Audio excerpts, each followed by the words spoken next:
Good morning. We'll reconvene the meeting, and I'll ask Chief of Staff Nick Lajewski to please take roll. Chair Brooks. Here. Vice Chair Goodman. Here. Regent Ariscata. Regent Batista. Here. Regent Boylan. Regent Breger. Here. Regent Brown. Present. Regent Carvalho. Here. Regent Del Carlo. Here. Regent Downs. Here. Regent Fernandez. Regent Goycochea. Here. Regent McGrath. Here. You have a quorum present. Thank you. We'll go right to agenda item number 21, which is public comment. For those who would like to call in and offer public comment, please dial 669-444-9171 and enter meeting ID 992-8475-3091 and passcode 555-555. Is there any public comment at GBC?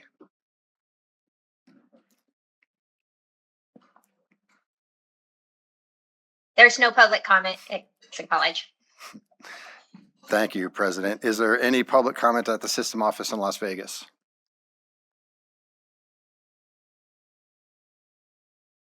Dr. Bill Robinson, I'm sorry I'm here. I wasn't planning on being here. I just found out about this thing yesterday. I wish we had found out about it a long time ago. The IP policy that's coming through ARSA, the fact that the statement from the Research Council is that there's no possible objection to this, I think is upsetting. The fact that you're talking about cutting the amount of money that's going to faculty, the fact that you're talking about creating a slush fund that doesn't say who's going to run it, how it's going to be administered, how we're going to audit it, any of the functional characteristics of that, and the fact that the entire faculty of the university doesn't get any input into this. 10 years ago, when we created the policy as it exists, the entire faculty of the university was involved. Now we're on our fourth time that we're about to change that policy with the most significant change that we've done, and the faculty senate wasn't even involved. We did not come to the faculty senate. There was no vote. There was no information. And it's not just that this affects sciences. It affects everybody. Hospitality College at UNLV does patents. This is a campus-wide issue. It's a system-wide issue. There should have been a lot more discussion, a lot more openness, a lot more everything. And that's all. You know how frustrated I am that we're not talking about things that matter and we're not involving, I think, the people we need to involve in things. And that's it. And thank you. And again, I totally apologize for being here. That is all the public comment in Las Vegas. Thank you. We'll move to public comment here at UNR.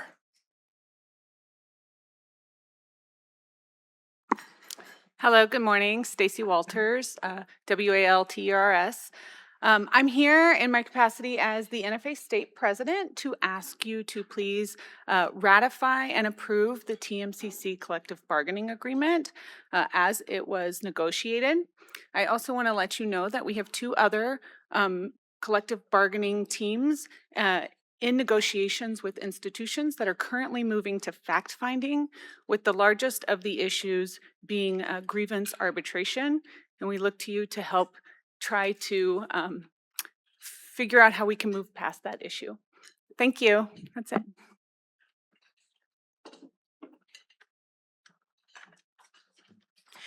Hello, my name is Amy Kavanaugh, AMY-CAVANAUGH. I am a constituent of Regent District 9, professor of biology at TMCC, currently secretary and soon to be president of TMCC NFA.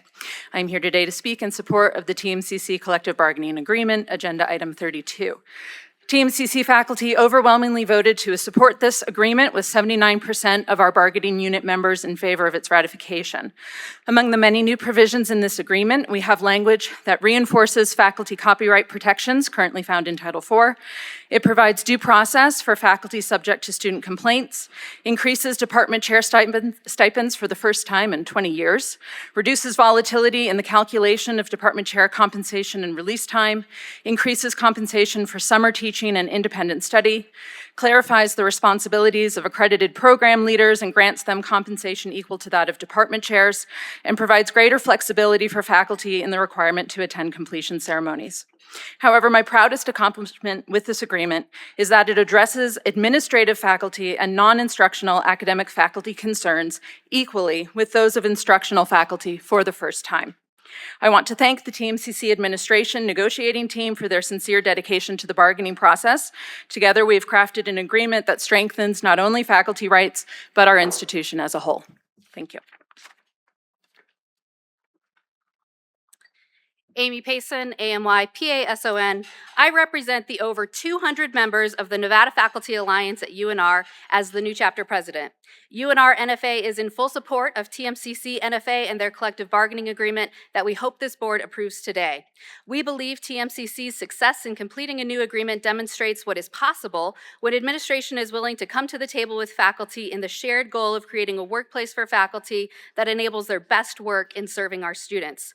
TMCC's success also demonstrates that collective bargaining does not need a massive legal team, does not undermine collegiality, and exemplifies what shared governance can be. As you read through the provisions of the agreement, you might be surprised to find such mundane items as outlining the election of department chairs, or even specifying that a chair is an advocate for their faculty. TMCC even included sections on intellectual property rights related to course materials that is otherwise covered in NSHE policy. The benefit of having these even mundane items in a CBA is that faculty and administration walk away with the same understanding of these provisions. Faculty aren't left guessing how an administrator will interpret or apply those provisions. At UNR, we've had instances where what we assume to be a process in bylaws can change depending on who the administrator is or how they might prefer to interpret the policy, even when norms of how things have been done in the past suggest otherwise. Different expectations and understanding of policy is where conflict arises, and this is what a CBA prevents. We also want to congratulate the newest members of ASME 4041 in Unit B that include NSHE administrative assistants and classified staffs. The decision to join a union is a step towards having a voice in your workplace. Faculty know the value of these workers in our departments, and we are ready to support ASME and work with them on our campus. Thank you.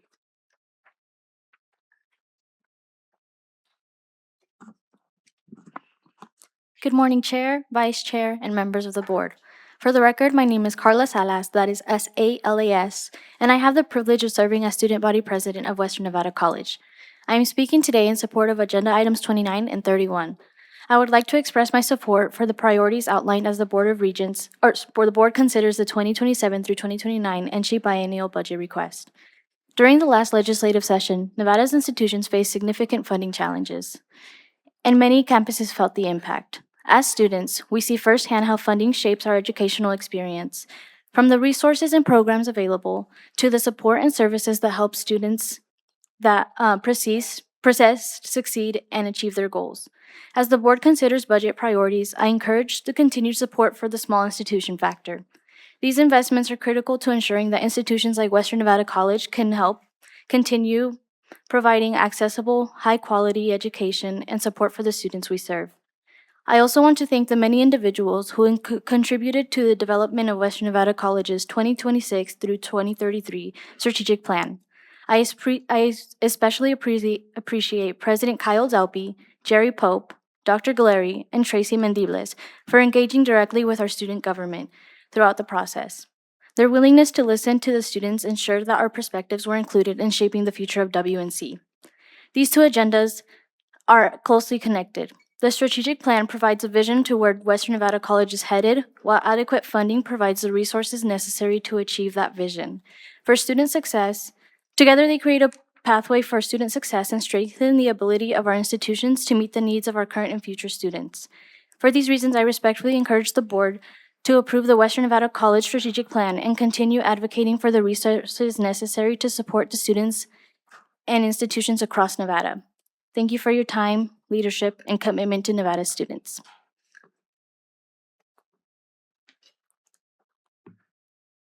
Good morning, Regents, Chancellor, and Presidents. My name is Kelechi Odunze, and I serve as UNLV's CSUN Undergraduate Student Body President, where I represent over 27,000 undergraduates. And I'm excited to be working with you all again for another term, and I want to thank you all for your service and leadership in our system. With that, I wanted to provide feedback we shared this morning with system leadership, our chair, vice chair, and chancellor, on the student government constitution, which is item 35. We would like the amendment to provide clarification about a timeline regarding review and what steps student leaders can take to ensure that will of the student body is being upheld if the review process by the Vice President of Student Affairs or Student Services is taking too long.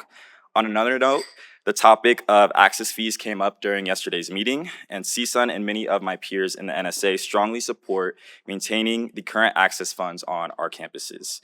It is important these funds remain in place to support our growing and diverse student bodies.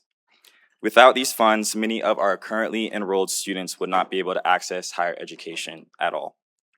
We pride ourselves on our non-traditional student body and our diverse student body, as well as them being largely Nevadan, and we want to keep that. Instead of assessing access funds as a possibility to cut because of inflation and tuition increases, the system should be assessing unnecessary or superfluous operational expenses. I look forward to the future of this discussion and student leaders being included, and thank you all for your service and leadership again.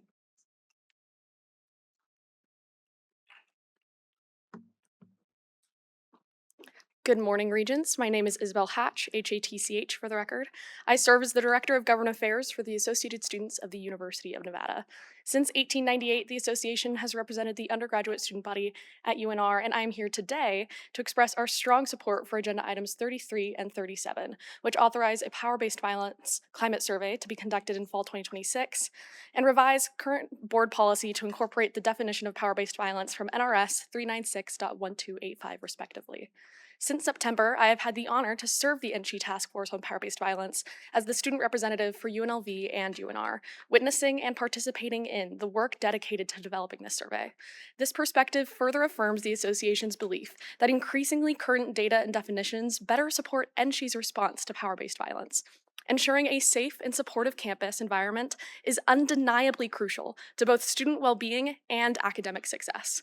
Based on data from the most recent ASUN Issues and Priorities Needs Assessment, 15% of students view sexual assault prevention as their top safety and security concern on campus, the leading issue among those presented. And an additional 11% view Title IX policies and procedures as their greatest concern. It is easy to abstract campus climate and safety into nebulous issues, but in reality, they make the difference between whether or not a student graduates alongside their peers. Students' ability to persist depends on concrete action informed by thorough data, and the survey approved by item 33 would not only allow for tracking of emergent trends, but the evaluation of institutional responses. Furthermore, item 37's definitional reform signifies an important step toward aligning NSHE policy with state law and recognizing the full scope of behaviors that constitute harm. When policies reflect the lived realities of students, they provide a stronger basis for prevention and response, and the fear of harm or marginalization no longer prevents students from making the most out of their education. For these reasons, we urge the Board of Regents to approve agenda items 33 and 37, and as always, thank you and go PAC.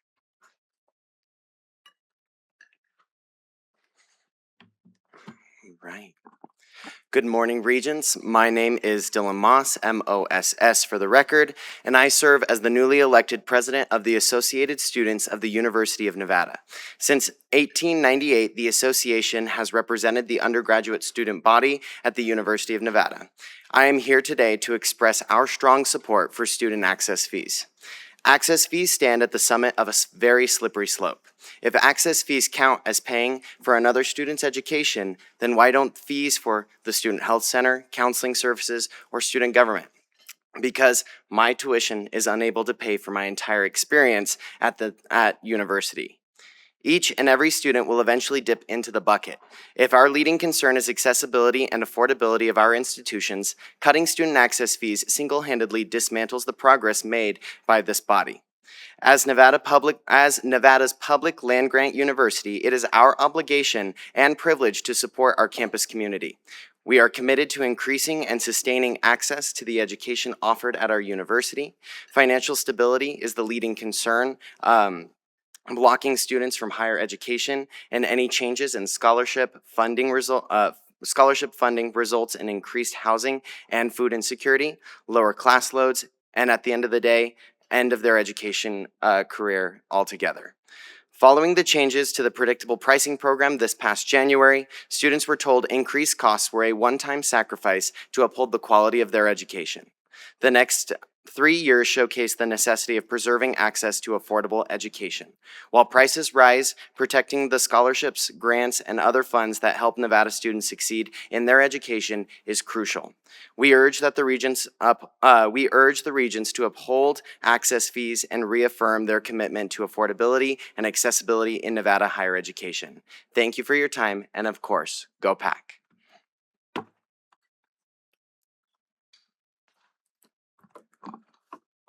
Good morning, Chair, Regents, Chancellor, and members of Board. My name is Rachanya Dev Chinnappan, and I serve as the President of Graduate Student Association at the University of Nevada, Reno. I would like to begin by thanking President Brian Sandoval for his leadership in advancing the Knowledge Fund investment and for recognizing the vital role research and innovation plays in Nevada's future. As the board considers priorities for the NSHE biennial budget request, I respectfully urge you to continue prioritizing investments that strengthen research, innovation, and graduate education. Graduate students are an essential part of Nevada's research enterprise. We conduct research, support faculty projects, publish scholarly work, mentor students, and contribute directly to the work that helps maintain our university's R1 research status. Yet many graduate students continue to face increasing financial pressures, inflation, rising healthcare costs, and growing student fees have significantly increased the cost of pursuing graduate education. While many students rely primarily on modest stipends as their sole source of income, on behalf of Graduate Student Association, I want to express our commitment to supporting these efforts. The GSA Council formally adopted a resolution during spring 2026 supporting the Knowledge Fund investment, and we stand ready to work alongside the Government and Community Engagement Office and Vice President Michael Flores in advocating for these priorities moving forward. Nevada's future competitiveness depends on the students, researchers, and innovators who we choose to invest in today. I respectfully encourage the board to make research and graduate support a priority within the budget request. Thank you, and go Pack.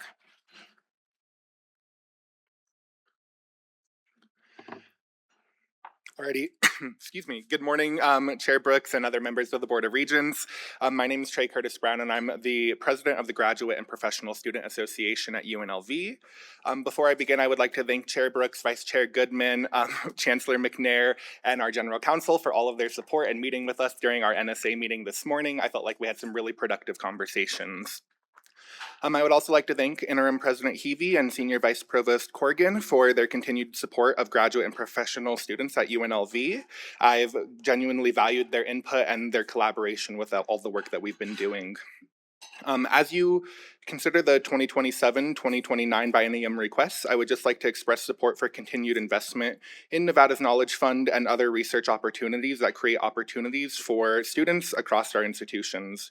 I also encourage support for requests that strengthen student success and affordability, including investments that expand access to graduate education, enhance student support services, and help address the financial pressures students are currently facing.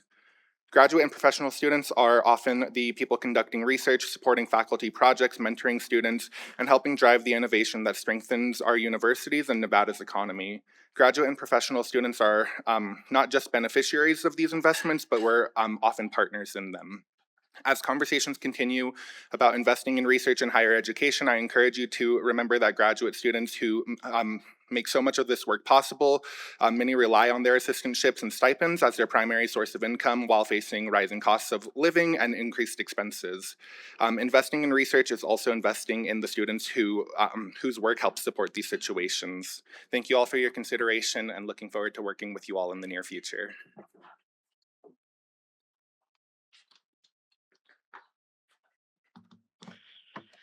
Good morning, Chair, Vice Chair, and members of the board. I'm Jennifer McClendon, for the record, Chair of the UNR Faculty Senate. The UNR Faculty Senate has reviewed the proposed intellectual property changes discussed in the ARSA committee, and we've been in regular consultation with Dr. Myrtle Gautam and the Office of the Vice President for Research and Innovation on this issue. After review, the UNR Senate stands in strong support of the revised royalty distribution formula. We believe the proposal reflects a thoughtful balance and is consistent with practices at many peer institutions. UNR faculty appreciate the creation of a proof of concept fund to support early stage research and innovation, as well as the hold harmless provision protecting existing agreements and current faculty. We are also grateful for the transparency surrounding this proposal and for the many opportunities faculty have had to engage in the discussion as it moved forward through the process. Thank you for your time and consideration.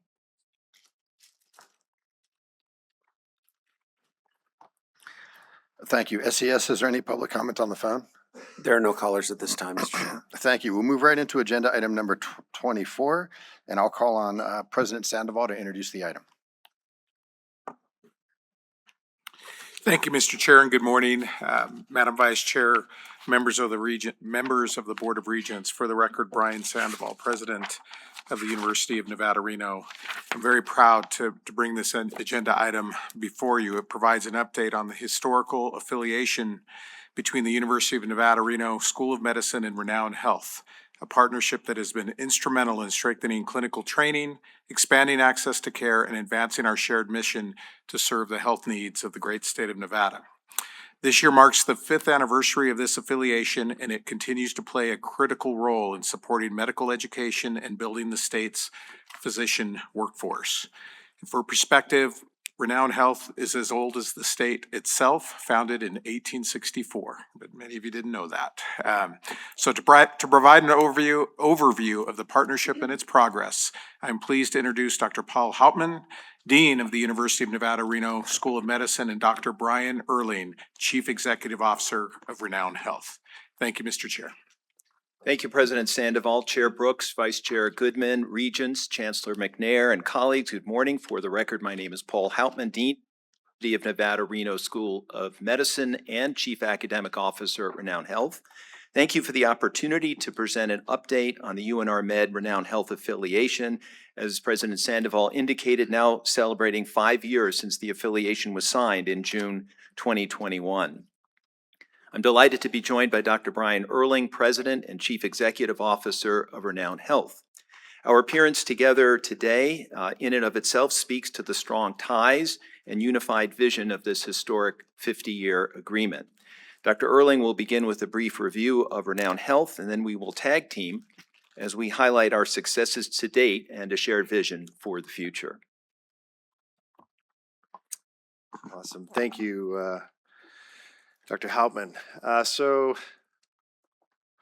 a little update on Renown Health. So I would start by saying that I joined the organization in November of 2022. I came from Colorado after practicing there as an emergency medicine physician and progressive leadership roles in an organization out in Colorado. I was attracted to this opportunity because of the affiliation with the University of Nevada. There's several things that attracted me, but that was so new and so innovative that it was a big draw for me to come out to this region. Then learning more about Renown and what Renown is doing for our community and the essentiality of the healthcare services that we're providing to Northern Nevada, it just became a wonderful fit. So a little bit about the organization, and then we'll go more into the affiliation. So as President Sandoval stated, we were formed in 1864. We've had lots of different iterations of public, then not-for-profit rebranding that happened into Renown. But we are the only not-for-profit healthcare organization or health system in Washoe County. We serve a massive area, 100,000 square miles. You can kind of see the graph there. We have our large regional hospital, called Regional, Renown Regional downtown, over 800-bed hospital. We have our rehab hospital about a block away from that. We have our suburban hospital called Renown South Meadows on the south side of town. And we have our children's hospital. We are the only level 2 trauma center, both for adult and pediatrics, in that entire area. From Sacramento to Salt Lake City, we're it. And we're seeing organizations start to move away from those things that are, frankly, less profitable. So you'll see we've had organizations in our community that have closed their mom-baby services, that have closed their pediatrics floor. At this point, we are the only children's provider in this area in Northern Nevada. So we take our responsibility very seriously. I'll talk more about the other services that we provide as we go through a few more slides. Mission, vision, values, these are brand new as of a little over a year ago, but I do want to share them. The mission of the organization is established in 1864 as Nevada's first hospital. We proudly serve our community as the only not-for-profit academic health system committed to saving lives, nurturing minds, and caring for all people. We infused into our strategic plan this academic affiliation because it was very new for Renown. So we called it out blatantly in our mission statement and in our vision statement, creating a healthier future through exceptional care and discovery. You can see this focus on all components of academic healthcare, which includes research. And of course, our values are listed there. So a few things, a few numbers that we, the obligatory by the numbers slide, if you will. A few things I'd call out. Renown Regional is the 23rd busiest emergency department in the country, the busiest emergency department in the state of Nevada, with over 120,000 ER visits last year. We have a robust network of providers. Right now, that number says 713. We're up to 713 providers. Some don't like that term, but that includes physicians, PAs, and nurse practitioners, and includes about 50 that are wholly UNR physicians as well. Some of our awards and accreditations, I really, Nevada gets a lot of bad press, frankly, about some of our healthcare statistics and how we're serving the needs of the community. We're doing everything we can up here in the north to provide the right type of care to our community. Renown has, as I mentioned, the only children's hospital, the only trauma services for adult and pediatrics. We are the only comprehensive stroke center, the only CARF accredited rehab center. So there's one in Las Vegas as well. We have brain injury and spinal cord certifications from rehab that don't exist elsewhere. The only 5-star home health program, only comprehensive stroke, and a robust cancer institute that I'll talk a little bit more about. A few pillars of our strategic plan before I pass the mic back to Dr. Hauptman. This is a product of a robust 10-year strategic plan and a 10-year capital plan to ensure that we're growing to meet the healthcare needs of our community. You can see the 5 pillars of our strategic plan. Committing to a people-first culture and mindset was very important to us, and we have really moved the needle. We have top quartile engagement from our employees, including our physicians. We knew that the only way we were going to meet the needs of our community was to recruit the best talent and retain the best talent. Our physician retention, for example, is top decile across the country. So people, when we're recruiting into our system, people are staying in our system. Ensuring access to high quality and affordable care. A big piece of that was our joint venture of our health insurance company, Hometown Health, with Kaiser Permanente. So there may be some questions about it, but we closed on that transaction February 1st. That was just our health plan and one clinic, as the rest of Renown Health is Renown Health, no changes. We believed, and we had a lot of soul searching, that we truly believe that part of our role is not just to provide the care and provide the access, but to ensure that healthcare remains affordable for our community. Best way to do that is to be in the health insurance space, because you have to be able to have some ability to lower premium dollars so that affordability actually translates to the consumers.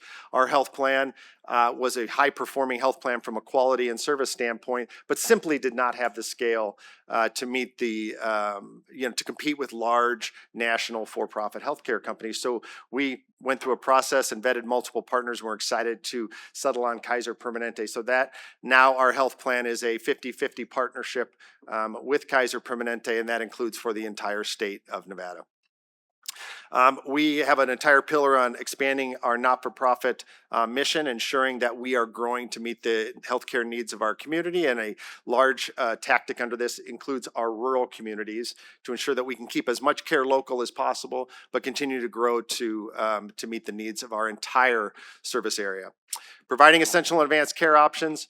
There's kind of 2 pieces to this. So for those familiar with healthcare and the healthcare pyramid, that essential care options really refers to the base of the pyramid. It's ensuring that we have access to primary care being defined as pediatrics, family medicine, internal medicine, psychiatry, and as well as women's health, which interestingly lines up really well with our graduate medical education programs. And then also that tip of the pyramid, providing the advanced care to make sure that people aren't leaving the community that don't need to be leaving the community. The best example is our children's hospital. If you go back about 8 or 9 years, about 30% of all kids that needed to be admitted left our community.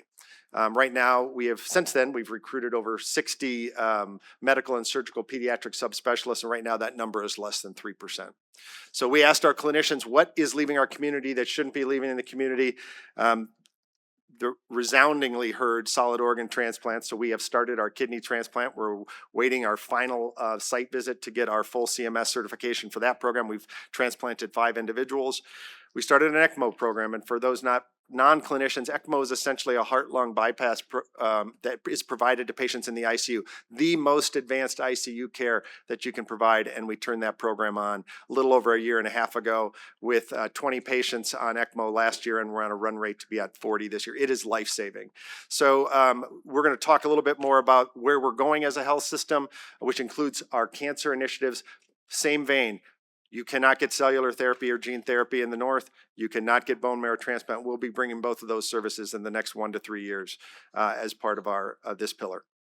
And then, of course, building an integrated academic health system, which is word for word consistent with a pillar that the UNR School of Medicine has.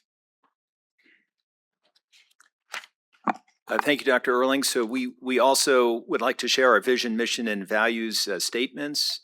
The vision is shared with Renown Health, and that is a healthy Nevada. And by the numbers, some of this I presented last week in front of the Health Science Committee. The UNR Med was formed in 1969. Its first class matriculated in 1971. The first 4-year class graduated in 1980. Our class size average is 70. We also have 48 physician assistant study students, 30 graduate students, up to 140 speech pathology and audiology undergraduates, and 43 speech pathology and audiology graduate students. We have residencies with Renown Health in pediatrics, psychiatry, family and community medicine, internal medicine, and a launch next year of an OBGYN residency. I'll also highlight that many of our residents also rotate at the Sierra Nevada VA healthcare system. We have fellowships in sports medicine, child and adolescent psychiatry, hospice and palliative care, geriatric medicine, and wilderness medicine. Dr. Erling mentioned the strategic plan at Renown Health, and you'll notice that Pillar 4 of our strategic plan is the same: build an integrated academic health system with Renown Health. So let's talk a little bit about the affiliation agreement. As mentioned, it was signed in June 2021 and was effective in October 2021. It was approved by this board, by the state legislature, and by the governor. And Dr. Erling and I essentially started at the same time, which was in the fall of 2022. So with this preliminary background, I'd like to take a moment to describe the organizational structures that exist at U.S. medical schools. In simple terms, there are 3 entities to consider: the medical school itself, the university hospital or other affiliated hospitals, and the faculty practice plan. In the traditional model, all 3 are under the same umbrella, and examples of this include Yale and the University of Michigan. However, all combinations are possible. In our arrangement, the medical school is at UNR, and the hospital and faculty practice plan are under Renown Health. With that in mind, there are some aspects of the UNR Med Renown Health affiliation that are worth highlighting. Particularly noteworthy are the following. First, as President Sandoval likes to say, this is one of the most highly vetted affiliations on record. Second, this is a 50-year affiliation, which speaks to the commitment of both parties and provides stability and certainty about the nature of our working relationships. Third, this is a comprehensive affiliation. Both organizations work side by side, as you will see, in clinical, educational, and research domains.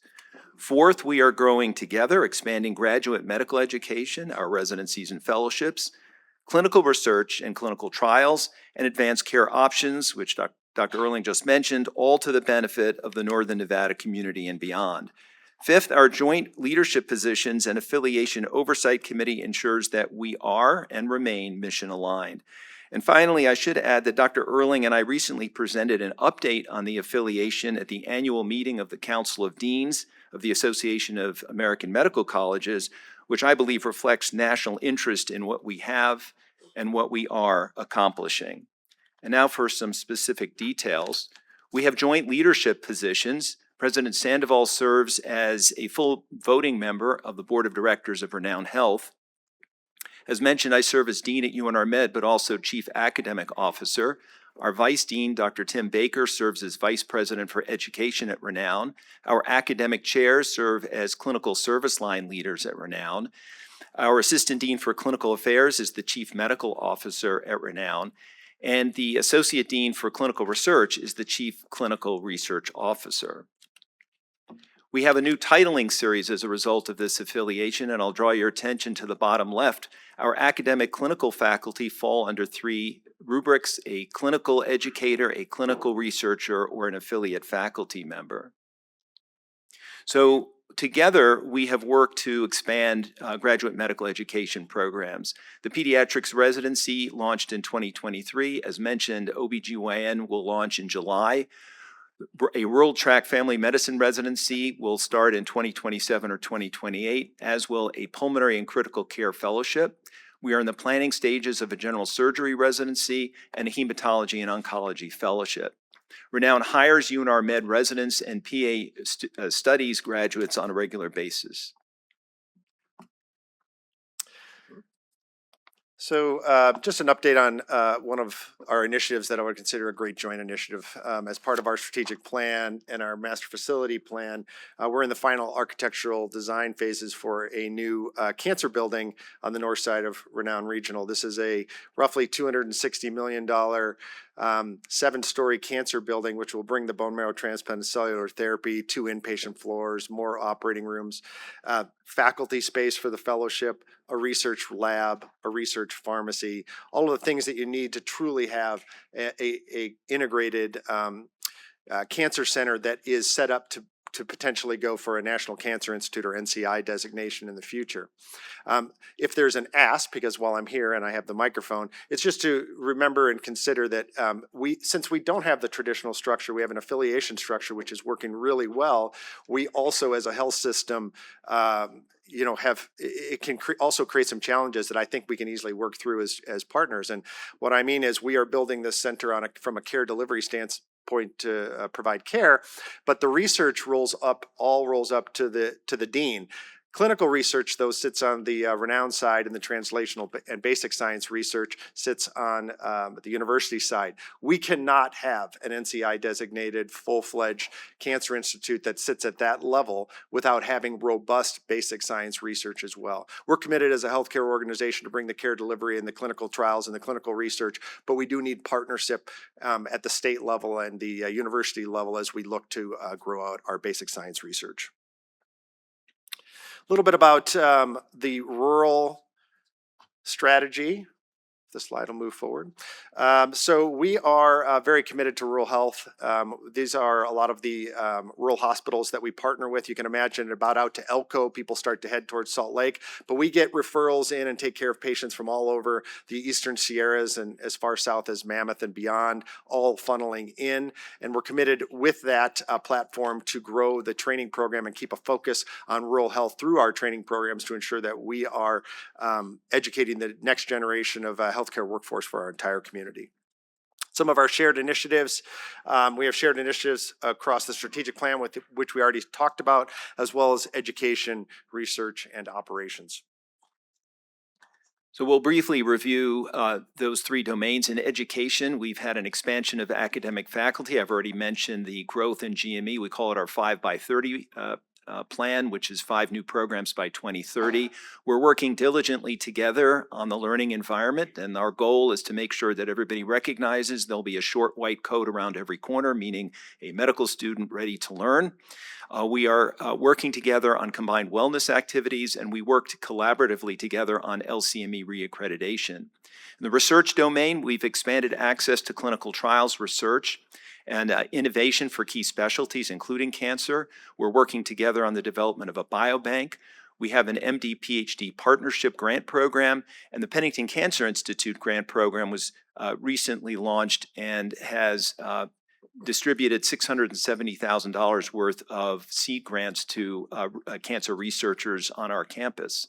In terms of operations, I'll let Dr. Erling address those. Yeah, one of the more exciting and visible shared initiatives is around our co-branding and marketing. We completed an entire co-branding and marketing process. It's about to hit the market the middle of this summer, very focused on the fact that we are coming together and what together we're providing for our community. Including the endpoint there will be a review of our logos and how we can sort of bring our logos together to ensure that the community is aware of what we're bringing. Coordinated recruitment has been, I think, one of the most tangible successes. I talked about our transplant program and other new programs. Without the ability to recruit together to bring the level of talent that our community needs, those programs would not be successful. And we're recruiting some impressive talent from organizations across the country. We work together on communication, security, and IT integrations if there's a challenge, and I know the dean will talk about it. That is a bit of a challenge. We managed to get our teams platforms lined up, but we are on separate IT platforms. So our faculty, for example, have Renown email and UNR email, and that's a little clunky, but we're working through it. How we communicate, we have an affiliation oversight committee that the dean chairs. We have a resident and fellow strategy council. We have monthly operating reviews where my president's council, which is all my direct reports, come together with academic members, and we review all the business units, the service lines. So we're really functioning together to run this as one academic health system. We have a leader forum where all the renowned leaders come together, and we have a UNR topic at every one of those as we educate people as to what it means to be in academic health systems. Then, of course, all the other ways that we communicate. And I'd like to take just a moment with a brief anecdote. I sent an email to Dr. Erling a few weeks ago in which I said, Brian, non-urgent issue, just contact me when you can. And 2 minutes later, the phone rang and it was Dr. Erling, which was certainly appreciated. And on my speed dial, I basically have every member of the C-suite whom I can call if issues arise. So just to conclude with some reflections on our progress, we've really been over this, the benefits of joint academic recruitment. Recent recruits worked or trained at institutions like MD Anderson, Stanford, Brigham and Women's Hospital, Harvard, Creighton, and Dartmouth. We've had adjustments for clinical faculty providing protected time, and Dr. Erling mentioned the new marketing campaign. We've learned some things. The following are required: information technology connectivity, unification of compliance training modules, program management, joint recruiting, coordination of philanthropic initiatives, and the design and application of academic productivity metrics. We do have a united leadership team, which is a real strength of the affiliation. On the left is a photograph of members of the Renowned Health C-suite at Match Day.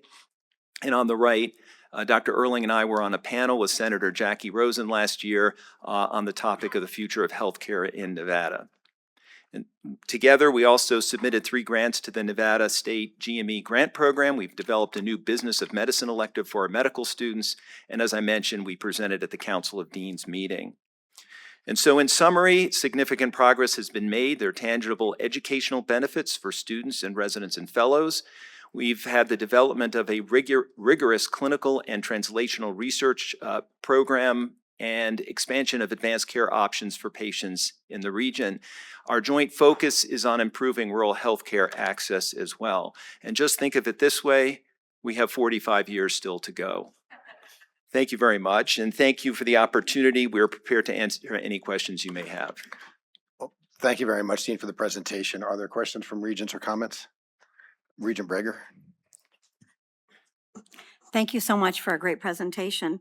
I apologize. I know a little bit more about UMC and what goes on, having sat on their board for 12 years when I was a commissioner. So I just have a couple questions that I would have for them also if they were doing a presentation.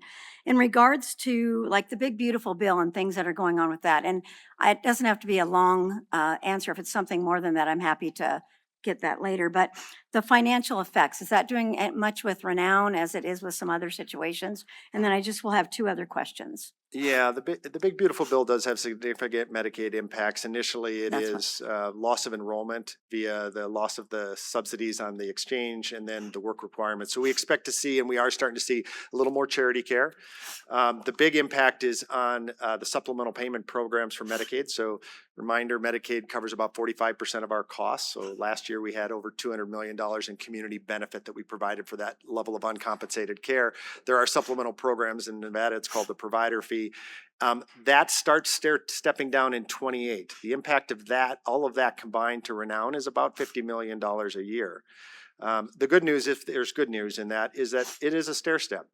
Full impact doesn't hit until 2032. So we have a program called Accelerating Care Transformation, or ACT, where we are trying to get ahead of that and looking for areas where we can grow service lines or look to be more efficient.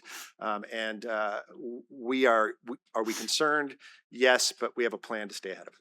Okay, and then just, so then the financial relationship between Renown and UNR, is that good? I'm trying to think how I want to phrase it. How do you see that, I guess, is what I would ask. For the record, Paul Houtman, thank you for the question, Regent Brager.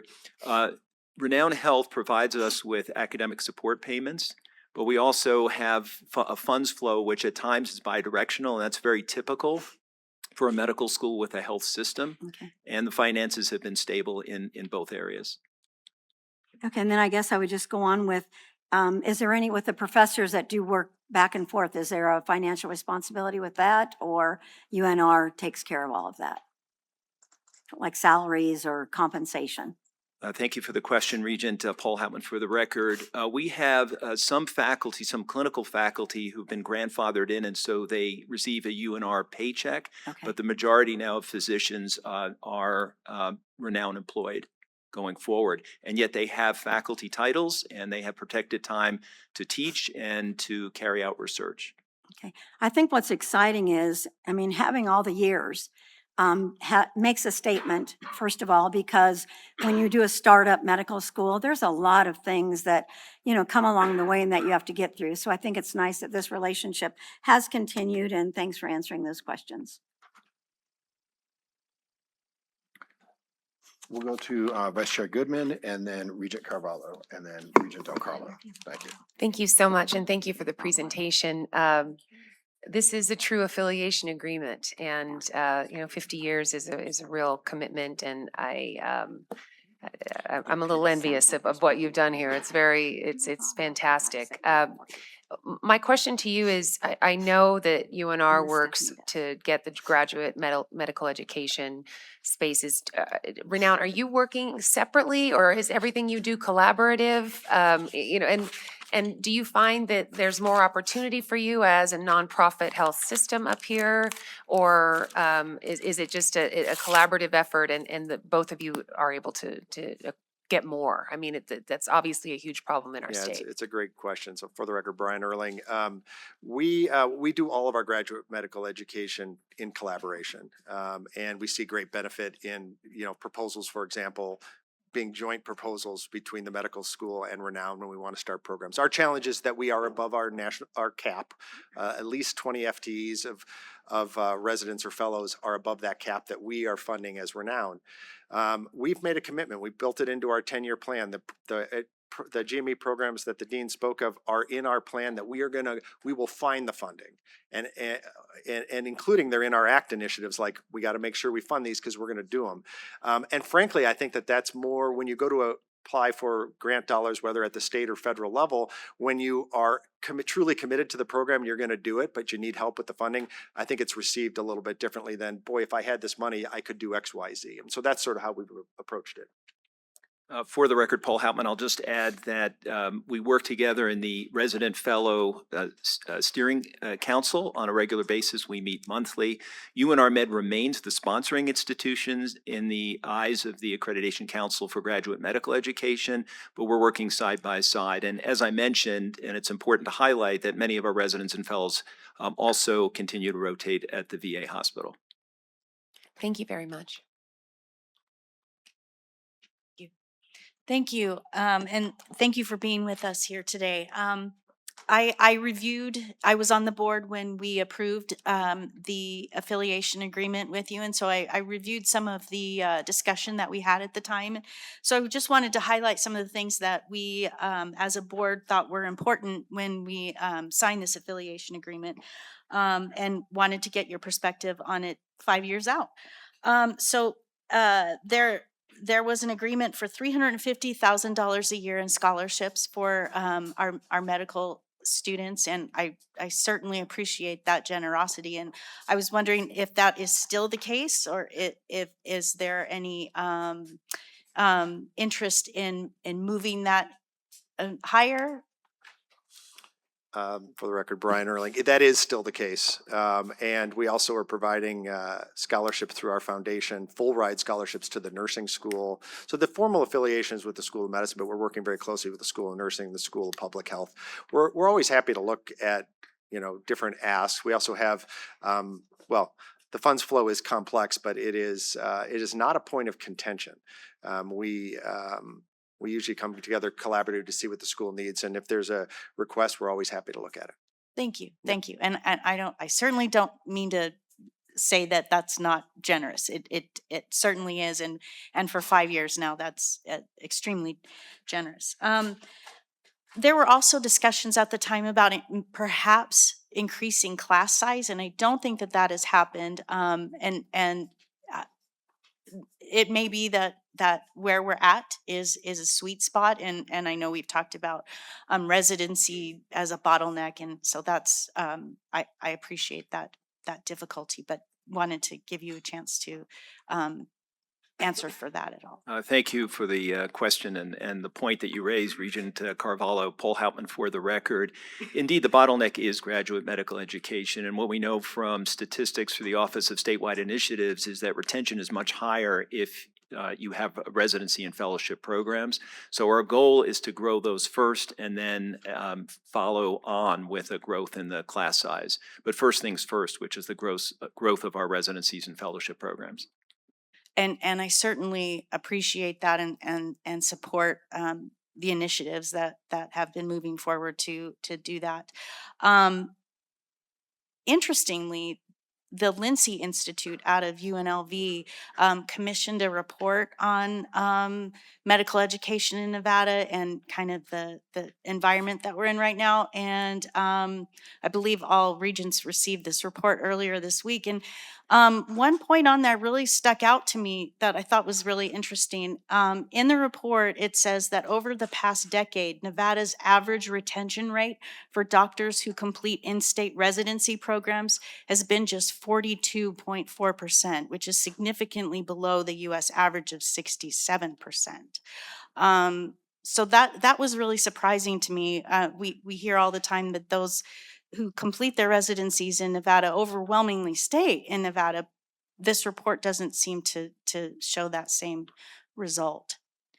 Paul Hauptman for the record. What I can cite are data from the Office of Statewide Initiatives, and you've probably heard me say this before. It's sort of the 40-60-80 rule. What we know of our statistics is that 40% of our medical students ultimately practice in the state of Nevada, 60% of residents and fellows, and then 80% if it's an individual who attended medical school in the state and a residency in the state. So that's our goal. I'll have to review the Lindsay report to see the source of their data at 42%, because that's lower than what I understand is the historical average. And I appreciate that. I don't mean to just throw that out there. And I think that if it is the case, this is something that statewide we would like to improve, obviously. Also in your presentation, I think it was page 17, there's a map of areas within the state that you provide service to. And I didn't see that Tonopah was on there, and perhaps that area is covered through UNLV. Yeah, I think, for the record, Brian Erling, I think that's a map of the critical access hospitals that Tonopah does not have. We do know from earlier this week that the Rural Health Transformation Fund in the state has approved dollars through Mount Grant to reopen the clinic in Tonopah, so we're very excited about that. That's great. And is that through Renown or? That is not, although Okay. we are working with Mount Grant and other rural hospitals about how can we improve the care, because we want to keep as much care local. For example, can we provide our Epic EMR, which then opens the door towards virtual health, virtual nursing, virtual ICU, all of those things that we can put in place once we get our EMR out into the community. And so we already have 2 right now that are, we think we can probably do 2 implementations a year realistically from a workload standpoint, and we already have 2 that are interested right now. So. Great. Thank you for that update. That is great news. And then my last item, I'm a big advocate for pediatric oncology within our state and growing that. It does. I know that there has been some interest in some Southern Nevada providers moving into Northern Nevada, and I know that can be difficult because competition happens. And I am hearing that you are constructing your new cancer tower. Is pediatric oncology part of that programming? Yeah, Brian Erling for the record. So no, in healthcare, view competition as a good, healthy thing. So what I didn't show you was the next piece of the strategic plan, which is it's starting in 28. We're already in a capital campaign raising money for both of this, the cancer tower, as well as a freestanding children's hospital. And so we are excited about seeing how successful we can be in that space. In that cancer tower, or I'm sorry, in that children's hospital will be our pediatric oncology. But we already provide it. We provide it currently at regional. So we already feel that that's extremely important and provide that service to our community. But we will be growing the services that we can provide in the new building. Yep. Thank you. Those are all my questions. Thank you. And I was also on the board in 21. I was very happy we did this affiliation. I was worried about 50 years because, gosh, none of us are going to be here in 50 years, I don't think, unless we find some modern miracle for medicine. But I'm so glad to have this 5-year report and know that the affiliation is going well because there was a lot of moving parts. I mean, you guys worked really, really hard and got new leadership on both sides. So I think that's been very helpful too. My question, we talked a little earlier too, and I had talked to President Sandoval about it, was about the residencies is just the crux of keeping our doctors in Nevada. And I know in health science, you gave those 40, 60, 80. So that was interesting. I haven't read that Trip Umbach report yet, but I will. I was told by a constituent, unfortunately I don't remember who it was, I hope they're listening, but I was told that we had a lock on residencies from the School of Medicine to Renown, and there couldn't be a residency at any other hospital, and that they were bringing doctors in from California. So I don't know if people have their facts right, but we talked in before this meeting. So can you just explain how the residencies all work? Because it's really important that we do keep our doctors. Thank you. Thank you for the question, Regent Del Carlo. Paul Houtman for the record. Any hospital in the state, frankly, can stand up a residency program, and that includes all the hospitals in Northern Nevada. There are challenges to doing that, as you well know. Getting an accredited program vertical, if you will, requires a major commitment, formal curriculum, the identification of program directors, program coordinators, and it's a complex 2 to 3 year process at the very least. But there's nothing that would prevent any local hospital for standing up their own program, and our students would certainly be able to apply to those residencies should they wish to do so. Okay, so there would be no violation of our affiliation with Renown if that were to happen. For the record, Paul Houtman, no violation whatsoever. Medical students in their 4th year can apply anywhere for any residency program they would like. We support them in their application process, and that means they can apply in Northern Nevada, Southern Nevada, anywhere in the United States. But we are, Renown Health and UNR offer the only residency and fellowship programs in the North at the present time. So there's no other hospitals have any residency programs? Not at the present time. Okay, so whoever asked me that was very misinformed. So. And just another question. I'm really pleased to see you're going to add OBGYN in 27. So what are some of the next ones after that one? Thank you for the question, Regent Del Carlo. As I showed on the slide, we have a number of other residencies and fellowships in the planning stage. Pulmonary and Critical Care Fellowship received initial ACGME accreditation, and we're looking to launch either next summer or the summer after that. And General Surgery residency is on tap for 2028 or 2029. We really want to start it in 2028. There's a Hematology and Oncology Fellowship. as well as potentially a rural track in family medicine at partly with Banner Health in Fallon, and then a forensic pathology fellowship is being considered here in the county. Oh, thank you. The future looks bright. And I was born at Washoe. It was Washoe Met in its day, and the name got changed to Renown to reflect why that 100,000 square mile area. So I've seen the hospital do nothing but grow. So good luck on your 2 campaigns coming up. And thank you for the update. Really please keep up the good work. Thank you. Are there any more questions? Regent Gokachia? Thank you, and I don't want to get too far in the weeds with this, but I am a rural guy, and it's no secret.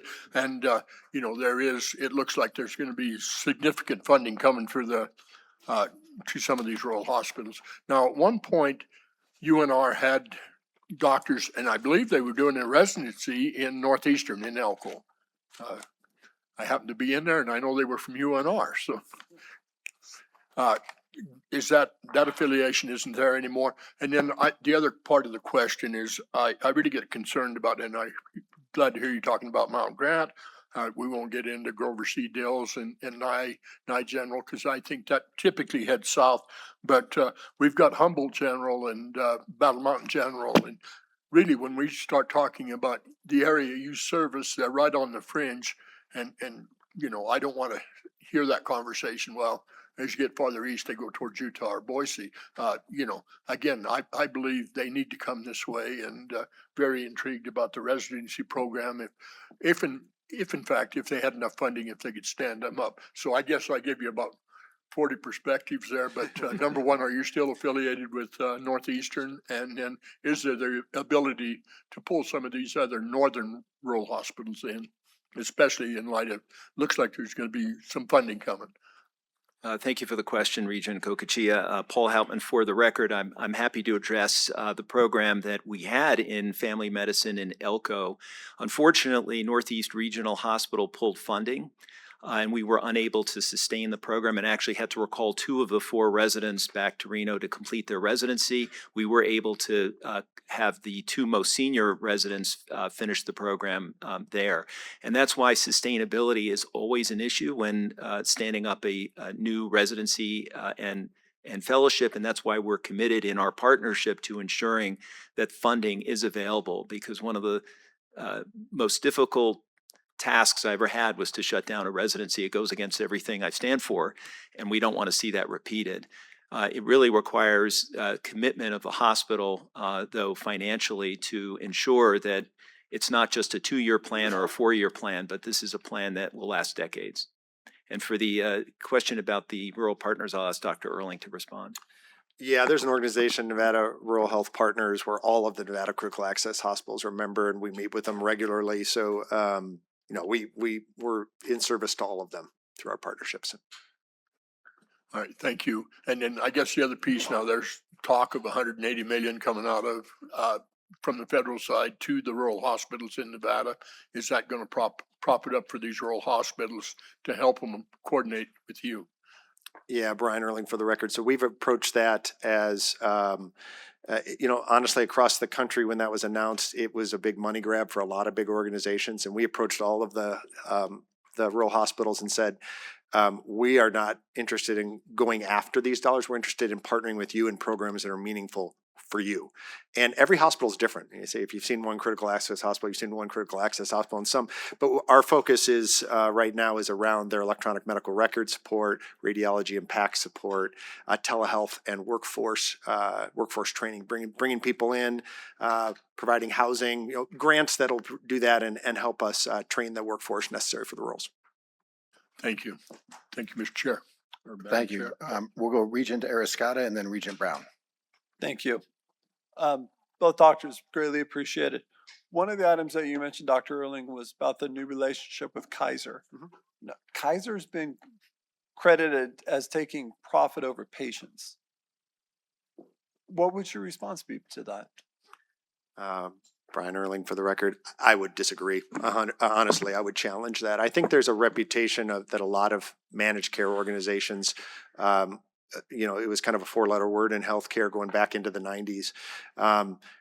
I assure you, if they were standing in the room, our conversations are always about improving the health of the community. We talk about the fact that patients that have KP insurance and KP managed care have better outcomes in diabetes, hypertension, cardiovascular disease. It's about outcomes and creating more access. So one of the exciting things is that we're cutting a ribbon next month on a new Kaiser Permanente clinic. Renown owns half, KP owns half. We'll be building a new center downtown, medical office building for patients. And so recruiting about 25 plus primary care providers into this community that'll be working under the Kaiser Permanente umbrella while we recruit another dozen primary care providers a year and all the specialists we need to support that whole network. And so really in partnership, we've created another type of healthcare option in the community while also creating more access. If I may, Paul Houtman for the record, there's also some potential academic advantages of this relationship. In July, I will be actually visiting the Kaiser School of Medicine in Pasadena. I've already met with the dean of the School of Medicine there. We think that there are potential opportunities for collaboration in education and research. Fantastic, great answer. No, it's also, Dr. Erling, if you can talk about the benefits of the Renown employees benefiting from having Kaiser as their their insurance, is that correct? Well, Brian Erling for the record, we are self-insured, so we can define the policy or the healthcare coverage that we want to provide. But we are looking at all different options and certainly leveraging Kaiser Permanente's prowess in providing value-based care. So we're still in the process this summer of defining what the plans will be for our employees in 27. For anybody in the community who purchases the Kaiser Permanente insurance, whether through a family plan or their employer or through Medicare Advantage, one of the exciting things is that the entire network opens up so that you can go to Southern California, you can go to the Bay Area, and you're just considered a visiting member. There's no out-of-network costs, and vice versa. Somebody from the Bay Area breaks their leg skiing and they're Renowned, they're in network with us as a Kaiser patient. So there's a lot of mutual benefits for the broader region. Perfect. Like a few of the other regions that were on the board at the time, I also championed this affiliation primarily due to the relationship with the Orvis School of Nursing, and truly hope that maintains and even strengthens. On page 15 of the new graduate medical education programs, everything's on there with the exception of Orvis School of Nursing, which I'm sure you all are going to be addressing here soon. But I want to go down to another item, which is improving cancer care. The new cancer tower, you're going to be you're going to be having a new director of the Pennington Cancer Institute and the biomedical science research expansion. With the new cancer tower, you also identified that there's going to be a pediatric cancer unit, correct? Brian Erling for the record. So our children's hospital is currently a hospital within a hospital. So we have a pediatric cancer unit in the Sierra Tower right now. Until we build the children's hospital, that's where it'll stay. So this new building is for adult care while we have a plan to grow the pediatric oncology coverage as well. Up on the 4th floor of Sierra. I think that's correct. It is. So you have Dr. Max Copes, you have 2 neuro-oncologists. I believe it's Dr. Rao and Dr. Zucker right now. What will their affiliation be with the new cancer center or the part over there at the new cancer tower? Brian Erling for the record. So all of our current providers that are employed by Renown Medical Group, the physicians you identified, will continue to be our providers as we expand the physical infrastructure. Right now we have, I believe the number is 12 oncology providers. That includes physicians and APPs. And our goal is to get to 24 in the next 3 years. So we're continuing to grow that, but those providers are all part of the team. Yep. And let's say the really rare type of cancers, pediatric cancer, like a atypical teratoid rhabdoid tumor, an ATRT. Would that still be referred out to UCSF or Stanford, or would that be maintained here in Reno? Yeah, because there's only 100 diagnosed per year. Yeah, that's a great question. I'm not equipped to answer that question. What I will tell you is our general strategy about what can we keep local is, do we have enough volume to provide that care in an exceptional way? And that's how we decide to invest in different service lines. With the building of the adult Cancer Center, and the recruitment of the surgical specialists that we brought in, adding the bone or the CAR T therapy and the bone marrow transplant, there's no reason to leave Reno. We'll be taking care of every adult tumor. I don't know if for every, I would still anticipate that there's going to be some pretty unusual things that will need to travel. We're just trying to minimize that number. Perfect. And lastly, I know that you all have really raised the bar in regards to the rehabilitation hospital by infusing or incorporating the aspect of spinal cord injuries. There are a lot of spinal cord injuries here in Reno. You have skiing, you have diving, you have swimming, you have everything year round. And Renown, and I can say, Renown does have the capability of providing that care. So well done, both you all. Thank you.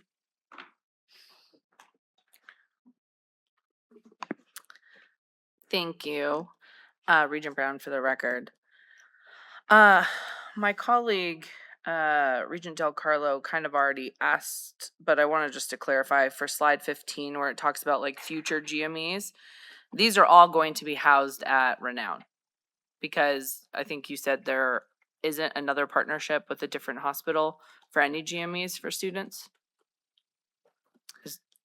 Paul Houtman, for the record, yes, all these programs will be in collaboration with Renown Health, with the exception of the Rural Track Family Medicine Program, where the first year will be at Renown Health and the second 2 years will be in Fallon.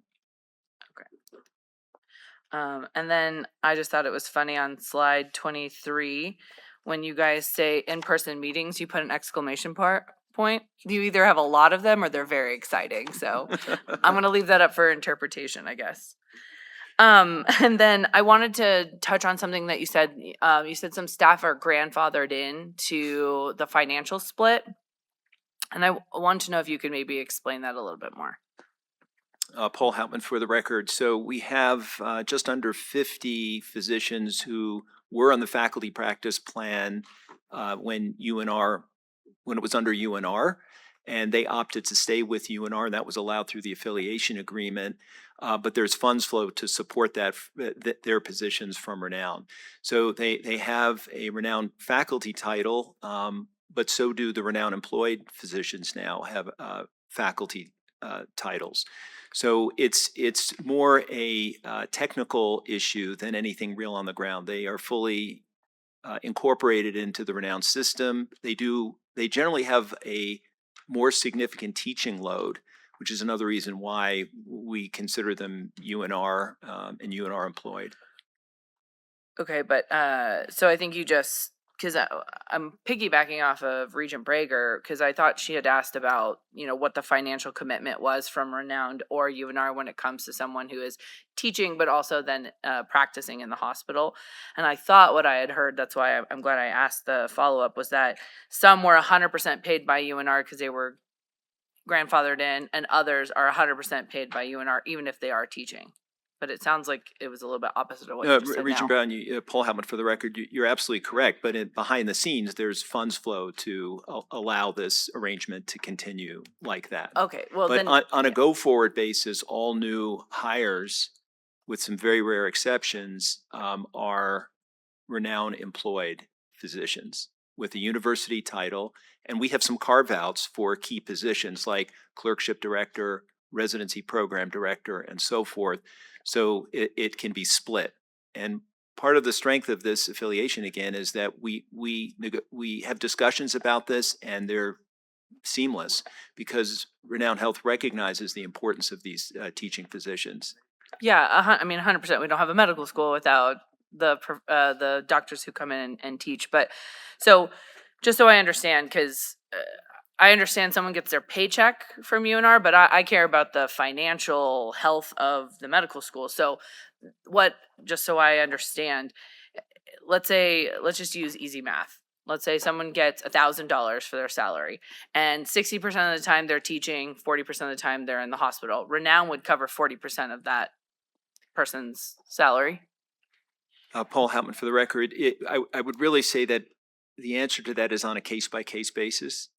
It wouldn't strictly be a 60-40 split, but it could be close to a 60-40 split. Okay, then maybe I just don't understand. So that's on me then. I thought it was, if we have someone for 40 hours, right? And they spent half their time teaching and half their time in, then that's how their paycheck would come. But that's not necessarily how it works. Not necessarily, because a lot of the tasks, for example, that our chairs complete are seen as helping both Renown and UNR together. So we, on paper, some may have a 0.5 FTE at Renown and 0.5 at UNR. How the funds flow works behind the scenes may be a little bit more complicated. Okay. All right. I think at some point I would like to just learn more, because I know we have two different models for our two different medical schools, and I'm trying to understand one model, and now I'm trying to understand the second. So at some point I'd like to understand a little bit more, if that's okay. For sure, Regent Brown. Paul Hauptman, for the record. I will highlight one of the major differences at UNLV is that the faculty practice plan remains with the university. Whereas in our case, the faculty practice plan is now under Renown. So as I mentioned when we started, there are different models on the relationships between those three entities, and in the South, it just looks different than what we have here in the North. Yeah. And maybe it's just there's a clear delineation, because it is all under one umbrella where the quote unquote money is bucketed. Maybe that makes it easier. But from a business perspective, I thought it actually would have been the opposite, right? It's easier when everything's under one umbrella, where it gets a little mixed up, where if you have two entities, it's very clear hours and, responsibility. And so that's just me making some assumptions. So at some point I'd love to sit down and learn a little bit more. That's okay. Thank you. Thank you, Dean. Thank you. I believe that wraps up the questions or comments that board members have. We certainly appreciate the information and the length of time that you have stood at that podium and answered all these questions. Thank you very much. Thank you, Chair. We appreciate Thanks that. for having us. Thank you. And with that, we'll move on to the next agenda item. We'll move on to item number 26.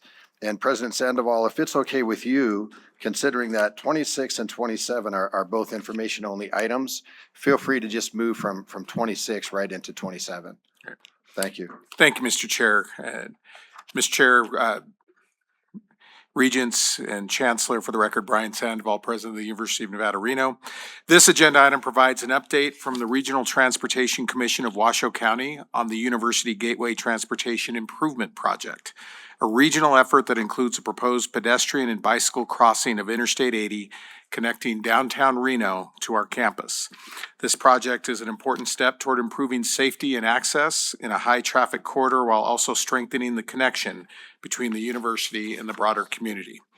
It reflects ongoing collaboration between the university and regional partners as they advance planning, outreach, and future design.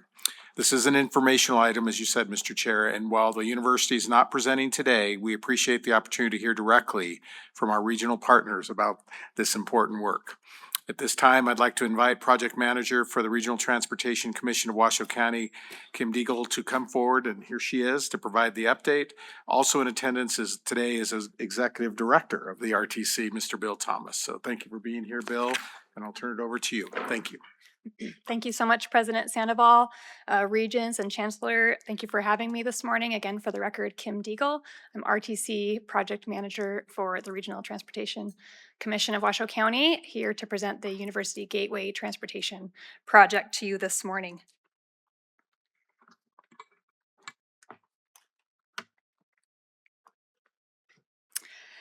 So we shared this presentation last month at our first public meeting at the John Tulloch Business Building, actually. So this presentation is very similar to that. I will be going through the project elements, focusing on gateway elements over I-80 and also next steps for the project. So this project has three main elements. Number one is the realignment of 9th Street and Evans Avenue, shown in blue.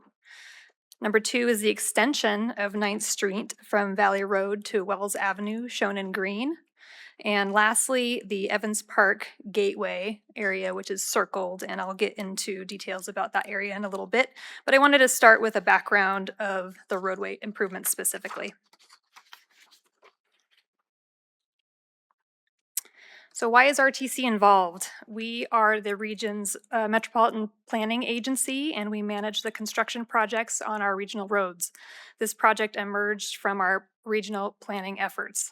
The Truckee Meadows Vision Zero is a regional traffic safety initiative focused on eliminating roadway fatalities and serious injuries. This program brings together local agencies and community partners, including the university, to create safer streets through data-driven planning and investment. The university area is a key focus area of this study and update. Also, in 2020, the RTC completed the University Area Transportation Study. So this study was to help us better understand the transportation needs for pedestrians, bicyclists, transit users, and drivers in the area, recognizing the planned growth at the south end of campus, including the parking garage, the new business building, and future expansion south of I-80. And it identified several key recommendations to improve safety, circulation, and connectivity for all modes of travel. So key safety concerns that we are seeing in the area around Virginia Street and University Way. While this corridor has been identified as part of our high injury network in the Truckee Meadows Vision Zero plan. And that basically means that it sees 25% of the highest number of crash rates in our region. So we've collected this data and analyzed it as a part of the University Area Transportation Study. We're also in this slide showing more recent pedestrian fatality like locations near the I-80 interchange at Virginia Street and University Way. And I'd like to point out that even on the day that we had our public meeting, there was a pedestrian hit on the corner of Virginia and 8th Street. So this is definitely on the forefront of our minds. As far as congestion in the area goes, we're definitely experiencing increased traffic congestion at the interchange. We're also seeing more pedestrians traveling north and south between the campus destinations. And so this combination really creates a significant safety challenge for everyone using the corridor. So really the extension of 9th Street to Wells will help connect those drivers to the east side of the campus and pull traffic and congestion out of the Virginia Street interchange. And then the realignment of 9th Street and Evans Avenue will help slow traffic and reduce the number of conflict points for pedestrian crossings. So to help study safer and more connected pedestrian crossing across I-80, we brought in LMN architects who designed the new business building to host workshops for our team made up of UNR staff, city staff, and RTC to help develop feasible concepts for a potential crossing.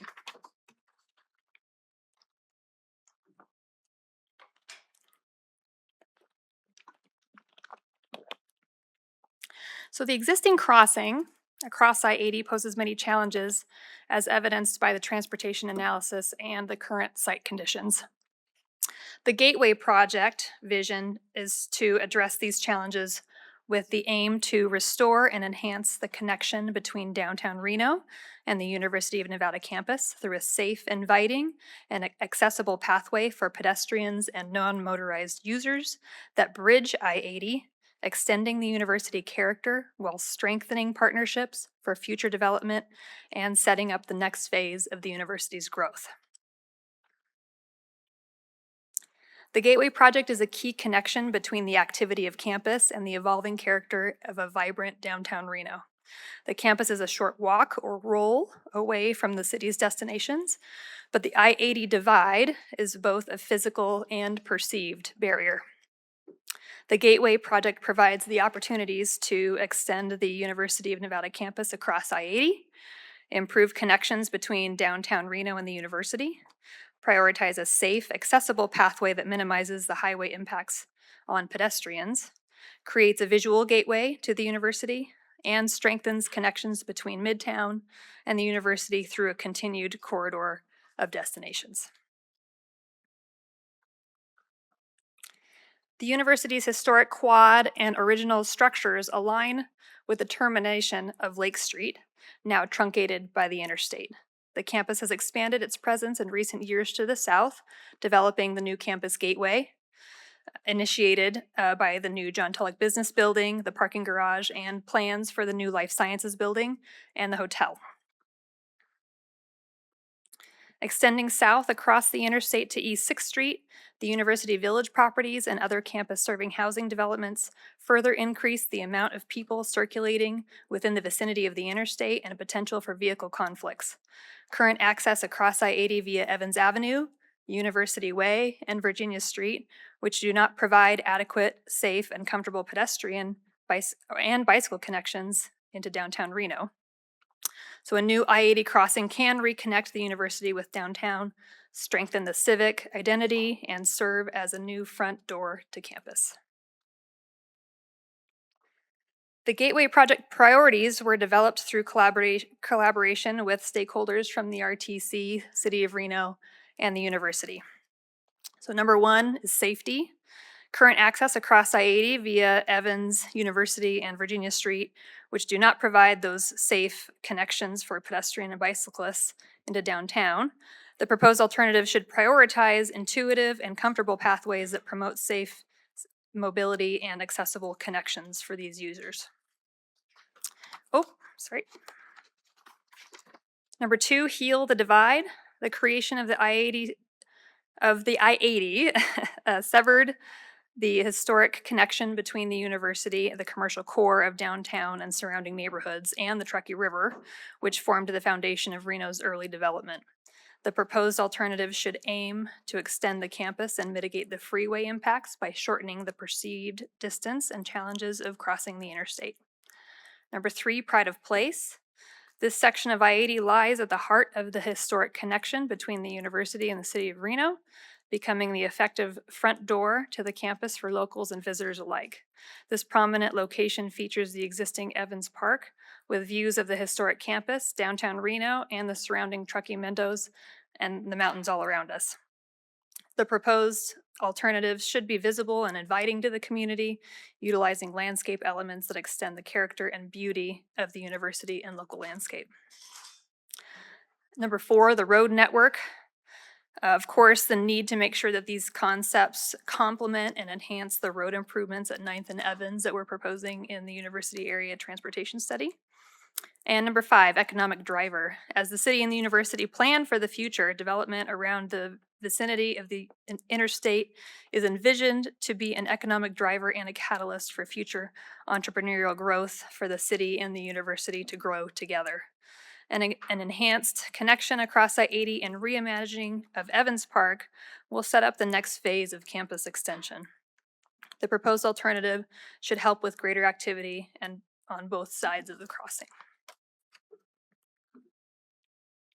So, the preferred option that the team landed on, we call the Evans Avenue Gateway, which increases the width of the Evans Avenue Bridge to provide more opportunities for park life experience for wheeled and non-wheeled pedestrians crossing the interstate. The advantages of this concept become clear across 3 main areas: green space, connectivity, and infrastructure.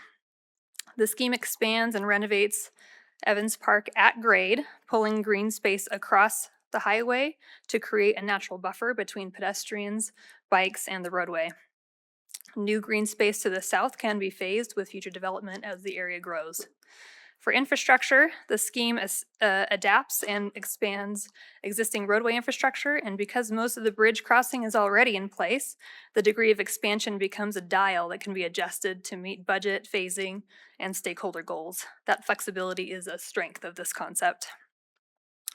Pedestrians and bike paths along the Evans Avenue fully integrate the park experience end to end, while proposed roadway changes connect Evans Park more seamlessly to the university's Arboretum and 8th Street Park.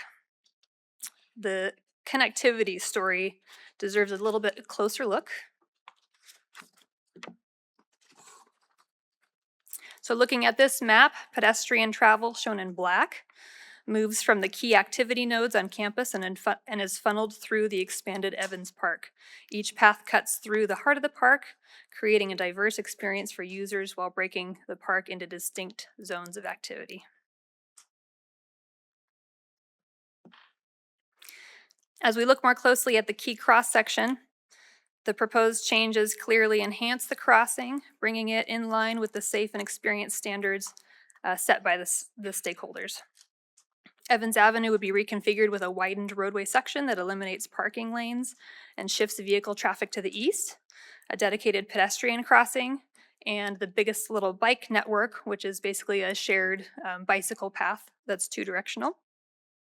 That would occupy the west edge, and this clear path cantilevers off the existing bridge deck, expanding the crossing without replacing the infrastructure below. Curbs and landscaping provide protection, separation between all modes of travel. The Evans Avenue Gateway really brings it all together. Green space pulling across I-80, paths leading through the heart of the park, and bike and pedestrian traffic consolidating at a single safe crossing. The roadway changes proposed in this area are what make a scheme like this viable, minimizing crossing points and slowing traffic where it matters most. At ground level, you get a sense of what the park could actually feel like. A rich and varied landscape full of diverse plantings, paths, and places to stop and sit. The goal is that the highway recedes in the background and the park experience takes over. So a little bit on schedule and funding. Currently, we are in early planning and conceptual design. We've been working to gain public feedback as we further develop these concepts. Environmental review and preliminary engineering will occur over the next several years. And construction funding has not been fully secured yet, so a final construction timeline has not been established. But the project may ultimately be constructed in phases depending on funding availability. And at this point, we are shooting to aim for construction in 2029 to 2030. Since the project is still in conceptual development, the estimated total cost currently ranges from approximately $60 million to $90 million. This includes environmental clearance, design, right-of-way acquisitions, utility coordination, construction management, and construction itself.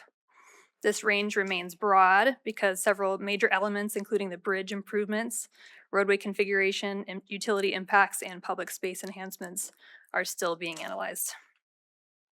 Funding identified to date includes local RTC fuel tax revenues to advance planning and environmental work, along with approximately $2 million in federal earmark appropriations that have been supported by Nevada's congressional delegation.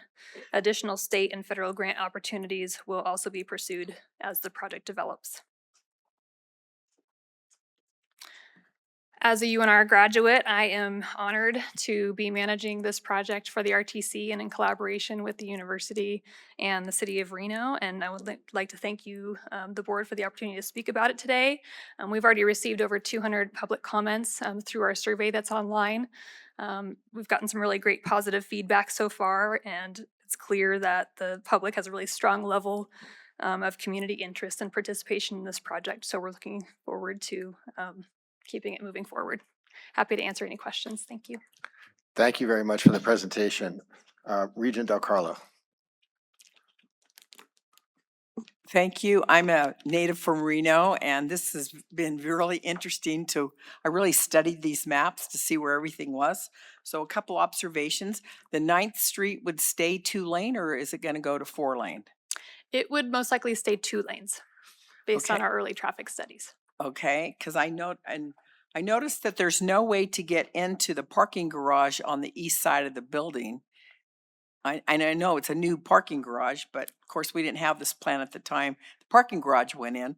So you're going to have to go around the building and then make the left into the building. Is there any idea of adding ingress into the building on that east side? The current plan is to maintain the access that's on the east side of the parking garage to the realigned section. So of there 9th already Street. is on the east side. I never go in that garage, so I don't know Yes, that garage too there well. is an access on the north side of the garage along existing 9th Street, and then right now it turns down what is Lake Street. Okay. And kind of dead ends at that access, and we would plan to maintain that Okay. access, so there would Okay. be two. Yeah, that would be very smart. Of course, I couldn't tell by the map and not knowing that It is a parking very high-level structure. map, so. Okay. Then on slide 17, I'm looking for the SAE house. Is that going somewhere? We're still in early discussions didn't see about it. that. The conceptual plan does not show it, but we're still looking at that. And I know that the president and his office has had early discussions with the SAE Okay. House Okay. about that. All right. And yeah, that's all my question. This is really interesting. So there won't be a new pedestrian overpass, because I always thought there would end up being one at Lake, but I'm sure it would be really difficult to engineer and do and build with the I-80 traffic, blah, blah. So you're going to really have the overpass is going to be the widening of Evans, bike, pedestrians, still cars, but safe for the pedestrians and bikes.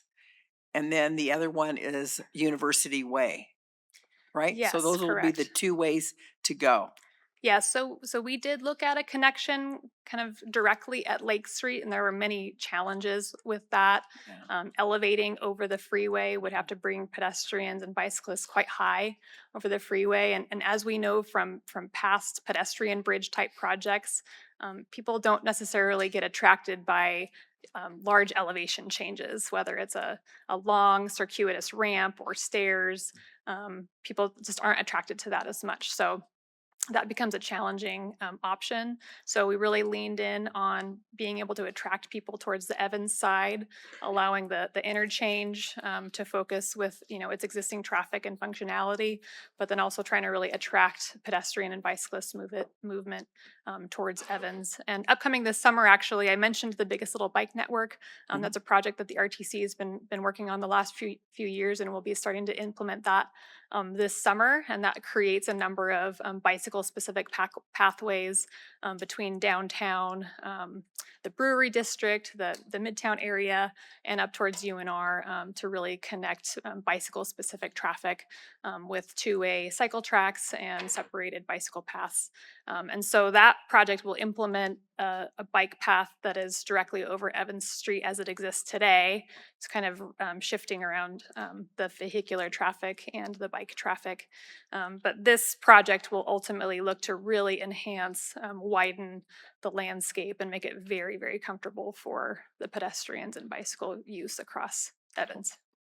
It looks very inviting. It's nice. So thank you for it must be exciting working on this project, really. It is very much. Thank you. Thank you. Thank you. Regent Arascata. Thank you, Regent Brooks. Question regarding Evans Park. Refresh my memory, is that City of Reno Park or Washoe County? It is owned by the City of Reno. Okay. And once again, I missed the first 3 minutes of your presentation, but what are they going to provide that free of charge for this entire project? Or what's going to be the relationship there?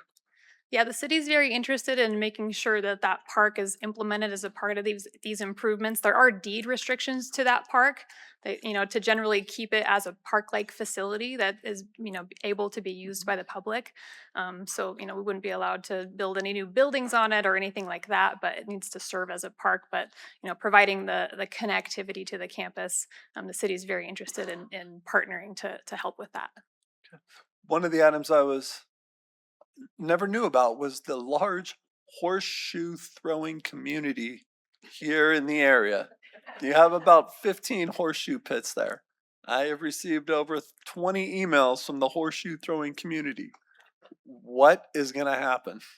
That is something we will still need to work towards. Knowing that there is that community in here, we definitely want to listen to them and make sure if that's a need for the community that, there's opportunities to maybe move horseshoe pits to other places. Okay. The last time I personally used those pits, they were not in great shape. So there might be opportunity to, make better use of that space in this area, but put pits elsewhere in the city. Okay. And like Regent Del Carlo, yeah, the SAE house was not on the photos that you had there, so, or the graphs.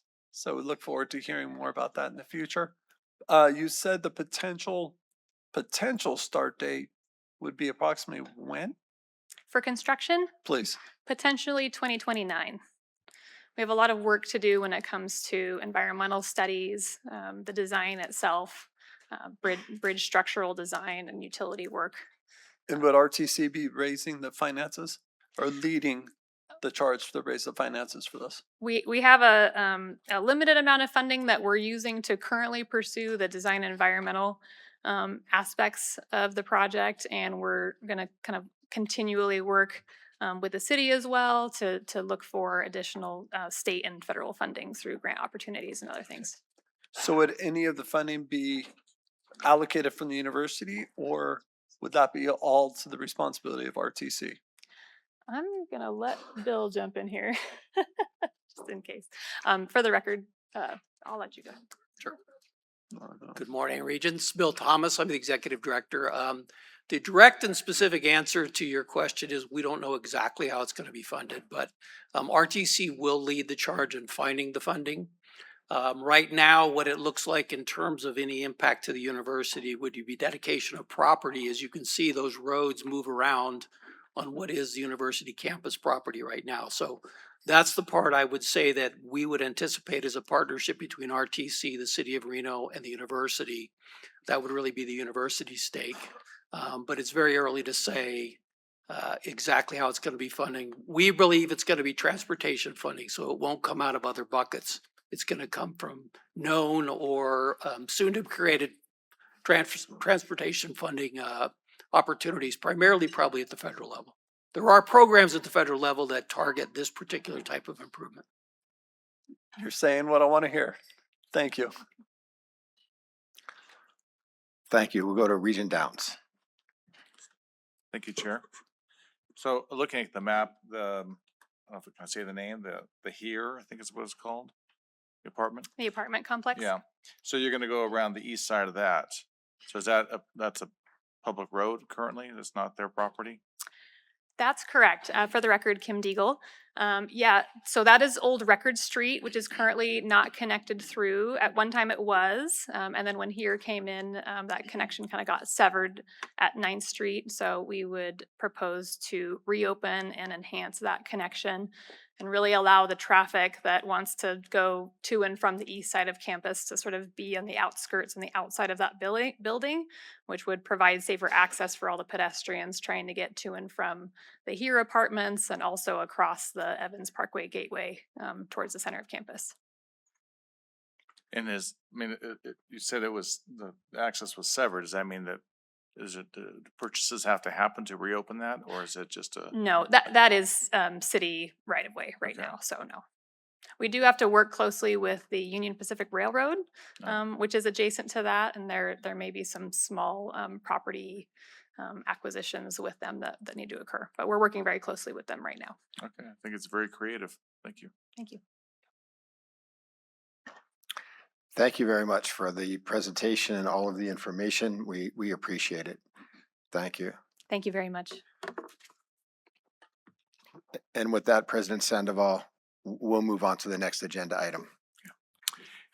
Thank you, Mr. Chair, Madam Vice Chair, members of the Board of Regents. Next item on the agenda is an update on the University of Nevada, Reno at Lake Tahoe campus. Here to present is our esteemed provost, Mr. Jeff Thompson.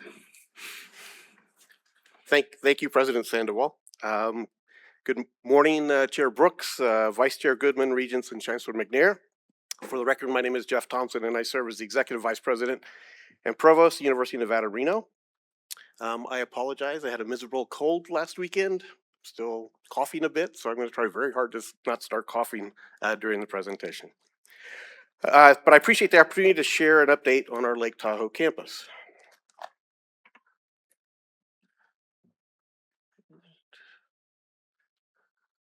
There we go. In 2022, President Sandoval was contacted by Sierra Nevada University. Now I've gone too far. Okay, a little slow.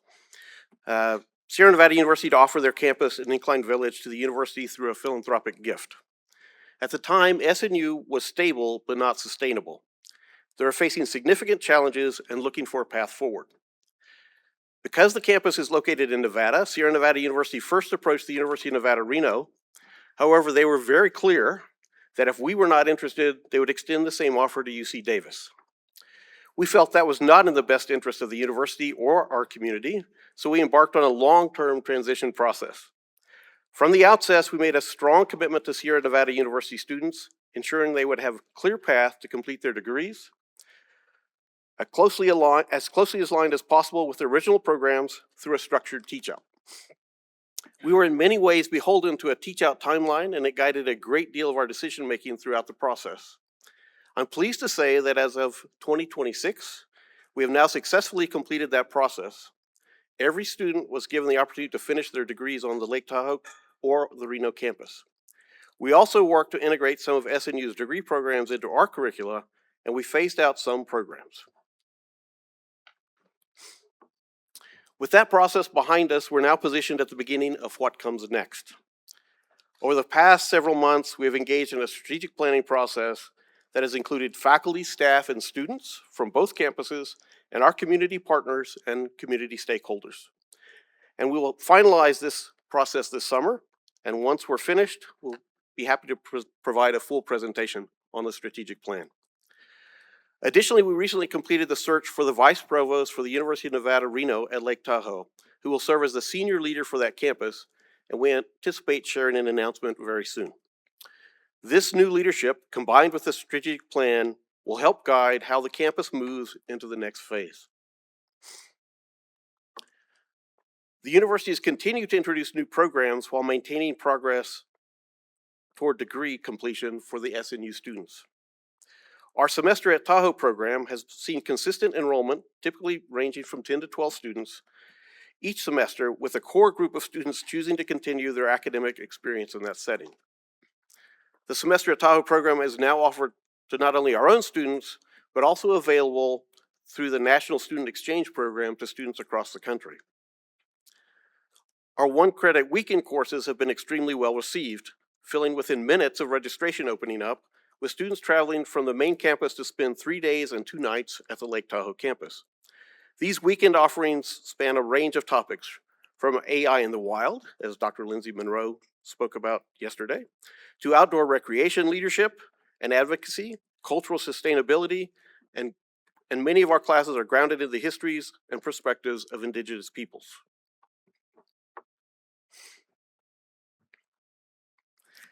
The arts represent a significant and highly successful academic component of the Tahoe campus. We inherited the Summer Arts Workshop, now in its 42nd year, along with 2 low residency MFA programs in creative writing and interdisciplinary arts. These programs draw participants from across the country who come to campus for 10-day residencies twice each year to study and practice their craft in a unique, place-based learning environment. This August, both programs will welcome a new cohort, with enrollment in the creative writing program increasing by 50% for the upcoming fall term. One recent example of student success is Abigail White, who's shown in the upper right on that slide, an aspiring writer from Washington, D.C., who entered the program with a manuscript and, working with our faculty, brought her young adult novel to publication. Her book, D.J. Rosenblum Becomes the Goat, was recognized with the 2026 Sidney Taylor Book Award. We've also launched a new minor in Land, Art, and the Environment, which includes a semester at the Lake Tahoe campus and coursework in partnership with the Nevada Museum of Art.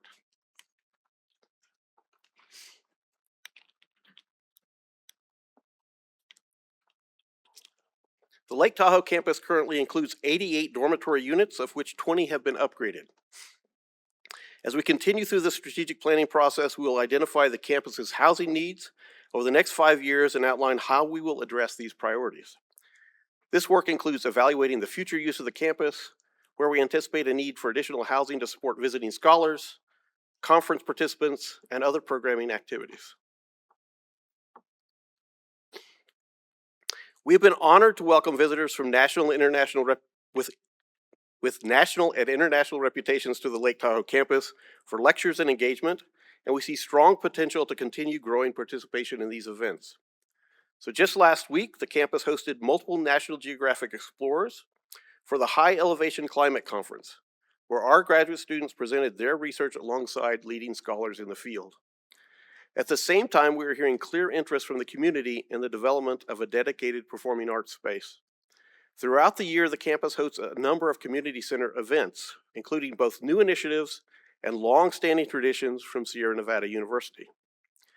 The Tahoe Summer Arts Workshop features open community events that provide insight into artists' creative processes and artistic journeys.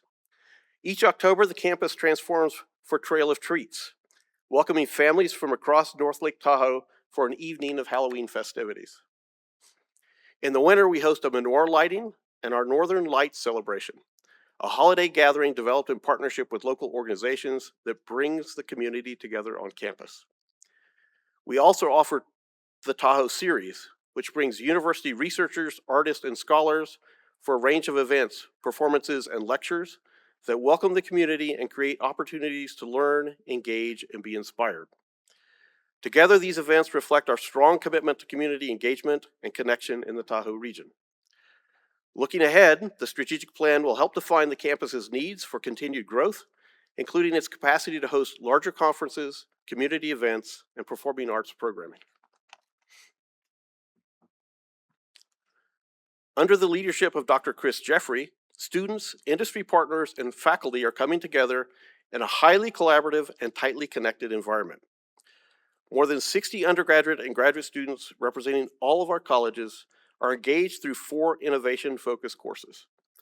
The program also brings in leaders from sectors critical to Nevada's economy, including biomedical, energy, and critical minerals, with guest lecturers ranging from C-suite executives to startup founders and entrepreneurs.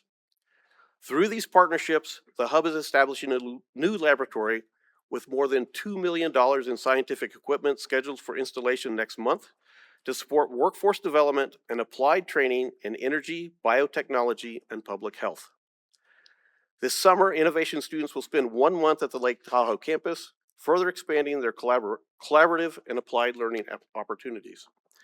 These interactions are fostering collaborations and relationships that benefit both our students and the broader community. The university's presence at Lake Tahoe has allowed us to expand both our research portfolio and our connections throughout the basin. We now have 2 state-of-the-art research vessels, a nearshore vessel, shown here, and a deep water vessel scheduled to launch this fall. I just got new photographs of it this morning. The hull has been laid, so we're looking forward to taking the vessel to Lake Tahoe in October. Through this work, we are contributing to research that is helping set the standard for how we understand, monitor, and safeguard one of the world's most important ecosystems. We have continued to build the Tahoe Environmental Observatory Network in partnership with the U.S. Forest Service and the Tahoe Science Advisory Council.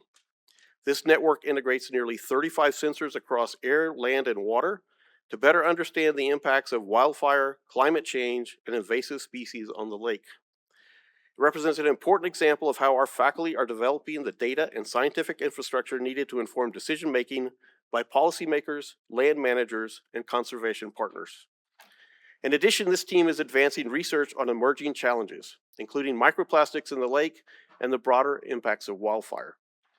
Work led by Dr. Facundo Scorda is advancing predictive models that are shaping how researchers understand and respond to the effects of wildfire smoke on ecosystems and watersheds.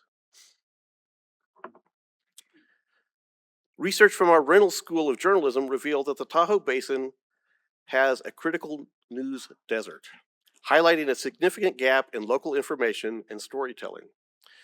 So our local PBS affiliate, KUNR, opened a presence at the Lake Tahoe campus and is helping to address that gap. We have installed a radio station, and bilingual reporter, Maria Palma, is now based on the campus, providing dedicated coverage of the Lake Tahoe Basin. Her recent reporting reflects the breadth of issues impacting the region, from forest management and environmental policy to student achievement and scientific research. The campus recording studio has also become a shared space for podcasting and reporting, supporting student engagement through internships and coverage of local events.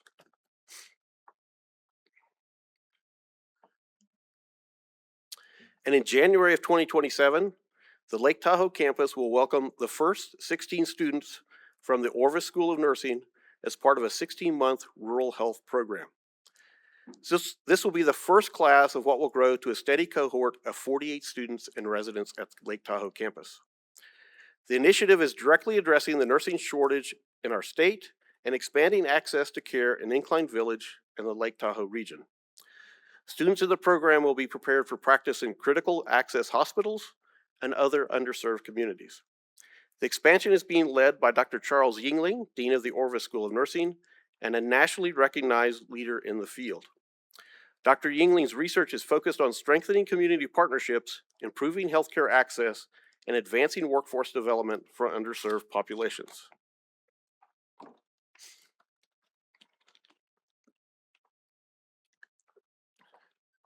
I am, sorry, a break.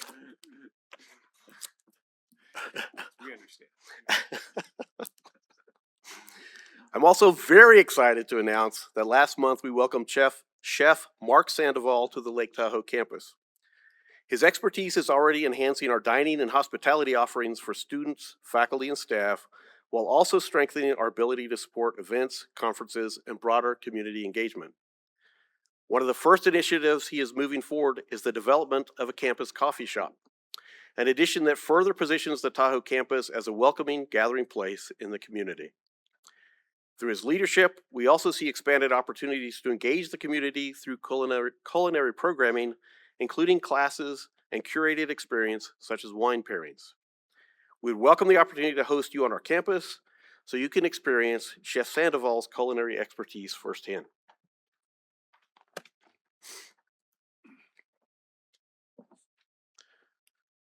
Each summer, we partner with Classical Tahoe to construct a 400-seat outdoor auditorium, which serves as the venue for nearly 20 performances across July and August, welcoming more than 4,000 attendees to the campus each year. Classical Tahoe has long been a hallmark of summer cultural engagement in Incline Village, and we have continued to strengthen that partnership, finding new ways to connect our students and faculty through initiatives like the Chamber Connections program.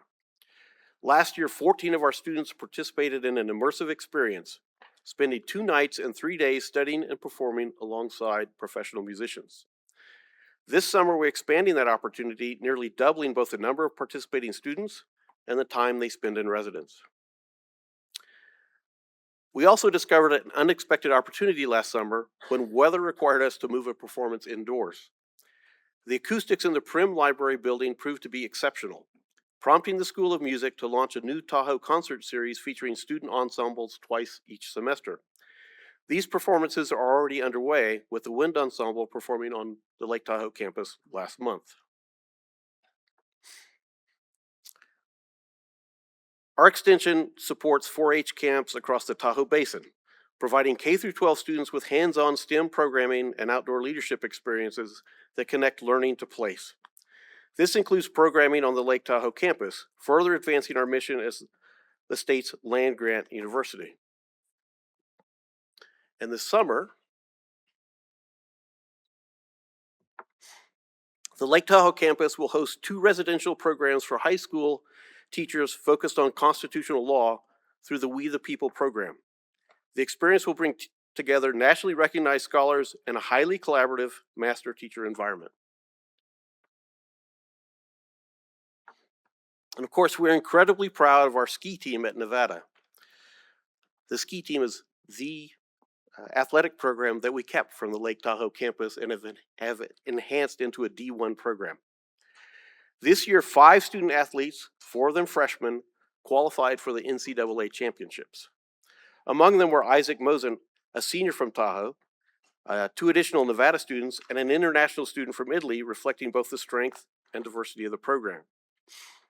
Another student athlete, Erica Lynch, earned distinction as Nevada's first All-American since 2010, an exciting milestone for the program.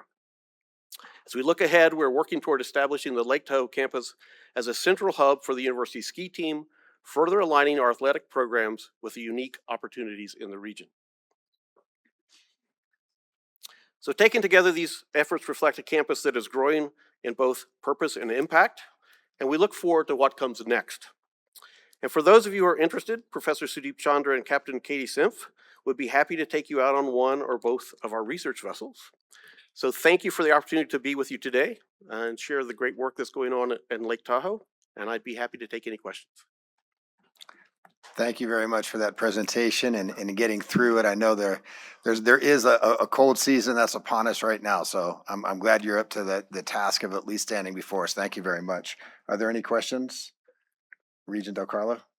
Thank you for the update. I know I did ask for this and I appreciate it. And I live within a mile of the campus and our community absolutely loves this campus. What a get Mark Sandoval up there. I mean, wow, that's awesome.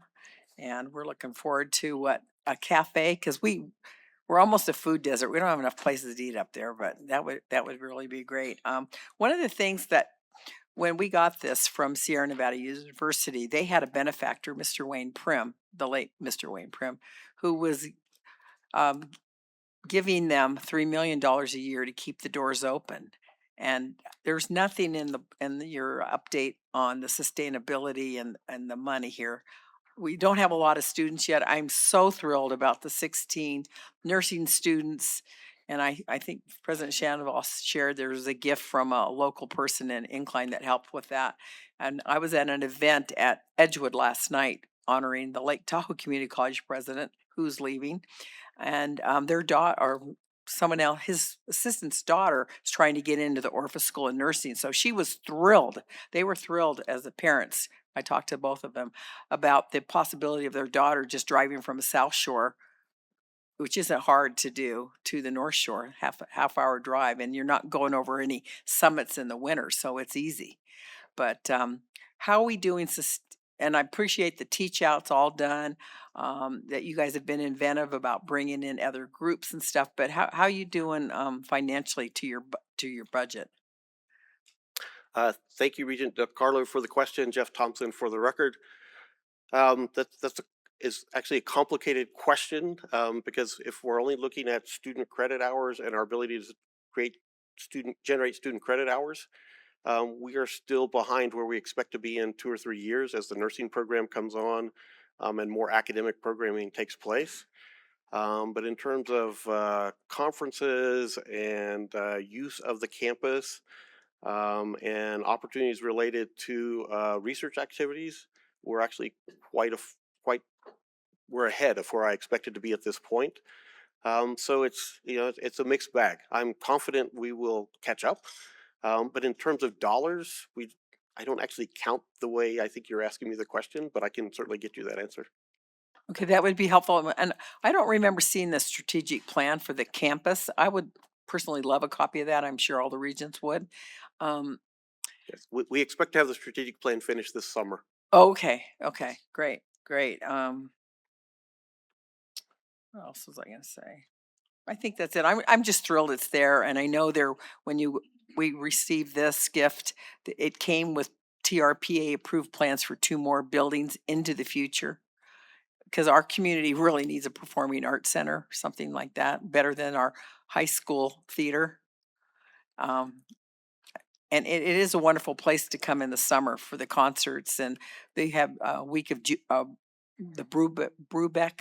His 2 sons come, and they bring in the top musicians out of high schools. It's very competitive. I think there's 40 students that come. It's amazing. So anybody that hasn't come up for a concert in the summer, I really encourage you to do that. And that if you like classical music, it's wonderful. And it's all outside, basically. So keep up the good work. I mean, this couldn't go to California. There is no way that was a hill we would have all died on, okay? It has to stay here, and I'm really excited about the PAC, the Navy. That's what President Sandoval calls it, the 2 research festivals, because it's very important to keep Lake Tahoe beautiful and blue and clear. So really glad.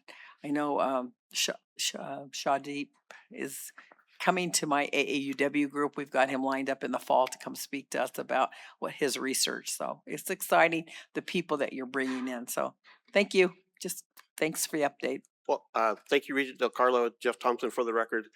Two comments on the things you brought up. We are working very hard with Lake Tahoe Community College to make sure there's a pathway for students who are interested in nursing, have the prerequisites to come into the program on that campus. And yes, we have heard from the community over and over again very strongly, a performing arts center / meeting area is very important to the community and to us. We'll go to Regent Ariscata and then Regent Carvalho. Thank you. You just answered my question about the relationship between the community college up there at Lake Tahoe and Orbis School of Nursing. So very well done. One other question. You mentioned right there on page 13, the Orbis School of Nursing on January 2027 will be starting up there with a 17 student cohort? 16? Yes, Regent Ariscata, Jeff Thompson, for the record. We will start with a cohort of 16 and bring in 16 students at each cycle when they admit students into the program, with a steady state of 48. 48 is going to be the top? Yes, sir. Including the 95 or 90 you have here in Reno? Yes, Regent Ariscata, for the record, Jeff Thompson. Yes, it will significantly increase the number of nursing students we have at the university. And wow. Okay, and there's the other topic you brought up was the just lost my train of thought. I'm gonna let the next regent go first. That threw me off. Thank you. I was going back through our original discussions when we accepted this very generous gift from Sierra Nevada University, and this campus is definitely a jewel for UNR and for NSHE. Excuse me. At the time, we also talked about collaborations or opening up the campus to other NSHE institutions, students specifically. Has there been any work done on that? Thank you, Regent Carvalho, for the question. Jeff Thompson, for the record. We have and we will continue to enhance that as we have more space and make sure we're not interfering with the Teach Out program. But through the Embrace program last summer, we've invited students from several of the campus to be engaged in research and being able to be on that campus and talk with other students about the research they're doing in the community colleges and four-year universities. So we have been doing those things, and we will continue to engage as we go forward. As we look at programs like We the People and some of the other artistic programs that we're doing, how do we engage the other campus as we go forward?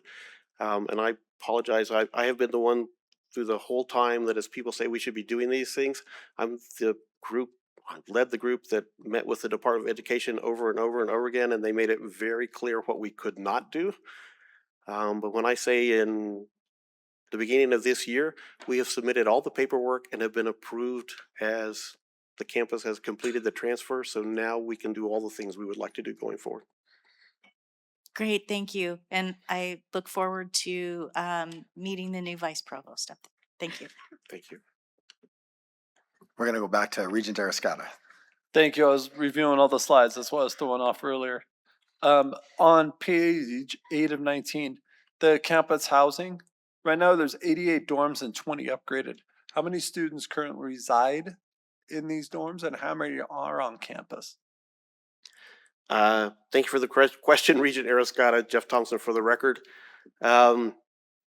So again, it depends on when you're asking me the question. On the weekends, it is very full.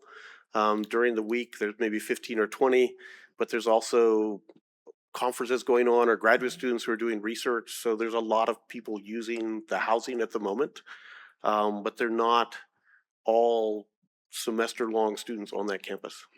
Was there any response you had from the nursing students? How many will be staying up there during this cohort? Thank you, Regent Arascata. For the record, Jeff Thompson, it will be a residential program. They will be staying on the campus in the That's good to housing. hear. And the strategic plan for the campus itself, uh, whom would be focusing on that strategic plan or working on it? Would it be those up on the campus or those in Clark administration? Thank you, Regent Arascata, for the question. Jeff Thompson for the record.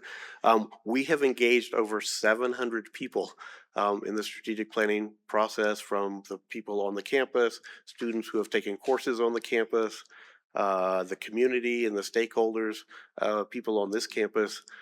So it has been a very robust listening session to come up with some wonderful ideas on how to move that campus forward. 700.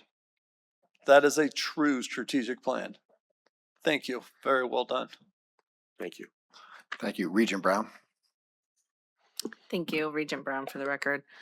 I appreciate my colleague, Regent Del Carlo, asking about kind of it used to cost $3 million a year from the gift.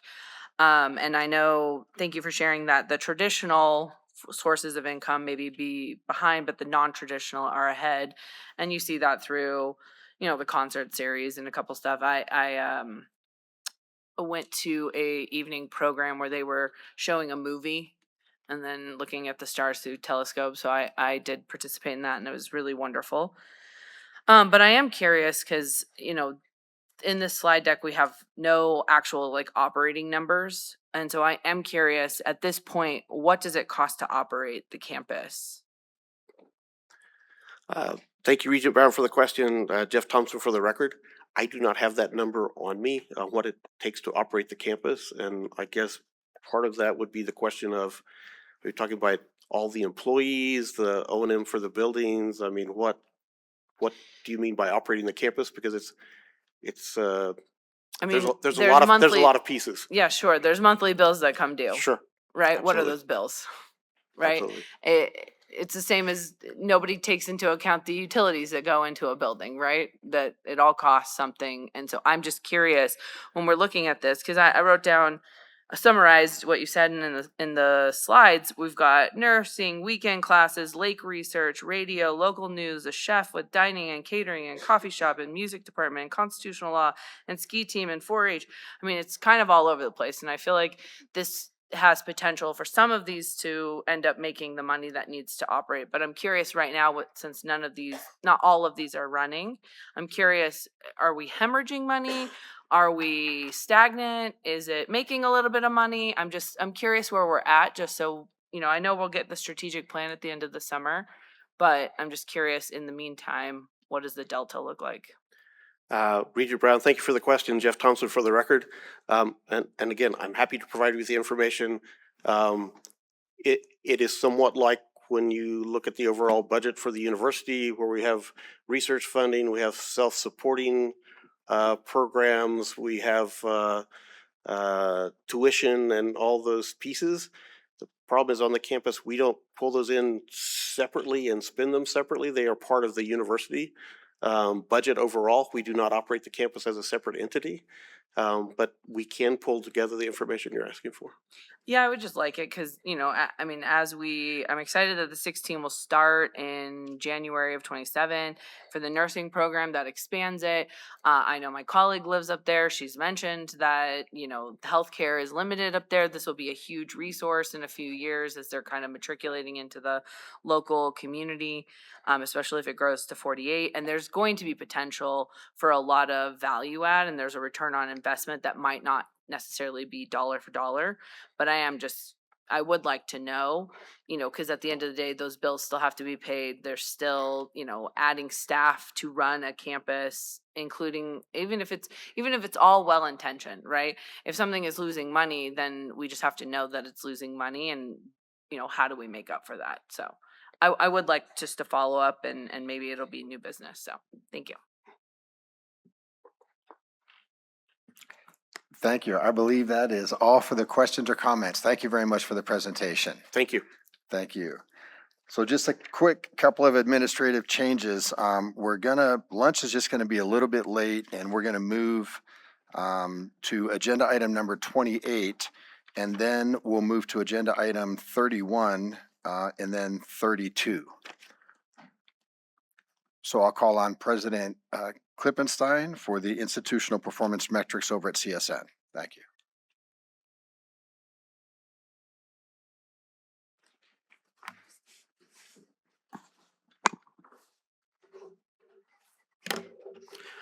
Chair Brooks, Vice Chair Goodman, members of the board, good morning. I'm Stacy Klippenstein, the proud president of the College of Southern Nevada, and here today to provide our metrics report. First, I would like to take a moment to thank the great faculty, staff, students, and community partners for all their work related to the metrics I'll share today. It takes a big village to raise a large, complex organization such as CSN, and we have a great village. Our success is because of our team at CSN and our students. Because of them, it has been a pleasure serving as a president this past year.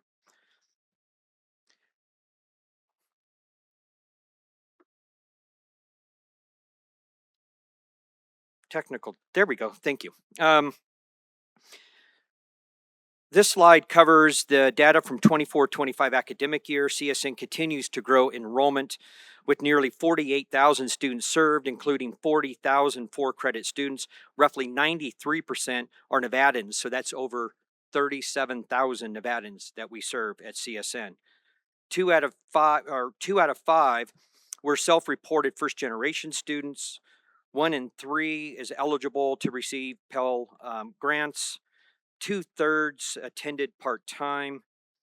You'll also note that CSN's demographic clearly runs and resembles the community that we serve, and CSN is an economic engine responsible for roughly $3.4 billion economic impact in Southern Nevada. Our full-time equivalent number of active employees is just over 2,300, with 2/3 of them being teaching faculty. Our source of funding is roughly 90% from the state of Nevada, with roughly 10% coming from self-supporting sources and grants. As you can see on the right, academic faculty are entirely funded by state funds. 5% increase in fall 25 over fall 24. A breakdown of that increase is roughly 500 or more from our apprenticeship program enrollments. That's roughly 31% increase. 700 or more in our health science major enrollments. That's 12% increase. 900 more first generation students. That's about 7.4% increase. And 800 more Hispanic students. That's about a 6.5% increase. And 176 African American students. That's a 5.8% increase. Our fall enrollment can be split into 2 categories, as you can see on the screen, pre and post COVID. Like virtually all community colleges nationwide, CSN experienced a pandemic era dip of roughly 11%. Since then, however, enrollment has generally run flat until fall of 2025. CSN considers enrollment as one of its top priorities and continues developing more access opportunities for quality education for our students in our communities. Enrollment by race and ethnicity for the fall 2025 semester. You can see racial and ethnic makeup of our student body. As I noted earlier, it closely resembles that of Clark County as a whole. Not much has changed in the overall distribution of different ethnic groups from last year. As you know, we are a minority serving institution and a Hispanic serving institution, and the data here indicates that we are a majority minority institution as well, with Hispanics being the largest group at 44%. This enrollment numbers represents the percentage of degree-seeking students who receive Pell in 24-25. Degree-seeking students exclude high school students and non-credit students. Generally, our Pell students population has remained consistent over the years, even through the pandemic. This past year, we had a 3% increase in students receiving Pell Awards, and much of this has to do with our financial aid staff working to increase FAFSA completions. As you can see, our dual enrollment student population has grown significantly over the last decade. The increase of 200 students from the previous year, much of that is accomplishment considering the presence of the university partners in the Southern Nevada dual credit space. Not on this slide is CSN was flat in dual enrollment in fall, but for spring, we did see a 20% increase in headcount and enrollments as CSN expands offerings at CCSD and our charter partners. Much of that growth has to do with 12 additional high schools offered CSN courses, 46 additional courses sections offered, 24 additional CTE course sections offered, and a growth in our ALS 101 sections from 8 to 18. The breakdown of our dual enrollment students is shown here. The head count includes students who are counted more than once if they are participating in dual credit programs, in multiple dual credit programs. As you can see here, for either concurrent enrollment, they might be doing something with articulated credit, or something in the dual enrollment space, taking classes with CSN. Concurrent enrollment continues to decrease, as you can see here. In 2024, 2025, 2,686 high school students were enrolled in concurrent classes, down from 4,121 only 2 years prior. This represents a loss of 9,000 credit units or 300 FTE in 2 years. This corresponds with the increase in universities entering into the concurrent enrollment dual credit space. CTE articulated credits increased by over 1,000 students, partly due to the additional efforts with our partner high schools to redeem those credits.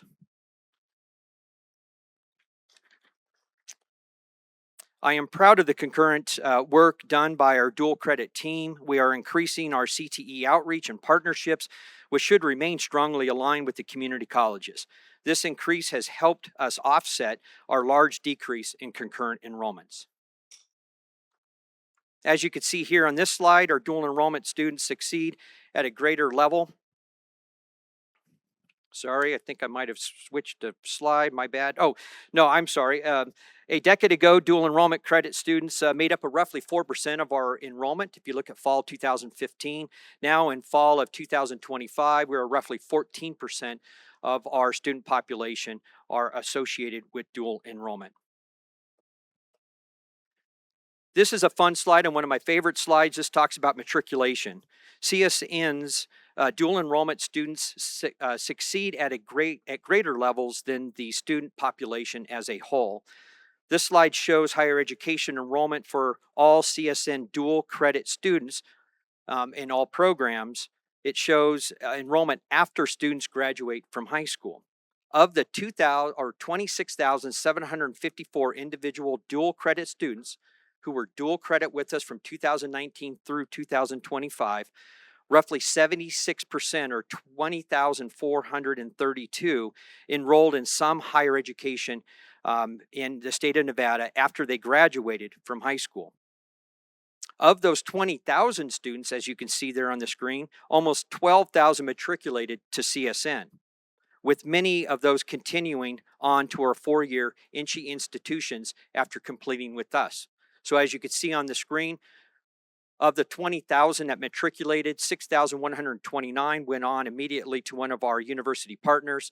Then after they came to us, another 4,834 actually then transferred also on to one of our educational partners, meaning that over almost 11,000 students who go through our dual enrollment programs ended up being somewhere in one of our university partner institutions.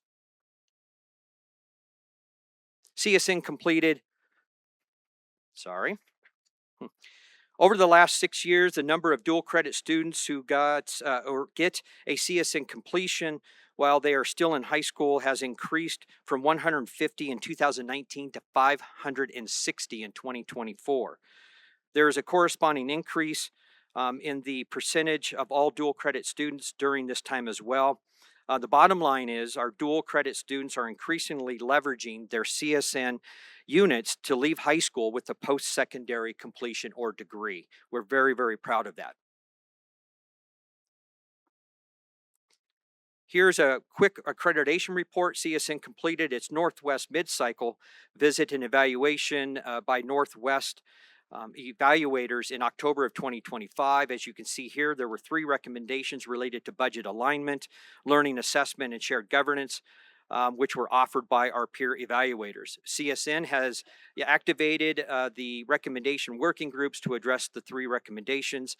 And this upcoming year, the prison education program is scheduled for a site visit and an ad hoc report in 2026. This slide represents our persistence rates. This slide compares first-time in college full-time and part-time students. For fall of 2024, first-time full-time cohort saw a large increase in fall-to-fall persistence from 60% to 68%. This is due to increased efforts to improve the completion gateway math and English courses. As you can see, full-time students are far more likely to return. It is our highest persistence change or number increase for full-time students since 2019.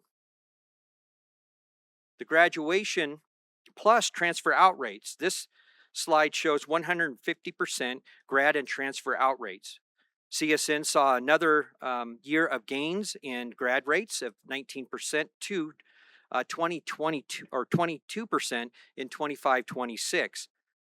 There is an overall steady growth each year in the cohort, which is combined increases in the success of the graduation rate and transfer out rates. We're very proud of the continued work that we were doing in the space of our completions. Our graduation rate in, there we go. Graduation rates for peer comparison. CSN graduation rates has shown an increase in the last 10 years. CSN is, wrong one.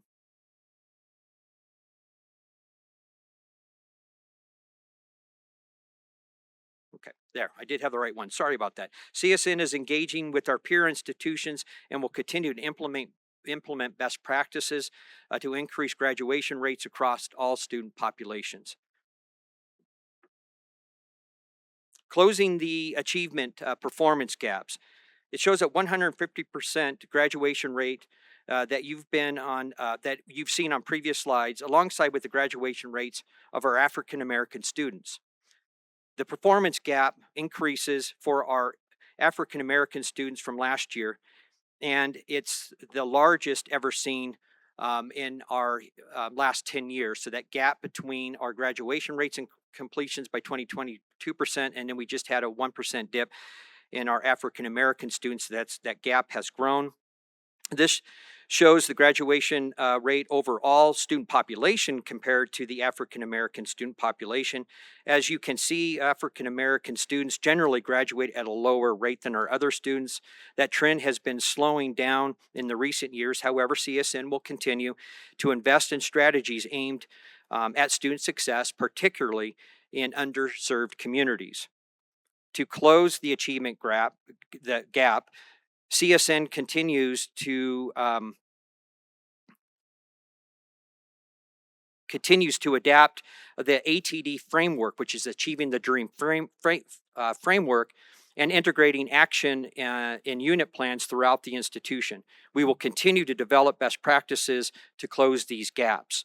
One reference for us on the ATD is we were just recognized this year as a Leader College of Distinction because of our continued work and continued improvement in our overall completion rates.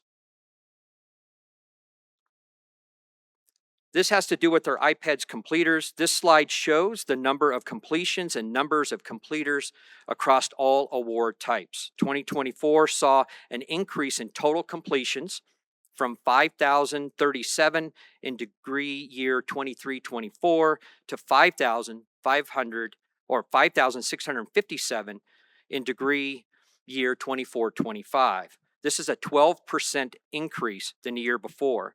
It also represents the single highest one-year total completions ever awarded at CSN. However, we may have broken a record this past academic year. Although we are clarifying our final numbers, it is good to announce it does appear we will be over 5,800 degrees and certificates awarded this past academic year, and almost 5,200 students graduating from CSN. I might add, a high percentage of these are Nevadans. staying in Nevada, and supporting our workforce and our communities. We witnessed growth in completions across all schools and degree types. Largest growth seen in our business, hospitality, and public services, with over 300 more completions between 24 and 25. The largest increase in completion type are certificates, with over 400 more completions than in 2024. We're very proud of our completion rates. Overall, CSN has seen an increase in completers and completions as compared to our peer institutions. This is one of the most important strategic priorities for student success. We will continue to develop strategies to increase our completers.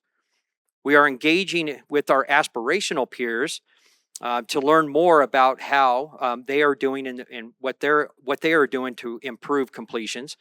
We have visited with Portland Community College and Cuyahoga Community College, and we are heading to Salt Lake Community College later this summer to visit with their leadership team. Regarding outcome measures, 2 cohorts of students are presented on this slide. Those who came in 2011, 2012, and those who came to us in 2016, 2017. In 2011 and 2012, there was a noticeable performance gap between Pell recipients and non-Pell recipients. For that cohort, 60% of the students did not receive an award and were still not enrolled after 8 years, compared to 54% of our non-Pell recipients. For the most recent 8-year cohort, 2018, not only has CSN eliminated the performance gap, but Pell students technically now outperform non-Pell students. Completions in the top demand occupations. This slide covers completions in the field of manufacturing, teacher education, computing, and information technology, nursing, and business. The largest increases we're seeing in our CIT programs and nursing. We have increased our offerings in CIT, specifically cybersecurity, in response to local industry demands. Manufacturing is our newest field and continues to grow. CSN apprenticeship programs, the headcount has increased by approximately 400 in 25-26. Our Division of Workforce and Economic Development, or DWED as you may hear, partners with 19 trade unions to increase the number of apprenticeships.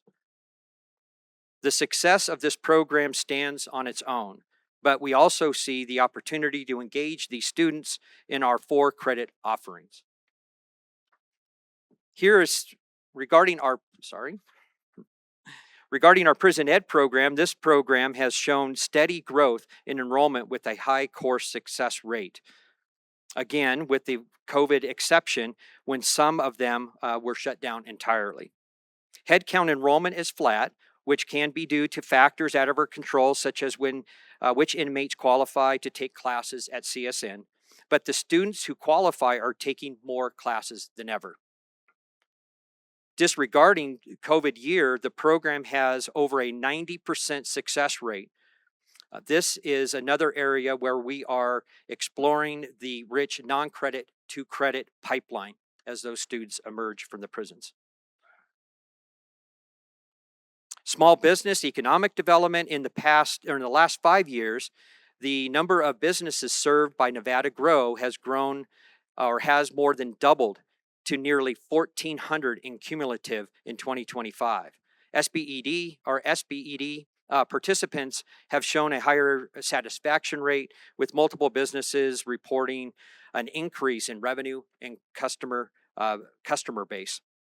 Our economic impact,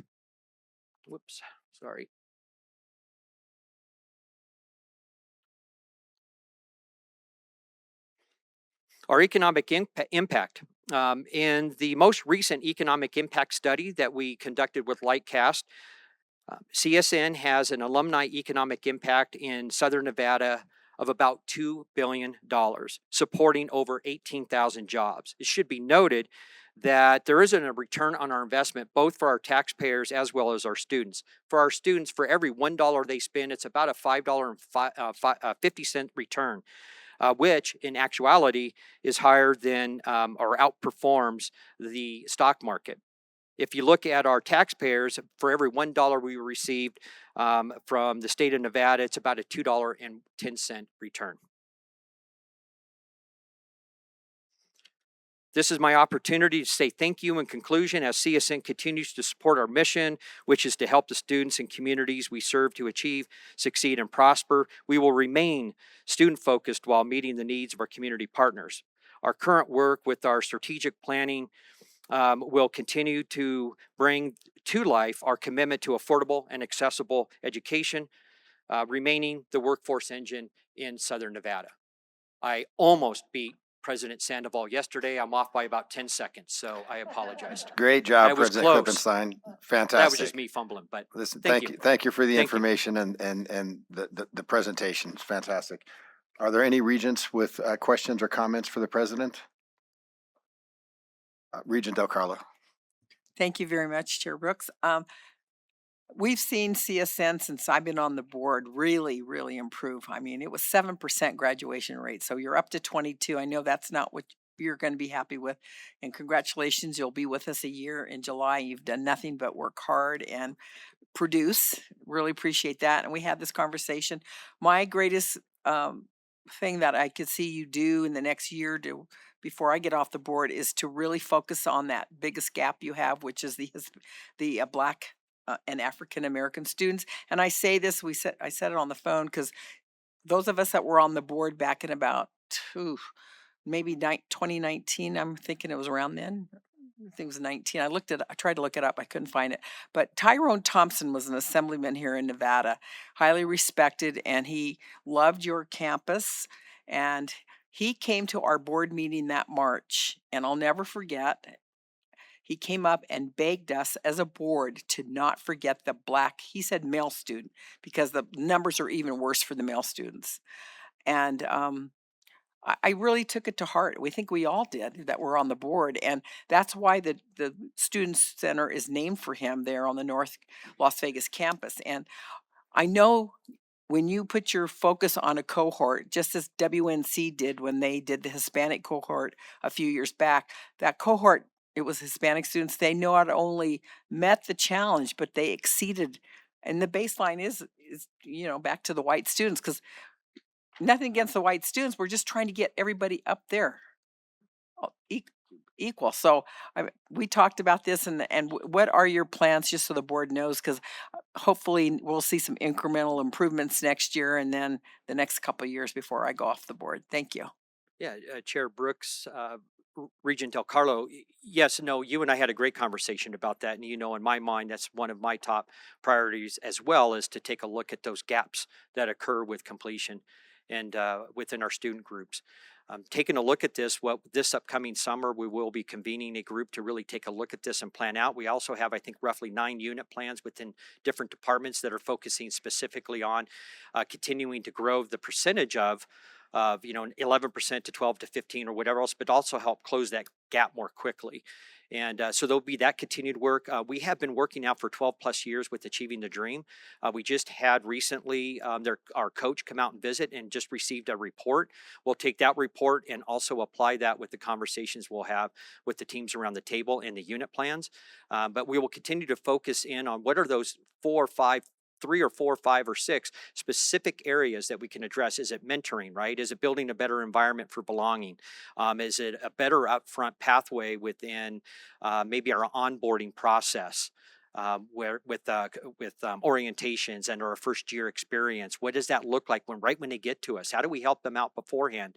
Knowing that predictive modeling, knowing that right now, if they're coming to us as African American, there's an opportunity for us to really try to support them differently. So right when they come in the doors, we're offering them those opportunities to help succeed right up front. So there's a lot of that type of dialogue that will continue. So there are some programs that have been existing on the campus that will continue to grow as well. But we are definitely taking a look at this now, and we have been, not just because I'm here, but we have been over the years. Okay, thank you. And we have I mentioned it, you have great resource in Keith Curry at Compton College in Compton, California. Yeah, thank you. Thank you. Thank you. I don't see any other questions, President Klippenstein. Thank you again for the presentation. Okay, thank you. Great job. We'll now move on to agenda item number 31. And before I turn this over to President Dalpy, I'd like to ask Jeff Downs for his disclosure. Regent Downs. Thank you, Chair. This is under advice of our attorney. Pursuant to NRS Chapter 281A, I hereby disclose I'm an employee of NSHE at WNC because the independence of judgment of a reasonable person may be materially affected by my situation. I will not vote on this matter.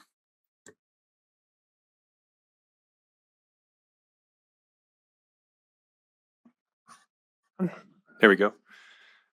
So thank you for having me go a little bit early. I didn't realize I would get the exact time that you're supposed to have lunch, so I'll be the least popular person in the room, but I want to let you know that one of our strategic goals is efficiency, so I will hopefully hammer this home in a way that gets us moving through the day. So thank you for having me. Kyle Dalpy, President of Western Nevada College, here to present our strategic plan dated years 2026 to 2033.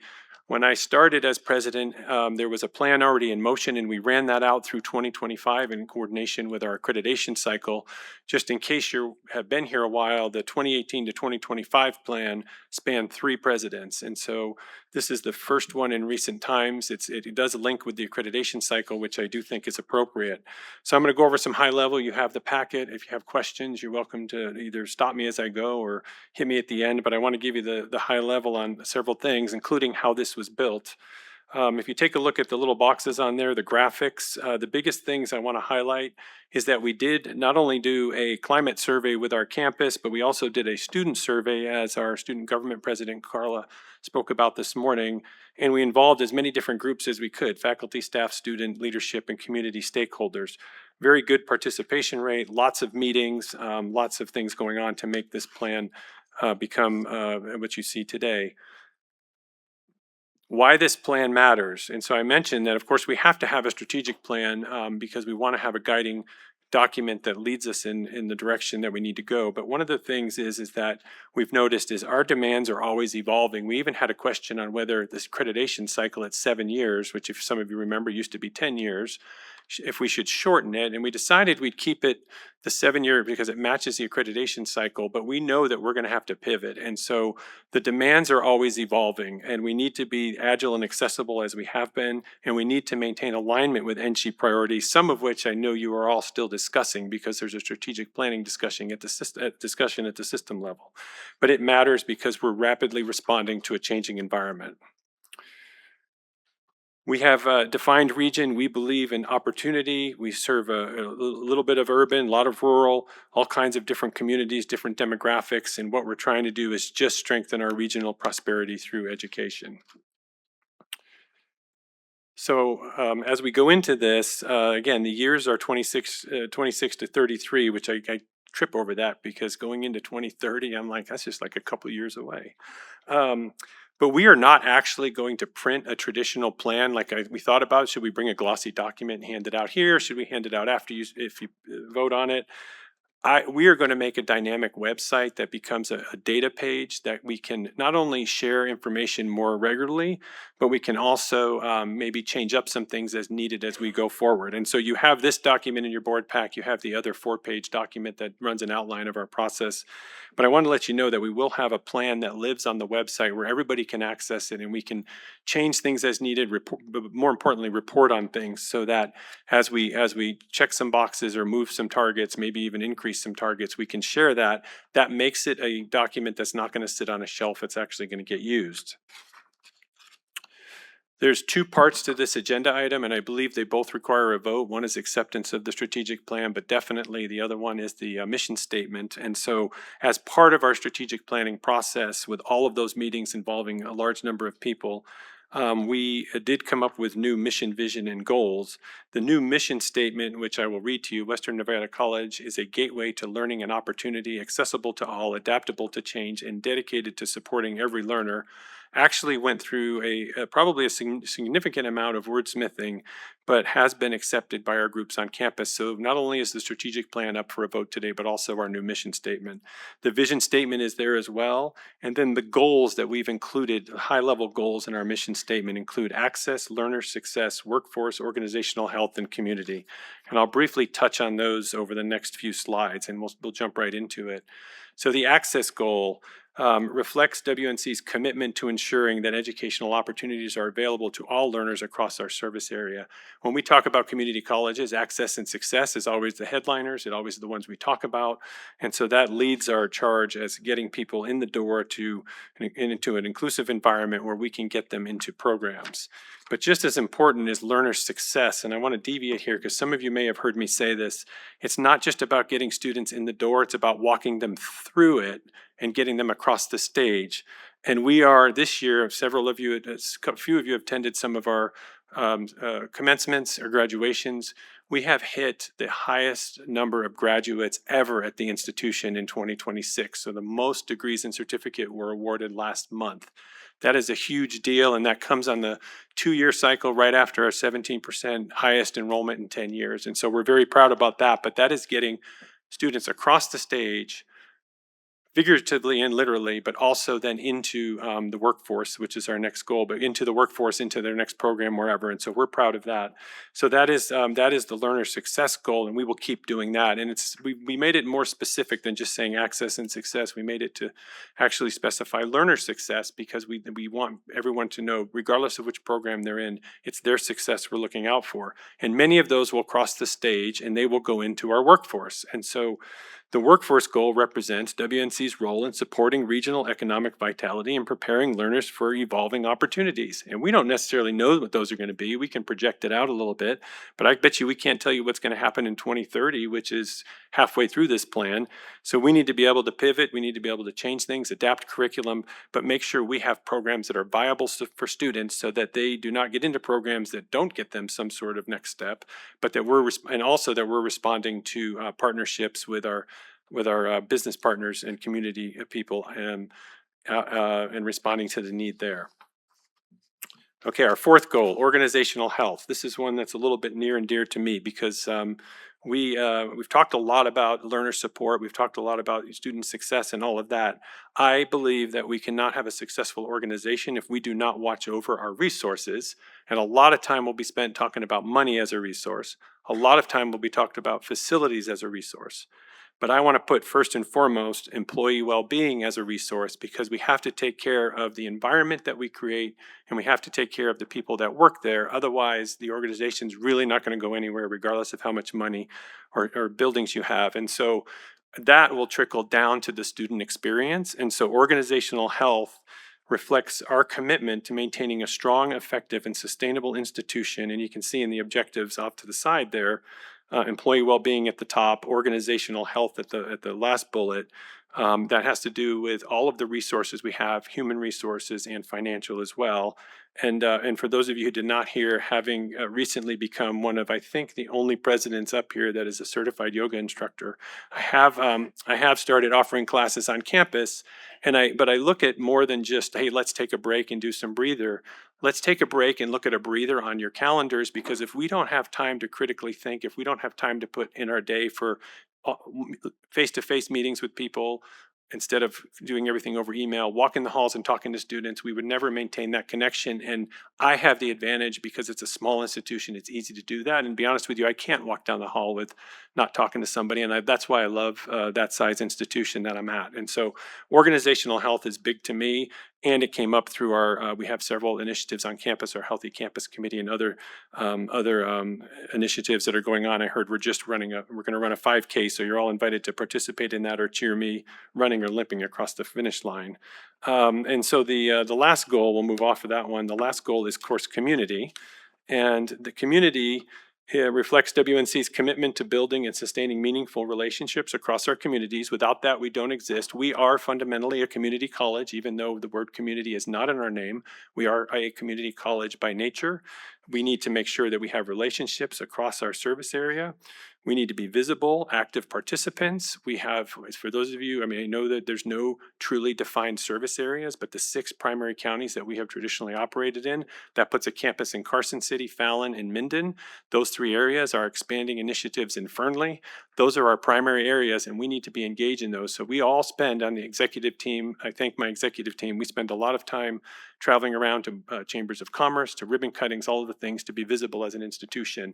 And, you know, I've got to say, having done this job, which this summer marks 30 years in higher education. I can back it all up to how many years I've been in Nevada, but I've been in this seat about 4.5 years.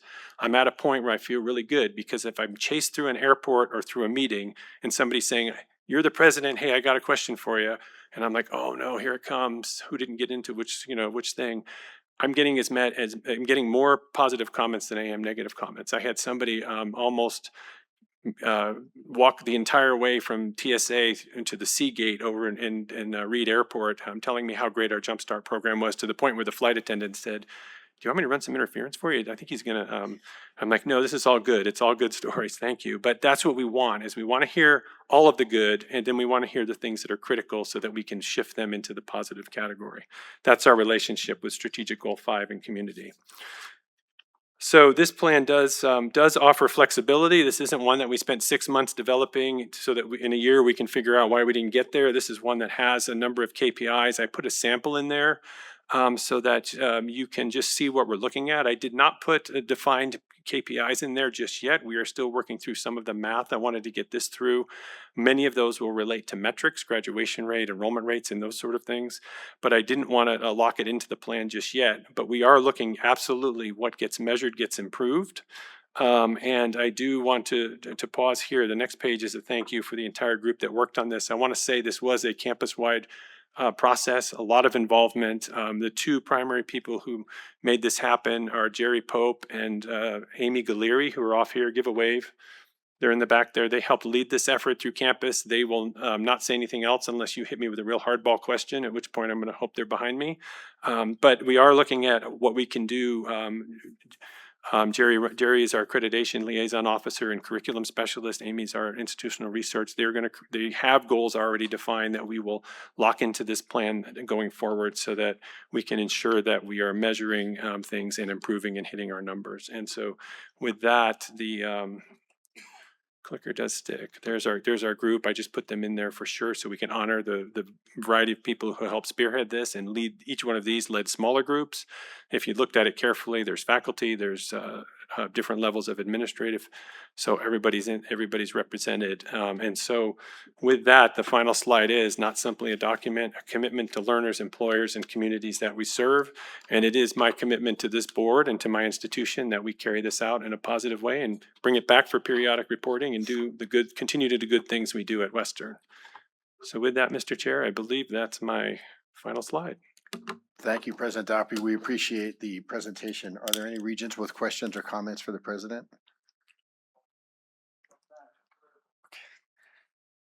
And this is a action item, so then I'd be looking for a motion to approve the strategic plan and corresponding revision to the handbook.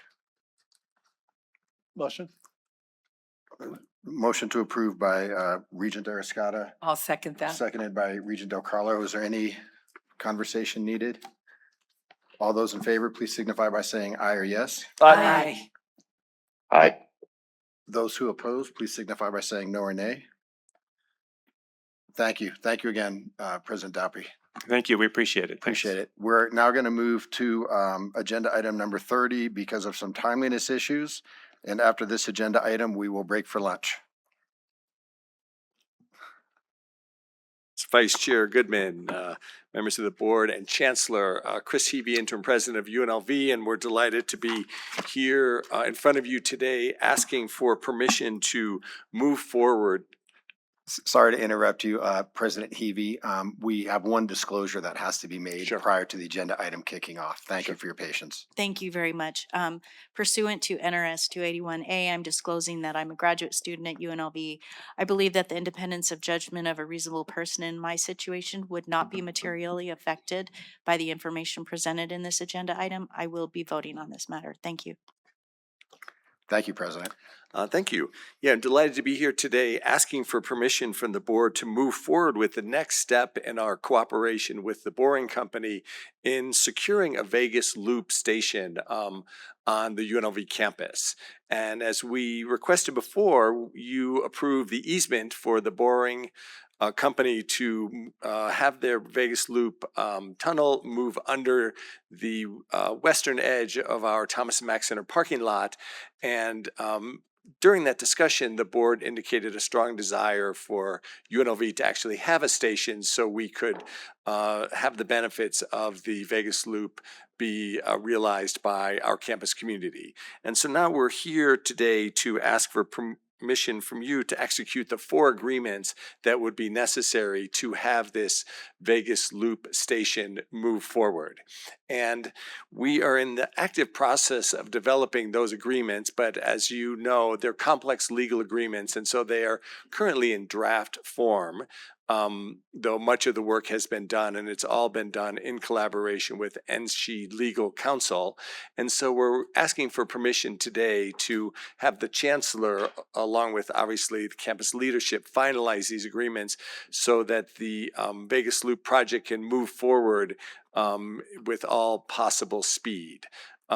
Because the centrality of the station at UNLV to the plans of the Vegas Loop station, I think the county is looking for the board to issue its approval for us to execute these agreements in order for the Boring Company to move forward with their actual excavation of the tunnel. And that's why we're here before you today, before these agreements have been fully finalized. And what we've written into this proposal is that we would send the agreements once fully developed to the BFF.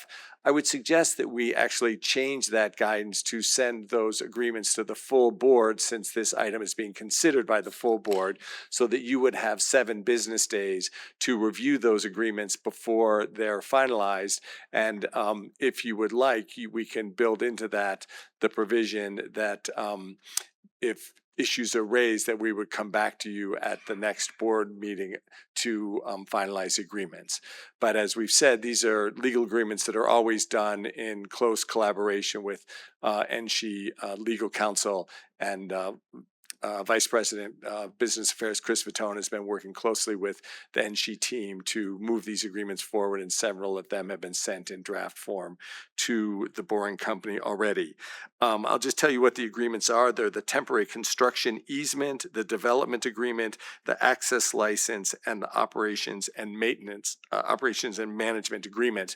In the board materials, it shows where this station will be located, which is on the western edge of the Thomas and Mack Center parking lot near the campus services building. And that's the location that was chosen by the UNLV team as being least disruptive to major events at the Thomas and Mack Center when we need to move around buses and might be, fully utilizing that parking lot. And so we're excited to have this station come online. And as I said, the Boring Company is ready to move forward quickly as soon as they get the county Commission's permit, and that will, I think, follow closely upon the approval of the board for us to finalize these agreements. And we have Tyler Fairbanks, who you've met before from the Boring Company, online. He is not in the NSHE office now because I don't think he'd mind me telling you he's a new parent at home with his maybe 1 week old or so baby, but hopefully celebrating that amazing accomplishment and achievement for their family. And so if you have any questions, we would be happy to answer them. Again, thank you for consideration of allowing us to move forward with this next step in the development.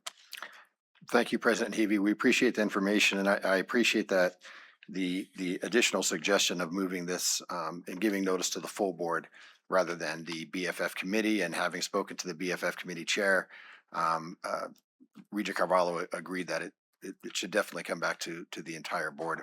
Are there any regents with questions? Regent Breger? I don't have a question, but I'd like to, and then questions, of course, can always be asked. I'd like to make a motion to accept that we continue on with the agreement. So it'd be item number 1 and 2, 1 or 2, so that they can work with legal and the chancellor to move this through the process.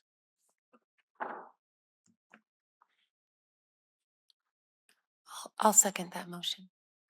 Regent Goodman. Thank you. So we have a motion to approve by Regent Breger and a second by Vice Chair Goodman. I just want to make sure that the options that you're placing in the motion are option one, which Yep. is that with the caveat that this will come back to the full board rather than the BFF committee. Absolutely. Okay, perfect. Is there any additional question? Regent Brown? Thank you, Regent Brown, for the record. I appreciate the coming back to the full board instead of just a committee. I would ask my colleague maybe, because you did say if we did have a problem, it would come back to the board. But obviously, this needs to be signed, which is why we're doing it in this order. So maybe if there is potential problems that can't be worked out and need to be seen by the full board, maybe it's an emergency meeting. I feel like we should put some kind of deadline on when that meeting should take place. So I don't know if that makes sense to the board, Thank you, or Regent. if the Regent Breger wants to make a amendment. I think that the idea is to bring it back as soon as possible to the full board because time is of the essence and then it can get to the county so they can really start the work on that. I'm not certain. I think that would be The request is to notify the board, to provide the agreements to the board and only have it have to come back to the board if issues of concern are raised. That's our hope. And just if I may, then I don't think we actually need a date certain because we wouldn't have it, but that it would come back ASAP if there were to be a concern or a problem. Yeah, thank you for that comment, Regent Breger, Chris Hevey, from UNLV. For the record, yeah, the understanding I have is that we would provide notice to the board of all of the final agreements for 7 business days, and that if the board did not raise any issues, then the chancellor would be authorized to execute those agreements without additional action by the board. That's correct, President Hevey. Chair Brooks, this special counsel, Chris Nielsen. Yeah, this is consistent with the process that's typically used for so-called money contracts when you give a 7 days notice to the BFF, and it's just simply a notice. So I just want to make sure that, as noted on the agenda, and it's been expanded beyond the BFF to the full board, but that's the process. So thank you. Thank you, President Hevey, Council. for clarifying. And the process still exists where if the board would take issue with anything that would come before them, that there could either be a special meeting called, it would be placed on the agenda for the next special meeting, or should that happen before a quarterly meeting? There are certainly ways that the board could address that issue once it comes up. And so it's great that that already exists in there if you're okay with that, Regent Breger, and that we would keep your motion the way that it is unless you'd like to. Absolutely. I think everybody's intent between UNLV, the county and the boring group is to do this as timely as possible. Yes. Yeah, and I might ask if Tyler Fairbanks from the Boring Company has any comments before we finalize this, if that's okay, Chair Brooks. Sounds like a great way to go, President Hevey. It's part of the discussion. Great. Thanks, President Hevey. I'm getting a little bit of feedback there when I speak, but first of all, apologies for not being there in person. President Hevey mentioned, we just had our first kid on Monday. So mom and baby are happy and healthy. But yeah, I just want to say thanks to the whole board. Thanks to President Hevey and Chris Vitton for working with us. We are extremely excited to bring Vegas Loop to UNLV and to progress these agreements to get to a point where we can begin construction and start servicing UNLV. So just thank you to the board. Thank you to President Hevey. Thank you to Chris Vitton. You guys have been really great to work with, and we're extremely excited about our partnership. And we really want to get this station open. So I think, as President Hevey mentioned when he started, when we got the easement voted on a couple months ago, I think there was a lot of excitement and eagerness to get the station in front of the board, and that's what we've worked really hard to do.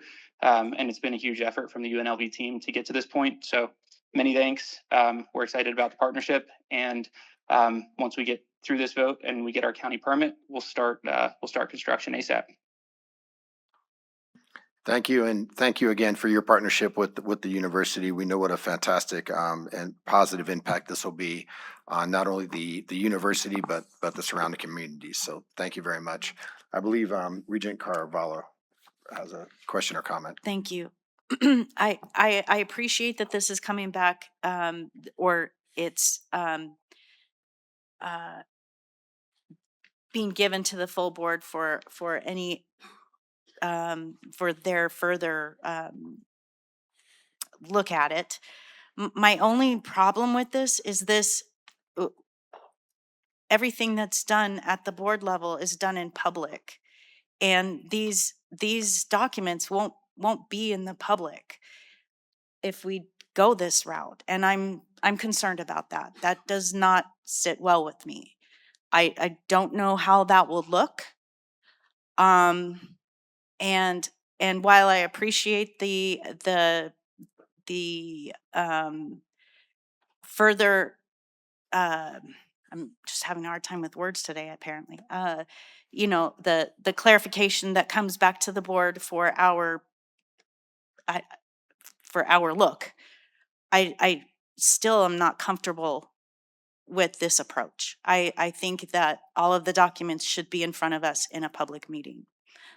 So while like I said, I appreciate it coming back to the full board for 13 sets of eyes instead of 5. I'm not comfortable with this approach.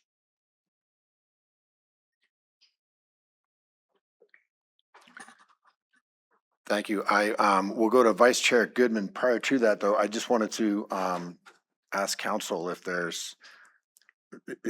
would this not be a typical way that we would move on contracts for notification to the board prior to Chancellor's signature? Or is there something else that we should be taking a look at? Special Counsel Nielsen, in similar instances, we do, as the board knows, we do authorize the chancellor to execute certain documents.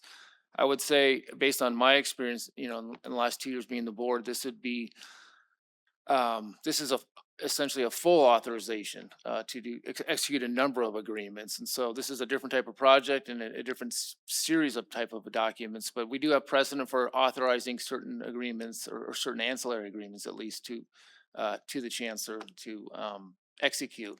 And perhaps Jimmy Martinez has something to add to that, but that's my experience. Yeah, Jimmy Martinez for the record. It is true. This item is asking for a lot of prior to the board seeing documents that it's approving. However, the process, the board does have authority to do it this way, and I think the real difference is documents will come to the board as in a 7-day opportunity to review, and then any objections at that point will be brought to the chancellor in terms of whether or not they would be executed.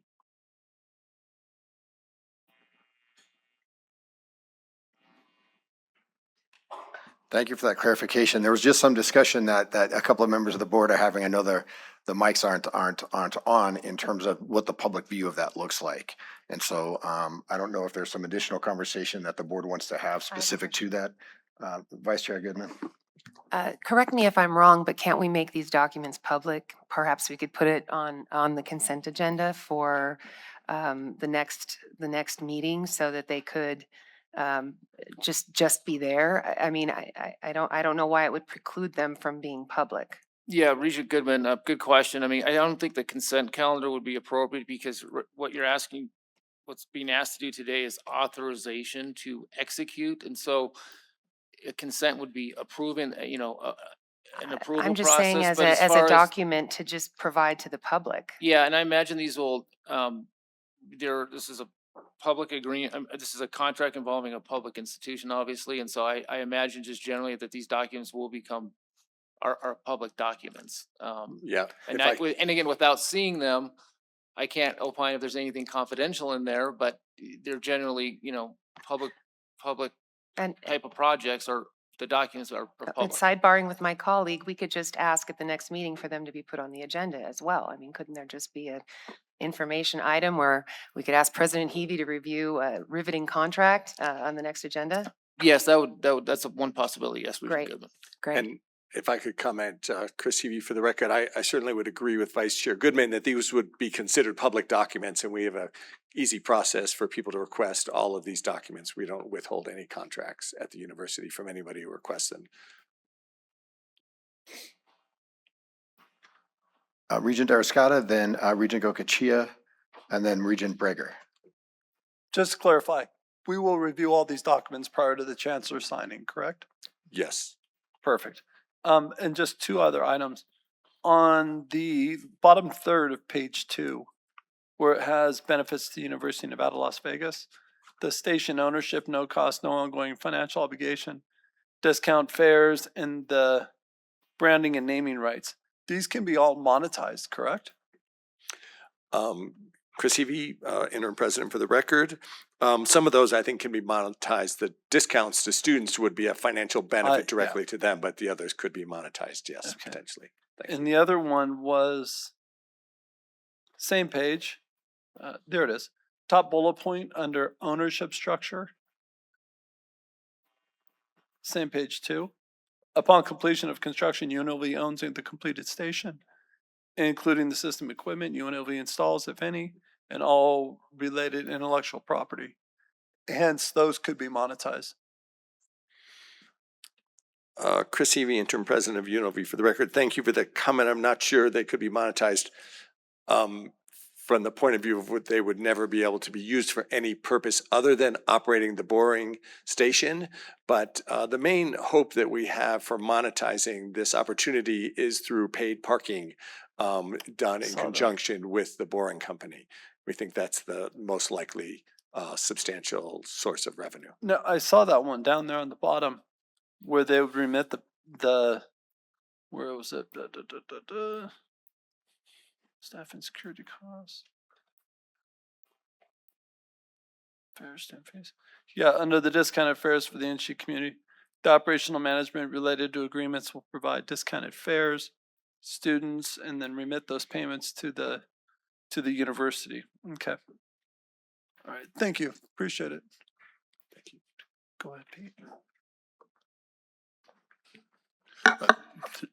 Regent Gokachia for the record, and you know, as I look at it, okay, we've got the agenda item today. This is formal notice to the public that we are in fact going to enter into this. The chancellor is going to review it, and by the motion, nothing happens, nothing is final until it comes back to this board for approval.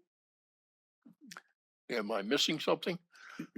Regent Gokachia, Chris Nielsen for the record. Now, as I understand Regent Breger's motion, it's selecting option 1 as identified on the agenda, which authorizes a series of agreements to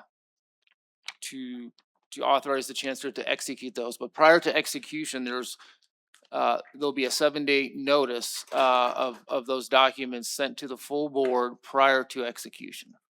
So there's no after the fact approval process, if that answers your question, Regent Gokachia. Okay, I do have a little pause with that.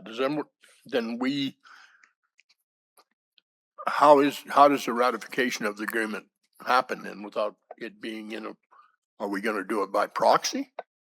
I mean, you're saying you're gonna draft these documents, the chancellor's gonna approve them, everybody gets a copy in the mail, and then it's over? I think at some point we have to be very sure to make it complete. It has to come before this board, whether before or after, at some point. And hey, we seem to meet a lot, but when it comes up to that, again, we could do it online or virtual, but you just call a special meeting. It only takes 3 days to. So, Regent Brooks, for the record, you're exactly right in what you're describing, Regent Gokachia. The way that this is set up based on the agenda and the motion is that prior to executing any contract, and there'll be a series of contracts and documentation that the chancellor would sign off on, it would come to the board, and there would be a 7-day, but it would come to the board not in a meeting. Regent Gokachia, would just be emailed to board members who would be able to take a look at these agreements. And if there were no conflicts that any regent brought up within a 7-day period, then those agreements would be executed. The only time that this would come back to the board is if a regent had a concern with one of the documents, and then it would come back to the board at the soonest meeting that would be calendared, or by special meeting through regent request. If I may, Regent Goykachi for the record, and I don't know how the rest of the board feels, but, I think and especially there's been a lot of discussion about this, I think it warrants, at, even if it's a special meeting and we just have to do it virtually on the phone, but I think it warrants an action by the board rather than you got an email, no action, and therefore it is passed. It's that big an issue. I kind of agree with my colleague, it at least warrants a vote and a special. I know that Regent Breger was on deck and also Vice Chair Goodman has something to add. And so whichever order you would like to go. I just wanted to quickly add that I believe the Boring Company was okay with this coming back on the 22nd meeting. They had recommended that at first so that it could be heard and be final for all of us. So, I mean, that was the initial plan, and then it was put on this agenda. So I don't think anybody's trying to be nefarious here. I just, their intent was to have it fully signed on the 22nd. It was just in the interest of time, so.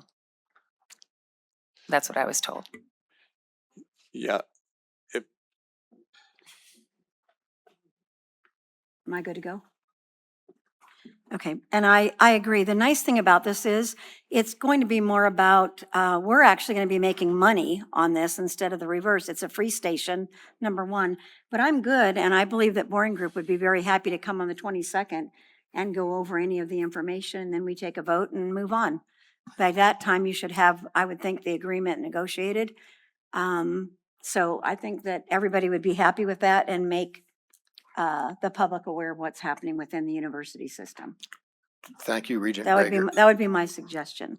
Thank you, Regent Breger. And so I'm going to get to Regent Batista in just one moment, but you would then want to recant or remove your motion, and the second would be removed. Right, and then I would make a new process. motion in regards to the 22nd of June. Yes, thank you, Regent Breger. Regent Batista? Yeah, so I had a question.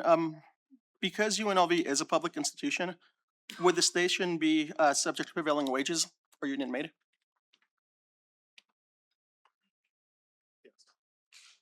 Oh, yeah. Yes, all our projects are subject to prevailing wages. Okay. Thank you. President Heavey, and I know we have a representative from Boring Online. Does moving this to the 22nd so that there's full disclosure and public view of the things that are happening, does that make sense in the way the Boring Company is taking a look at this? And would those documents be ready for us on the 22nd? Yeah, I'd be happy to defer to Tyler Fairbanks from the Boring Company.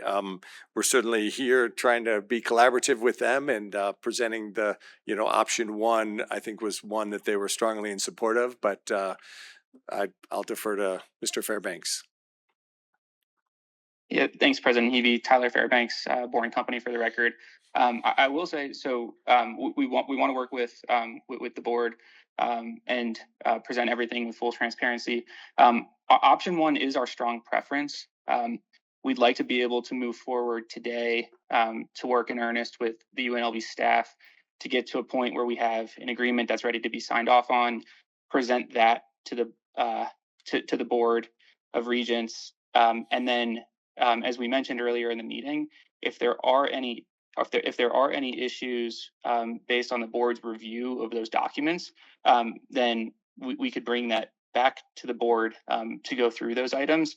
Our strong preference is to proceed actually with Regent Breger's initial motion, which again would be we use today's vote to then work in earnest with UNLV staff to get to a point where the agreements are ready to go in front of the board.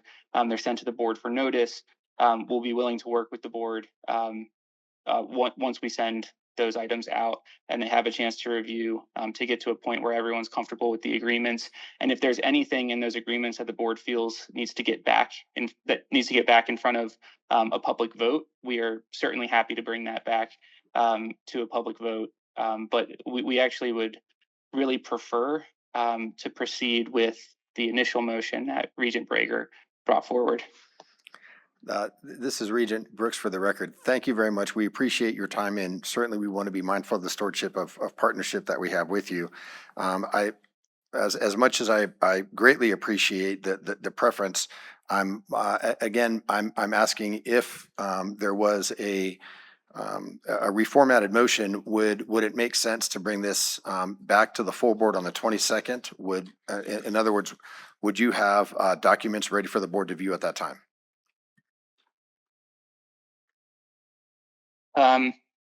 So I'm hopeful that we'll be there by the 22nd with signed agreements ready to go.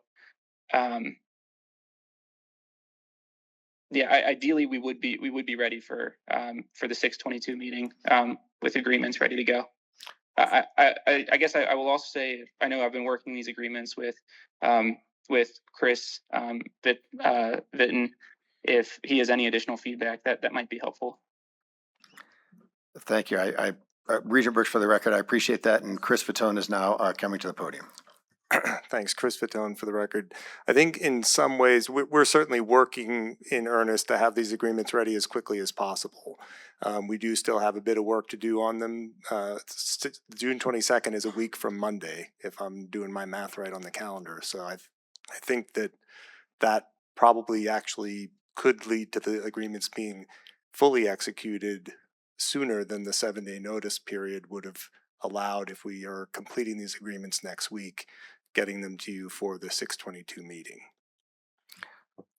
Thank you. I appreciate that. I think it would be, at this point, it sounds like that would be beneficial, because even if there's not the 7-day notice period, the board's able to take a look at it at that time and move in whatever direction the board feels is best. Regent Breger?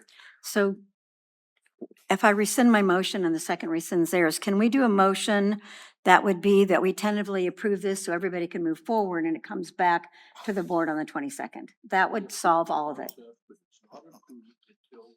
Correct. And so that would be, what that would do is let everybody be able to move forward, but it comes back to us for final approval. So it'd be a tentative, we've done this before.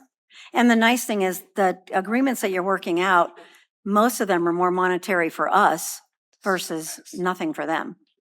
So I mean, I think it's a little bit easier than when we're trying to agree what we're going to pay and take, money out of our system when we're not doing that this time. That's my suggestion. That would be my motion if it would be acceptable. Chair Brooks, Chris Nielsen for the record. So first and foremost, we have a motion, Regent Breger, you have your motion on the table. I and there was rescinded it. So that's, and Regent Goodman, do you withdraw your second? Yes. Okay. And then the new motion would be a tentative approval to move through the process and then come back to us on June 22nd. As outlined on your agenda, the second option is to defer action on this matter until such time when the agreements are fully negotiated, so they may be presented to the board for consideration at a subsequent meeting. I don't quite understand what tentative approval means, Regent Breger. Well, we've done it before to where then they can move on doing what they're doing and it comes back for formal approval on the 22nd. With the drafted documents. There you go. Thanks. So, And Regent Breger, I believe that's what option 2 is. It's you're deferring action so they can be fully negotiated and then come back to the board for approval. Not really. It's like you're not doing anything if you defer it. I don't want to argue with legal because I normally don't do that, but. Regent Brooks, for the record, I just wanted to emphasize what council was saying. It's only deferring action by the board in terms of acceptance. It's not deferring any action that would be taken by the institution, the boring group, and those who have to work on the contracts. I'm not a legal person. All of that, it seems like that would be continued. And if there was no action on this, it would still be continued. There could be action to bring this back on the 22nd. So I would say whatever makes the most sense in terms of a motion so that the board is on the same page. I would leave it up to those who want to make the motion, whether it's to go to number 2 as the option or create something new. Chair Brooks, if I could jump in, this is Jimmy Martinez. Yeah. It seems like what the board is currently discussing is. I can't hear you. I'm sorry. Jimmy Martinez for the record. I believe what the board is discussing is bringing the item back to the board with the full documents. which would be a different specific action requested than what's currently before the board. So on this specific item, the board can take no action, and President Hebe can then submit another agenda item with a different action requested for the 22nd meeting. So I don't actually think, if I'm understanding the board's will correctly, if that's where the board would like to go, the board doesn't need to take action on this item, and interim President Hebe can then submit another agenda item for the 22nd with those documents, if I'm understanding this correctly. Chair. Yeah. Just a point Regent of McGrath. Sorry. Regent McGrath, for the record, just for clarification, I do think that it's drafted in a confusing manner because option number 1 is granting the approval to negotiate and execute the agreements, pending just the presentation to the board. And I think that we want a modification of that rather than the second option, because I think the part that what I'm hearing from my colleagues that we want to change is that the board then, reviews the agreements after they have been fully negotiated. But I still feel that we need to give approval to negotiate to the chancellor and the president. Thank you, Regent McGrath. So it sounds like it's the initial motion that Regent Breger was making, but with the caveat is, rather than this being a 7-day notice email to the board, this comes back to the board on the 22nd. Well, what if, and if I can interject, then if we do option 1 with an amendment that it comes back to the board, that would just solve the whole thing. It would, Regent Breger, it would want to, you'd probably want this based on what you've been saying. You'd want this to come back to the board on the 22nd. Correct, For final board approval. correct. And then Thank it would give everyone what we're looking for. That's correct. Thank And so, And I just wanted to add, this is Tyler Fairbanks with the Boring Company, for the record. That sounds great. What Regent McGrath and Regent Breger just stated, the Boring Company is in full support of. thank you very much. It's Regent Brooks for the record. Thank you very much for stating that. Sounds like there's some very cohesive agreement to allow the chancellor and others to continue the arrangements that have to be made in terms of the negotiations for the contracts, and that the board would like to see this on the 22nd, just to expedite and support the Boring Group in terms of the permits and other things that they've got to get done, which is why I believe there's a timeliness piece to this agenda item, so that we can allow them the ability to move on with the project. And so, Regent Breger, I'll turn this back over to you if you'd like to make a new motion, and we'll go from there. Thank Okay. you. So I would make a motion with option 1, adding that we would bring this back. The amendment would be to bring it back to the board on June 22nd. That's all it would need to be. Thank you, Regent Breger. So we have a motion on the floor then to approve the execution of agreements by the chancellor and anyone else associated with this project. And the only difference is this will not come back to the board via email for a 7-day calendar process of execution. This will come back to the full board on June 22nd. Is there a second to that motion? I'll second. Seconded by Vice Chair Goodman. Is there any other discussion? Regent Carvalho. Thank you. So I just want to clarify. So we are giving approval for UNLV to negotiate with the Boring Company to bring back this suite of agreements to the board for our approval on the 22nd. That's correct, Regent Carvalho. Okay, I just want to make that very clear. Okay, Thank thank you. I don't believe that there's any additional conversation or discussion on this matter, so I will just ask for a quick yay or nay vote on this. All those in favor, please signify by saying aye. Aye. Those who oppose, please signify by saying no or nay. Thank you. Thank you very much for your time, President Hebe. Thank you to the board for that discussion and going through all of this and making sure we're getting things done the right way. And let's break for lunch. Thank you. Okay. Thank you. Let's resume the meeting, and we'll start off with, we'll go back to one of the agendas that we didn't address earlier, and that's agenda number 29. And I'll call on Chancellor McMayer to lead that agenda item right after I give a moment for Regent Downs to make a disclosure. Thank you, Chair. Pursuant to NRS Chapter 281A, I hereby disclose I am an employee of NSHE at WNC because the independence of judgment of a reasonable person would not be materially affected by my situation. I will vote on this matter. Thank you, Chair Brooks. Vice Chair Goodman, Regents, I'm Matt McNair, NSHE Chancellor for the record. We're bringing this item today for two reasons. First is so CFO Leiser can give you an update on our conversations with the presidents, business officers, government relations people on each campus about the evolution of the funding formula. And then also wanted to bring back the presentation that CFO Leiser gave at the last meeting. We don't intend to go through that presentation today, but wanted you to have it for reference. This is a list of the priorities that the campus has been working on now since last fall.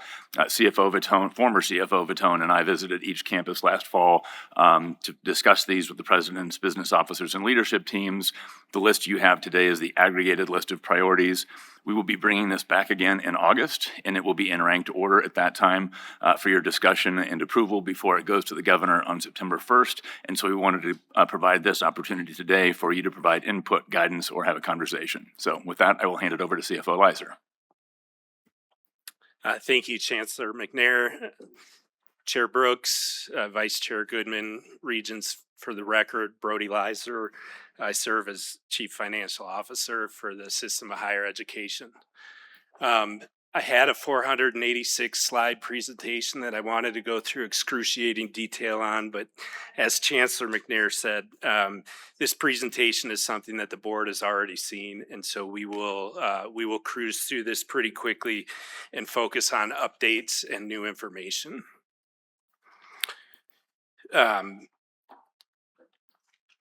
The main update will be the last bullet here on that slide, which is an update on the funding formula model discussion that has occurred. The timeline, you've seen the timeline. One thing that I would like to point out, we did receive notification from the governor's finance office.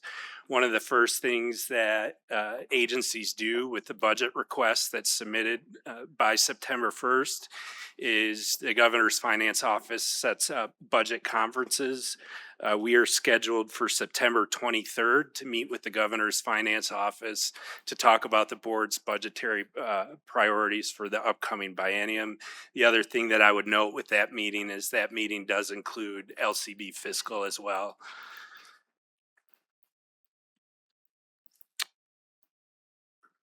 As noted, we're gonna cruise through these slides because you all have seen them already, and we'll try and pick up some time here for the board, not to repeat stuff that's already been presented.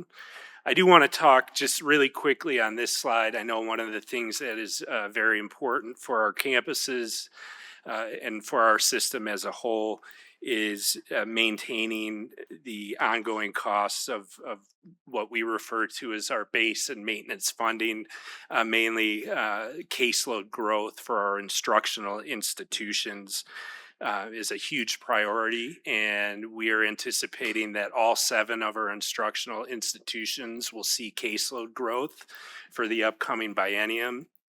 Initial estimates are that caseload adjustment will be over $50 million a year, over $100 million of new funding for the upcoming biennium just through caseload.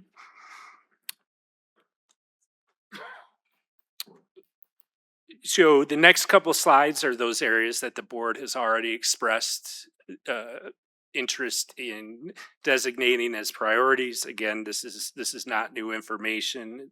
The fee waiver, here we have the small institution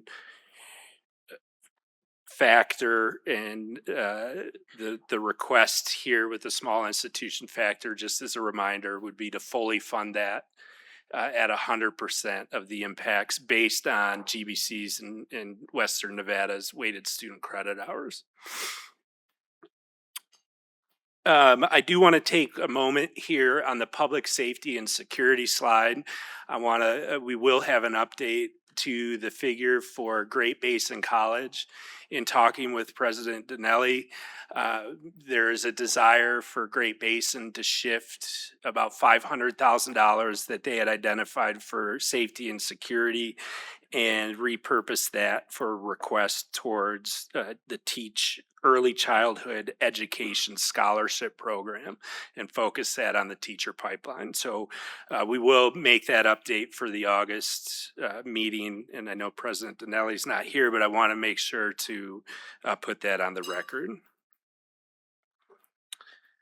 Again, here's some of the areas that we talked about previously under student success and academic support. I won't go through these in detail.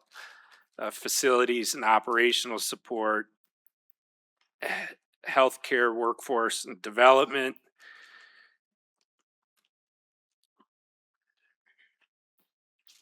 teacher pipeline, education, workforce, student access and affordability. One of the things that I'll mention here that we mentioned at the last meeting, we do have some program areas that you see on these slides. This is a good example, the Silver State Opportunity Grant increase. While we had a specific request from the College of Southern Nevada, when we come back in August, we'll try and broaden that request to be system-wide and for all the institutions that have students that are eligible to receive those awards. So those are some of the things that we'll clean up and as we bring this back in August, as the Chancellor indicated. Similarly, here on this slide, we have the knowledge account. I know President Sandoval talked about this yesterday, and UNR does have a specific request here. It's specific to UNR, focusing on research grads, grad assistants, but we want to also work with UNLV and talk to DRI because we know that the knowledge account also has potential benefits to those institutions as well. And I want to make sure if they have specific asks that we bring those back in August as well. Similar here, again, on the WIN funding, we're showing GBC, CSN, but there's a benefit for WNC as well as Truckee Meadows, and we'll want to make sure that we're reflecting that support for those things that go beyond individual institutions. With that, Chair Brooks, as the Chancellor mentioned, we are preparing for the August meeting.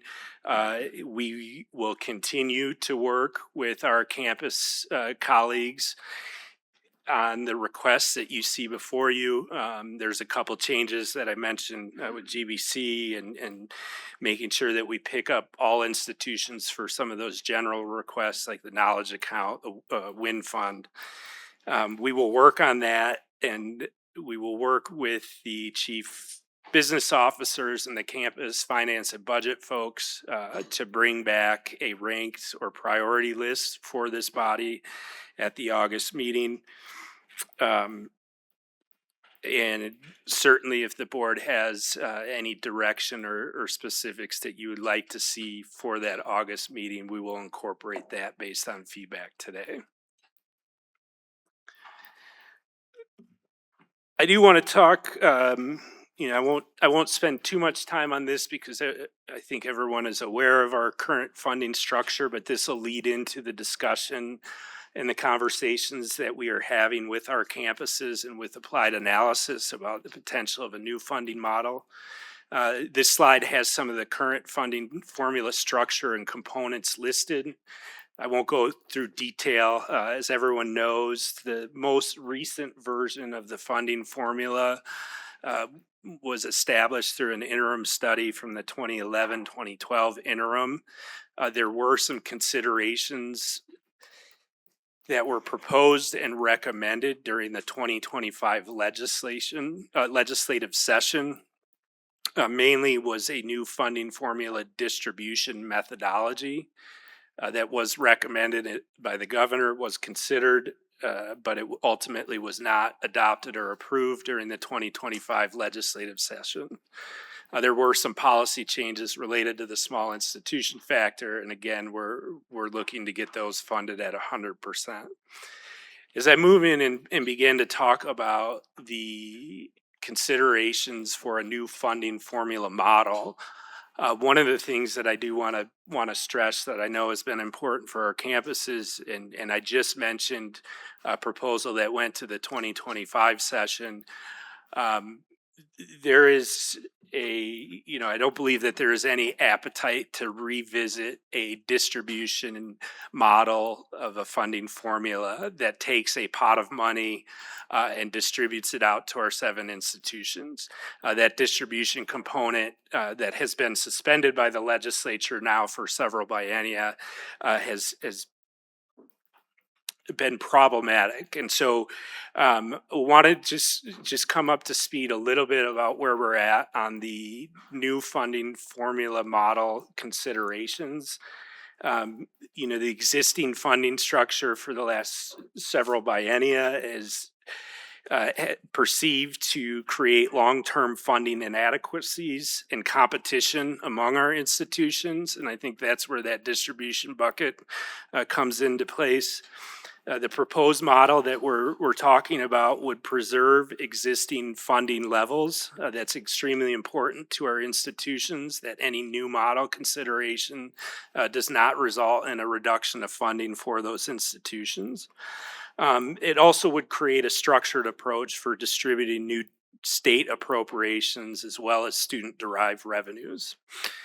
The funding distributions would be designated to move institutions towards a peer or aspirational funding benchmark over time, with our institutions achieving those benchmarks together at the same point, demonstrating an equitable funding model approach to get our institutions to those target funding levels. So the update at this point, Chair Brooks and Regents, is that we did have a call last week with all of our campus representatives, all of our campuses represented, including their budget and finance folks, as well as the government affairs folks. We had representatives from the chancellor's office, and we got on a call with applied analysis as we had a number of questions that we wanted to allow not only the system office, but we wanted to allow an opportunity for our campus representatives to pose questions to applied analysis, to express concerns that they may have with any proposed funding formula, as well as to consider what our priorities are going forward, not only as from a system level, but from an institution level as well. Those discussions are going to continue with the stakeholders. There is a lot of detail to be figured out in regards to what does the model look like. And so one of the next steps that we are taking that I think will be helpful, not only for the groups that we're having our discussions with, but for the board members themselves, is to develop a matrix to identify what does the current funding mechanism and model look like, those components that I had on a couple slides ago, to identify everything as it exists, explain how it works today, and also explain how that works with the new model. And that would include funding components, your base funding, your caseload, but it also would consider policy areas that will be part of the conversation. How do you treat resident students versus non-resident students? How does the funding model look at remedial courses? There's a lot of discussion around dual enrollment. Should there be something specific in the model related to dual enrollment? So we need to get through all of, there's a lot of details, a lot of areas that can be addressed and covered in the funding discussion. And I feel like that matrix document is really going to be a helpful tool as we continue on with our discussions with the board. So we hope to have more information in that regard when we come to the August meeting. Again, we'll continue to engage stakeholders with those discussions around the funding formula And I will say this again, as we head into the August meeting where the board will make its final determinations on the budget priorities for the upcoming biennium. We are not asking our institutions or our campus staff to do anything differently with how they build the budget. As it relates to this model, we are going to build the budget in the state budget system the same way that we have done in prior years and with the same direction that we have given our campus staff that direction over the last several months. So that is not going to change, and I just want to reiterate that for the finance and budget folks at our campuses. So with that, Chair Brooks, I think I don't have one more thing, and I'll just end it there and be happy to try and answer any questions and get you some time back on the clock. Thank you very much. I appreciate that. I was waiting for one more with that. We appreciate the presentation. Are there any, Regent Del Carlo has a question or comment for you. Thank you, Chair Brooks. I talked to you, Brody, about slide number 12, and I don't think you were able to change the slides for this meeting today, but you didn't mention that you would add it, because I had asked that we increase the number of advisors 350 to 1. That is one of our core pillars of our that we passed our, and we need to add NSU, TMCC, UNR, and WNC. Yes. UNLV is below that, which is wonderful. But that's really important because we talk about graduation rates. This is a key component of graduation rates. So if we could just add that. Thank and you. I've got the numbers already yeah. if you want me to give them to you. No, thank you. For the record, Brody Leiser, thank you, Regent Del Carlo. Chair Brooks, I have one more thing. For the August meeting, we're going to add a slide to expand on the advisor to student ratios. Thank you very and so, Regent Del Carlo, you're absolutely right, and I appreciate the conversation that we had. We did have a little bit of just a timing challenge between the last special meeting and this meeting in order to incorporate some of those discussions that we had. And so we absolutely will expand on this slide in particular and the advisor student ratio. We have engaged all of the campuses and their finance folks. I know that Western has submitted a specific request that we will get incorporated into this slide. I know that some other institutions plan to use their caseload dollars to invest in additional advisors, and so that's why they don't have a specific request. Okay. And so you need all of that content to tell the entire picture, and we absolutely will be bringing that back for August. Thank you very much, CFO Leiser. Thank you. Any other questions? I just have one. It's on slide 23. It's the new funding formula distribution methodology. So I'm assuming that's something that's still being worked on, and that'll come before us later on. For the record, Chair Brooks, Brody Leiser, on slide 23. That particular reference was to a proposal that went before the 2025 legislature and was not adopted. So we do not have any intent to bring back that distribution model for consideration by the board. Okay, thank you. Thank you. Appreciate that. At this time. Thank you. Thank you very much for the presentation. We appreciate it and look forward to more conversations with you about budget. Thank you. And with that, we will move to agenda item number 32, collective bargaining agreement TMCC and TMCC NFA. And I'll ask President Alexander to please lead this agenda item.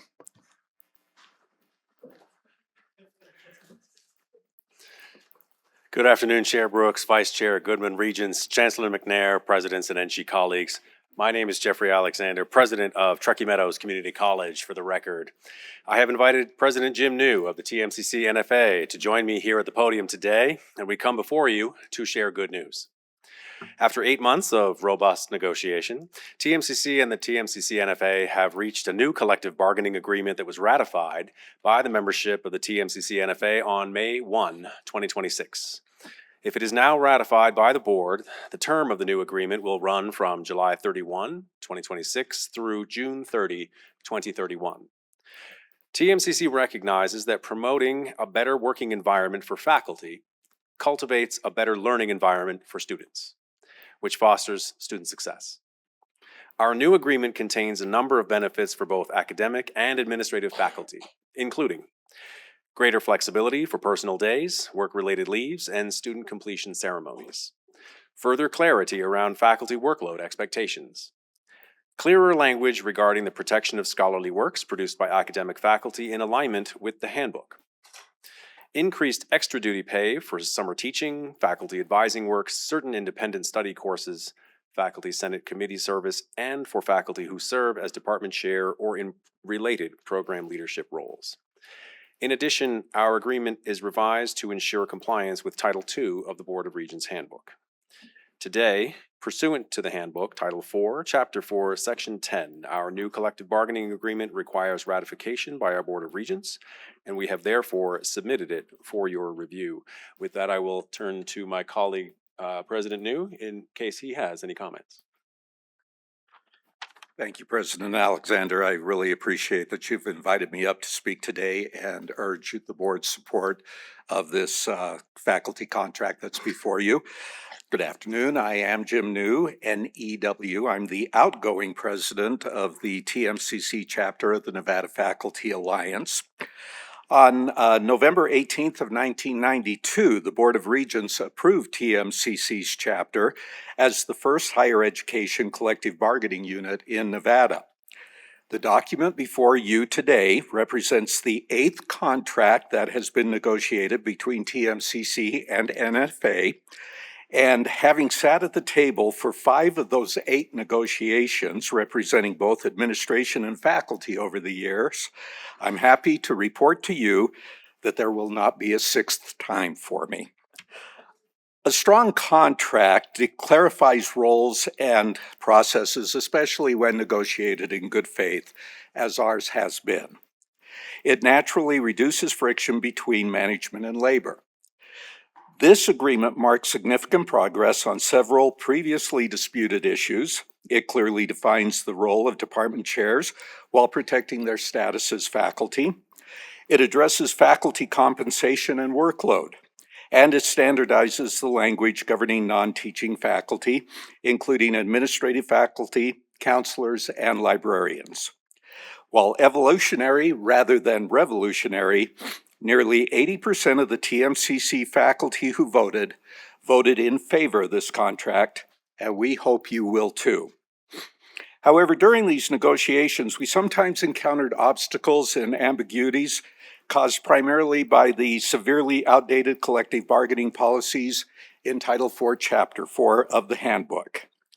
It was written in 1974, and these policies were designed to mirror the Nevada Revised Statute, NRS 288, which governs collective bargaining for state government employees.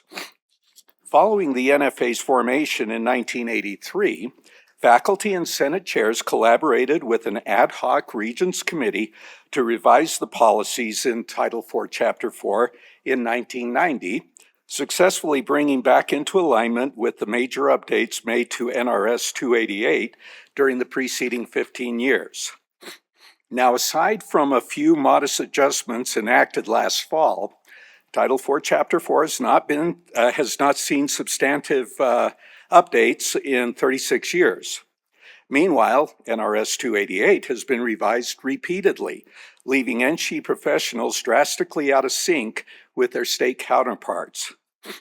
In my final comments to you today as an elected union representative of the TMCC faculty, I sincerely encourage this board to form a new ad hoc shared governance committee to modernize Title IV, Chapter 4, and bring well-deserved parity to our valued faculty.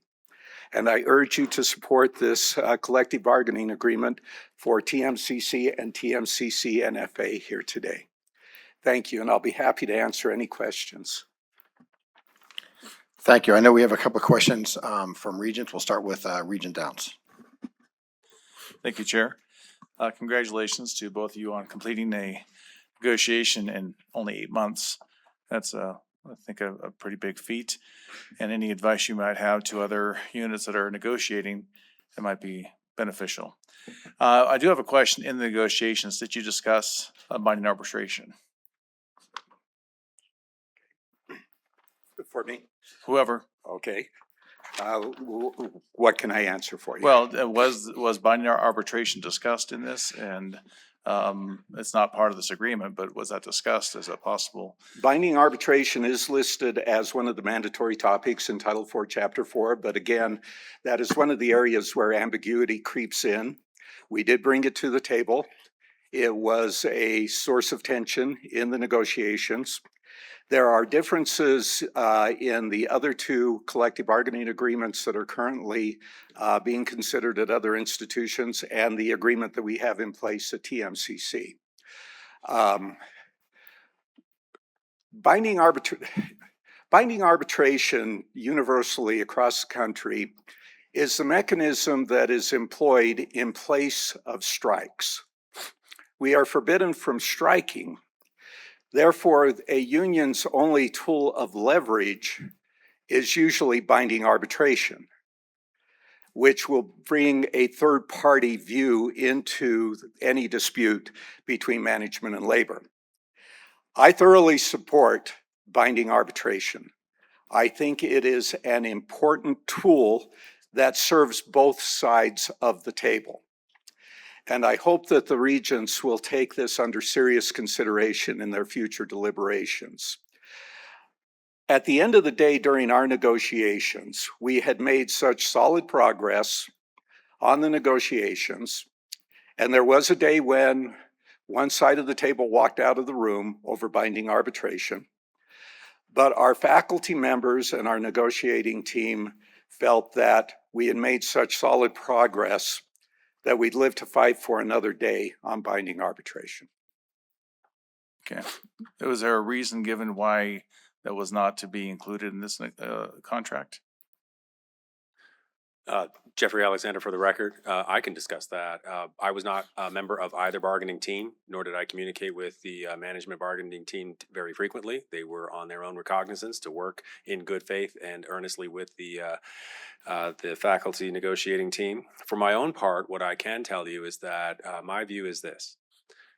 I'm not a constitutional scholar, but I do know that the Nevada System of Higher Education and the Board of Regents is in our state constitution, and an arbitrator is not. And there is no arbitrator to tell our governor what to do or our legislature what to do, nor do I see it practical that an arbitrator could tell the Board of Regents what to do. And in the event that there was an impasse about dollars or programs, and an arbitrator ordered the board to make decision A or B, the board would effectively, in my view, be surrendering its power.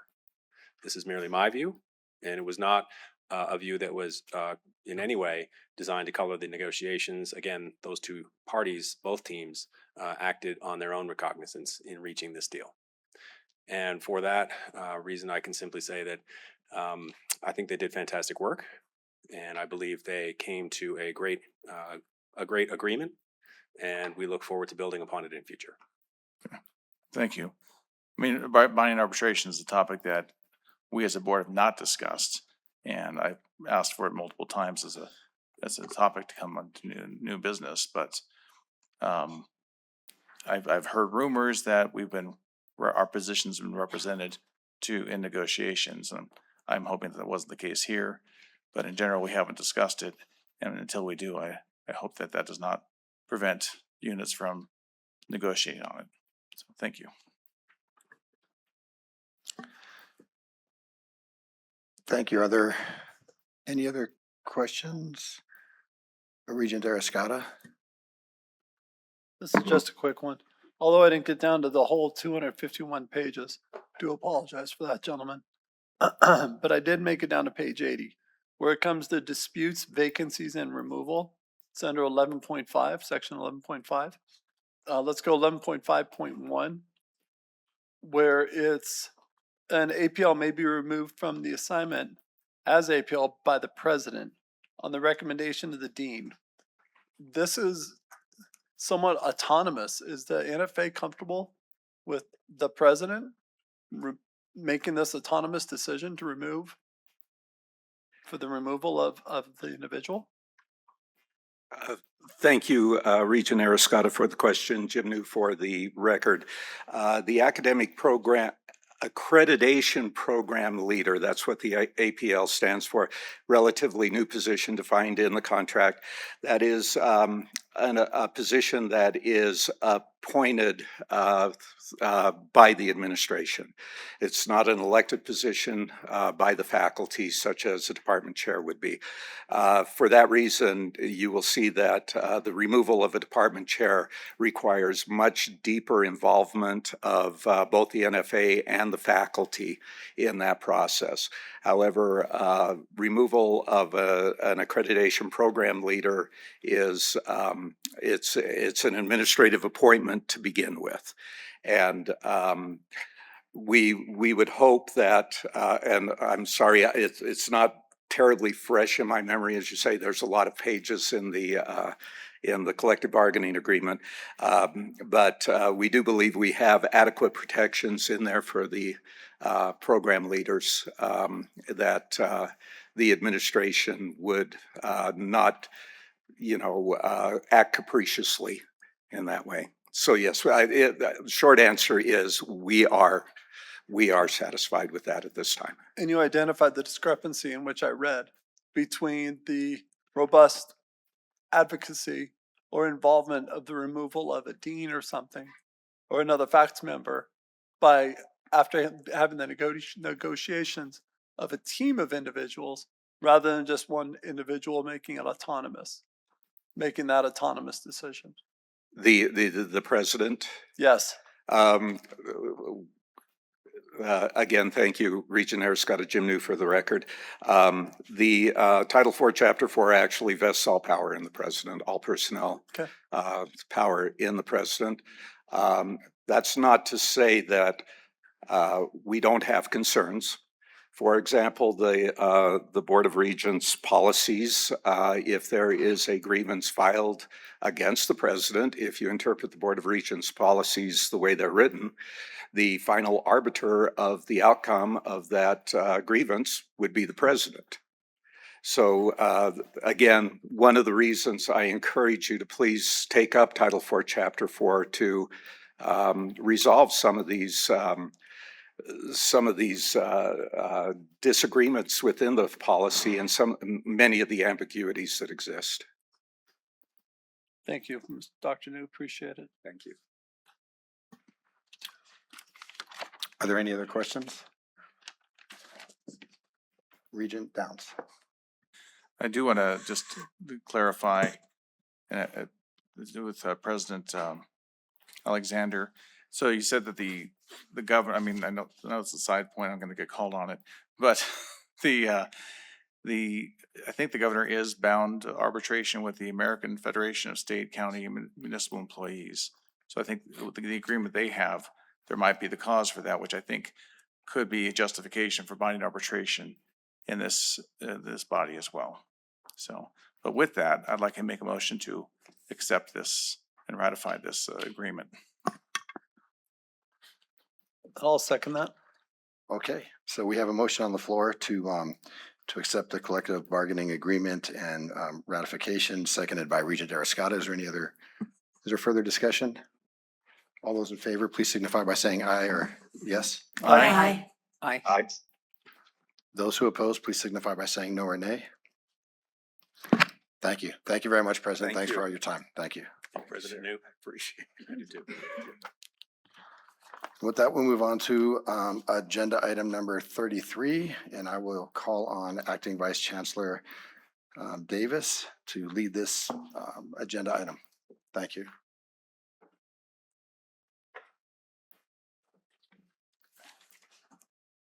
Good afternoon. Renee Davis, Acting Vice Chancellor for Academic and Student Affairs. It's truly my privilege to introduce Dr. Elizabeth Gunn, who's the chair of the Task Force on Power-Based Violence at Institutions of Higher Education, who will present the survey for your consideration. I just wanted to say a few words about Dr. Gunn because she's been a steadfast leader of this committee since the spring of '22, and she's been reelected twice as chair. And she is just the most thoughtful, productive, and steady leader that you could imagine. And it's been a very wonderful experience working with her. I want to thank her for her service to the committee and to now this will be the second survey. And then also to the entire task force because they've put a lot of time into consideration of the survey questions as well as CREA, Dr. Mariano and sorry, I'm forgetting the second person, from CREA because they have really also brought us to the next level with the survey. So Dr. Gunn will provide details on that and I will hand it over to her. Good afternoon, Chair, Vice Chair, Regents, Chancellor, Presidents, and valued community members. It's my pleasure to present to you all the second iteration of the NSHE survey on power-based violence. I'll do so in three parts. I want to provide an overview, a few dates of importance, and then 10 salient points. The Vice Chancellor was referencing this survey has improved, and I'll explain how we've improved it since you all approved or authorized us to move forward with a second survey last summer. So by way of an overview, the task force collaborated with UNLV's Center for Research, Evaluation, and Assessment, that's CREA, under the leadership of Dr. Bradley Mariano, who's the faculty director, and Dr. Megan Griffar, associate faculty director, to conduct a national review of climate survey instruments. And they leveraged best practices to redesign the survey for greater validity, usability, and actionability. The revised survey is stronger, more actionable, and more responsive to task force feedback and legislative direction. As I just mentioned, on June 12th, 2025, the redesign effort was made possible through your action, which authorized the task force to request to administer a second system-wide survey. Following the board's authorization last summer and upon the availability of funding made possible through the Chancellor's office, the task force has worked closely with CREA through multiple rounds of refinement while simultaneously conducting a needs analysis of institutional prevention reporting and responses across our institutions. These efforts are intended to provide you all with both a comprehensive assessment of student experiences and perceptions regarding power-based violence and evaluation of institutional capacity to prevent, respond to, and support individual efforts and an evaluation of institutional capacity. So that's the overview. Second part of my comments center on our dates. In brief, in spring 2025, apologies, I'll go in the, that's correct, spring 2025, we prepared to request a second survey. As noted, that was undertaken here in summer 2025, and following your authorization in fall 2025 into spring 2026, we began our collaboration with CREA and we began to evaluate best practices and move forward with preparing a new survey to present to you all. Moving on to my third point, which I'll highlight 10 components that improve this survey over the previous version from 2023. So in each of these 10 points, I'll explain the improvement and I'll explain the impact of that improvement. So the first improvement, the 2026 survey is a substantial redesign, not a simple readministration of the 2023 instrument. This is a high-level national review of climate survey instruments, and CREA used evidence-based practices to redesign the survey for greater validity, usability, and actionability. Number two, the survey aligns more closely with Nevada's statutory definition of power-based violence. Following the creation of the task force through Assembly Bill 245 in 2023 and subsequent policy discussions, the survey explicitly measures the full spectrum of power-based violence, including sexual misconduct, intimate power violence, stalking, harassment, exploitation, voyeurism, rather than focusing primarily on sexual assault.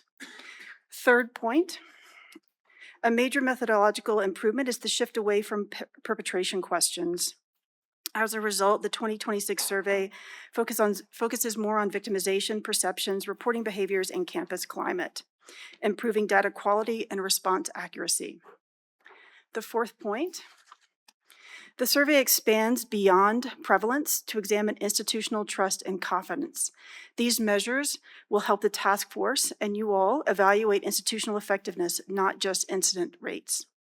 The fifth point, resource awareness and service utilization are measured more frequently and directly. This will allow institutions to identify awareness gaps and evaluate whether investments in services are reaching our students. Number 6, the survey includes stronger measures of student intervention and prevention culture. These data will help NSHE evaluate prevention efforts rather than focusing exclusively on post-incident response. Number 7, the survey better captures student success and impacts on retention. This directly connects to the survey to the Regents' priorities around persistence and completion. Point number 8, the survey includes more detailed contextual information about incidents. This provides institutions with actionable information for targeted interventions and resource allocation. Point number 9, CREA incorporated the task force feedback regarding inclusivity and demographic analysis.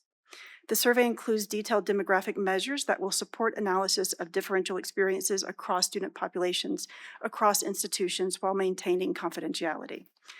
And number 10, the survey is designed to produce stronger participation and more actionable system-wide results than in 2023. CREA's redesign and pilot testing process is intended to improve completion rates, data quality, and comparability across NSHE institutions with the hope of and plans for a return of 15 to 20% completion rate. And the survey will be administered, with your approval, it will be administered prior to the Thanksgiving break in the fall, which is in alignment with best practices on high rates of return. And so with that, the survey is there for your consideration and possible action, and I'm happy to answer questions, and thank you for your time. Thank you very much for the presentation. Are there any regents who have questions? Regent McGrath. Thank you, Dr. Gunn. I just really want to applaud your work in this area. I really loved the emphasis on the perception of the climate and the perception of reporting procedures and the information you're gathering. I think it's really valuable, and I like the focus so much. So I don't know if there are more comments, but I would like to move that we as a board require each NSHE institution to administer the survey. Second that. Thank you, Regent McGrath, for the motion. And I'm just going to assume that the motion would include making sure that there's funding for this. In other words, fund it. Yes, I would include that in the motion. I can amend to include And that. point of clarity, part of the requested action is approval of the actual survey instrument itself. So would the motion include that? Yes, then let me amend my motion to include approval of the actual survey instrument itself. And Chair Brooks, if I may, the survey and the implementation and results have already been funded. Regent Brooks, for the record, thank you very much. I wasn't aware of that, and I wanted to make sure if we're doing a motion to approve this, that you have the funding to be able to get things done. So thank you for clarifying. Is there a second to the motion?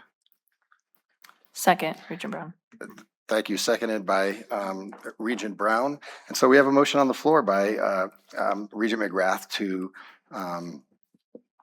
request the survey and approve the instrument developed by researchers, and that the action will be that each NSHE institution will work with CREA to administer the power-based violence climate survey during the fall of 2026. Is there any further discussion? Regent Del Carlo. Thank you. I just wanted to say thank you for using CREA. That has come up in our board meetings before, that we go outside our system and hire high-paid consultants when we've got so much think power right inside our walls. And I really appreciate you doing that, and I hope more institutions will take advantage of our own internal resources. Thank you. Elizabeth Gunn, for the record. Thank you, Regent Del Carlo. They've been consummate professionals and highly effective to work with, and so it's been a pleasure, and they've helped produce a much more effective instrument for our institutions. Thank you. And would this have cost a lot more going outside, or is it just a competitive price? Or Can you Their even answer price that? was competitive. From anecdotal information, we did not go outside of NSHE to look for another research institute or private consultants, but from my own knowledge of working in these environments, this was a competitive rate. Yes, and I want to add on to what Regent McGrath said. Thank you so much for the work, your work in this area. It's so important. Thank you. I appreciate that. As the Vice Chancellor mentioned, this is a collaborative process. Those who serve on the task force do so in a voluntary capacity and represent significant a breadth and depth of expertise that is remarkable. So thanks to them as well. Thank you. And we'll move to just, if all those in favor, please signify by saying aye or yes. Aye. Those who oppose, please signify by saying no or nay. Thank you very much for your time. We appreciate it and appreciate the work that you're doing. Thank you. And we'll move on to agenda item number 34. This is the handbook revision, and I'll call on Chief General Counsel Martinez to lead us in this agenda item. Thank you. Good afternoon, Jimmy Martinez for the record. At this time, I'm going to introduce Amanda Vaskov, who's a current Boyd Law student completing the supervised practice component of the state bar exam under the supervision of our office. The purpose of the supervised practice component is to ensure applicants gain hands-on experience from qualified attorneys before being fully admitted to the bar.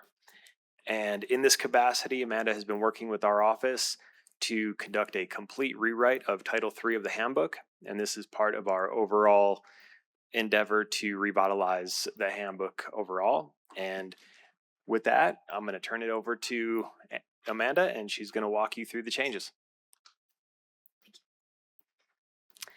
Amanda Vasco for the record. This time I'll open up the presentation for agenda item 34. As Vice Chancellor Martinez mentioned, this is a handbook revision, and at the end of this presentation, I'll be asking for a motion to approve this item with a slight modification to correct a typographical error that I noticed in preparing for this presentation, but we'll discuss that at the time the motion is made. So, without further ado, I'll introduce myself first. I'm Amanda Voskov. I am a law student at the William S. Boyd School of Law, and I'm a student attorney. For those of you that don't know, students can practice law in Nevada under the supervision of a Nevada licensed attorney. I am supervised by Vice Chancellor Jimmy Martinez and Ryan Herrick, Deputy Counsel, who is down south right now. Over the course of my supervised practice, I was able to work on these handbook revisions.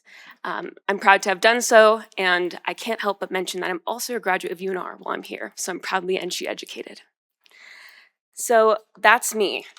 Now, going on to the substance of this item, we'll talk about it in three parts. Part 1, we'll discuss what Title III is. In Part 2, we'll discuss why it's being updated in this handbook revision. And in Part 3, I'll discuss the contents of this revision. So beginning with Part 1, we're revising Title III for 3 main reasons. First is accuracy.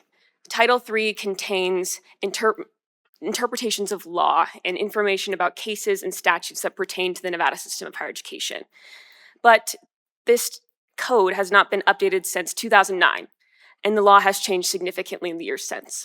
So we are updating it at this time for accuracy to reflect current law. Reason number 2 is readability. The old Title III was a bit difficult to read, so this one has been edited for modern English so that any reader can read it and hopefully understand it with ease. And then the third reason is responsiveness. This board has mentioned at certain points that it wants to undergo handbook revisions, whether to this title or others. This is part of that effort. Moving into Part 2, what is Title III? Title III is a section of the Board of Regents handbook. There are multiple sections, and it overviews the legal status of the university. So it contains pertinent provisions from the Nevada Constitution, from case law developed by the Nevada Supreme Court, and there are statutes that impact higher education. I want to note here that Title III does not have force and effect of law. It's essentially an information-only item, hopefully for reference for this board and members of the public. And now we'll move into part 3, which are the contents of this revision. But before we discuss, I want to provide a bit of a disclaimer. The law is very complex, much more complex than a simple explanation. These handbook revisions are designed to communicate legal principles in a simple way. But because the law is ambiguous, that is why the system has legal counsel. So for any ambiguity, those matters should be directed to the Vice Chancellor's office. So part 3. These handbook revisions contained in Section 1 are provisions of the Nevada Constitution. Article 11, Section 4 established the Board of Regents. And so it is correct that the system or the board is mentioned in the Constitution. And so the provisions listed pertain to the system. And then in Section 2, there's Nevada case law. It's a selection of pertinent cases to the system. A lot of them have to do with employment or system operations. What I'll say on this is that these are selected cases that seemed relevant, but Nevada is notoriously has less case law compared to other states. So this is actually reflects almost everything we have. And then finally, Section 3 is the Nevada statutes.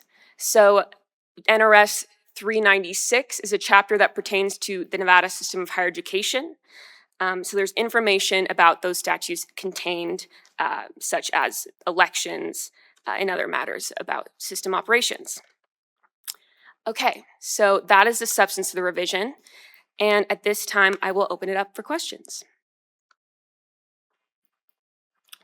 Thank you. Thank you for coming before us to present us with this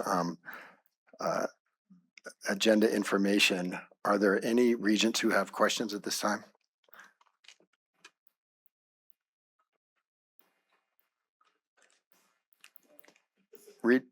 Regent Brown. Regent Brown for the record. I remember meeting you over 3 years ago, right here in this building when you were at ASUN. So it's so wonderful to see you stayed in Nevada, and I've followed your career. I saw you up at the legislature. So it's just very wonderful, and I appreciate that under the tutelage of Jimmy Martinez that we get to hear from you today. And thank you for all the work that you've done. So appreciate Thank you, Regent Brown. Thank you. Are there any other questions or comments? Thank you. This is an item for possible action. Chairman, if I might. Sure. I have a slight modification. So I'd request a motion to approve, but I will say under Section 2, there is a reference to a case citation that has a slight typo. The case is Nevada Policy Research Institute versus Miller. It reads as Nevada Policy Research Institute versus Miller 335 P3D, and it should read as Nevada Policy Research Institute 338 P3D. That's a simple legal citation we use to reference cases. So I ask that a motion for approval be made with direction to staff to make that change. Thank you. I appreciate that. So the motion should include a modification for adjusting a typo. Thanks for bringing that error to our attention. Is there a motion to approve? Susan Breger for the, Motion, go ahead. I move to accept these changes with the clarified changes as well. I second that. Regent Del Carlo. Thank you, Regent Downs and Regent Del Carlo. So we have a motion to approve the handbook revisions. Including in that motion is the authorization to amend any typo that's in the revision, seconded by Regent Del Carlo. Is there any further discussion? Seeing none, all those in favor, please signify by saying aye or yes. Aye. Those who oppose, please signify by saying no or nay. Thank you very much. Thank you. Thank you for your time. We'll now move to agenda item number 35. These are code amendments that have to do with student government constitution. And I'll ask System Counsel Bernard to lead us off on this agenda. Thank you. Thank you. Thank you, Chair Brooks and Vice Chair Goodman, and to the members of the board and the Chancellor. I am Melissa Barnard. I'm Assistant System General Counsel, and I'm here to present for your consideration proposed revisions to the Code Chapter 1, Section 1.3.6 regarding student government constitutions. And the changes that are being proposed are really cleanup changes to make some of the language more consistent with Title IV, Chapter 20 regarding student governments, to conform to best practices, to create a more efficient and expedient process on getting amendments, adoption or repeals to the government constitutions, and minimize subsequent votes by the student body or the student governments. I want to note that the changes being made are just to add additional review at the institution level. It's not to add any layers of approval by anyone. So approval still resides with the student body government or the students themselves, and ultimately with the chancellor. I did meet this morning with the student body presidents, graduate and undergraduate. They had one proposal that they wanted to add to the proposed revision, and that was to add a time period for the review at the institution level. So they asked, or after discussion with them, thorough, deliberate, they had some really thoughtful considerations. What we came up with was to add a time limit that at the institution level, there would be a prompt review after they received the proposed revisions from student government. And there seemed to be, there was support, voices of support from the presidents to that proposed change. So when we get to the motion, I can read that specific change into the record for you. And if you have any questions, I'm happy to answer them at this time. Thank you very much. We appreciate your time. Are there any regents that have questions on this? Thank you. Then this is possible action. And with the motion, I would ask that that there is something in the motion that speaks to the prompt review sentence or clause that that has been mentioned before us. Go ahead, Regent Carvalho. Thank you, Mr. Chair. I did want to ask you if it would be appropriate to ask those student leaders who are with us today if they have any input on this. Thank you, Regent Carvalho. I certainly don't mind asking, we've had some great conversation. If there's anyone that would like to come forward to speak on this change, the amendment, please feel free to come forward. Thank you.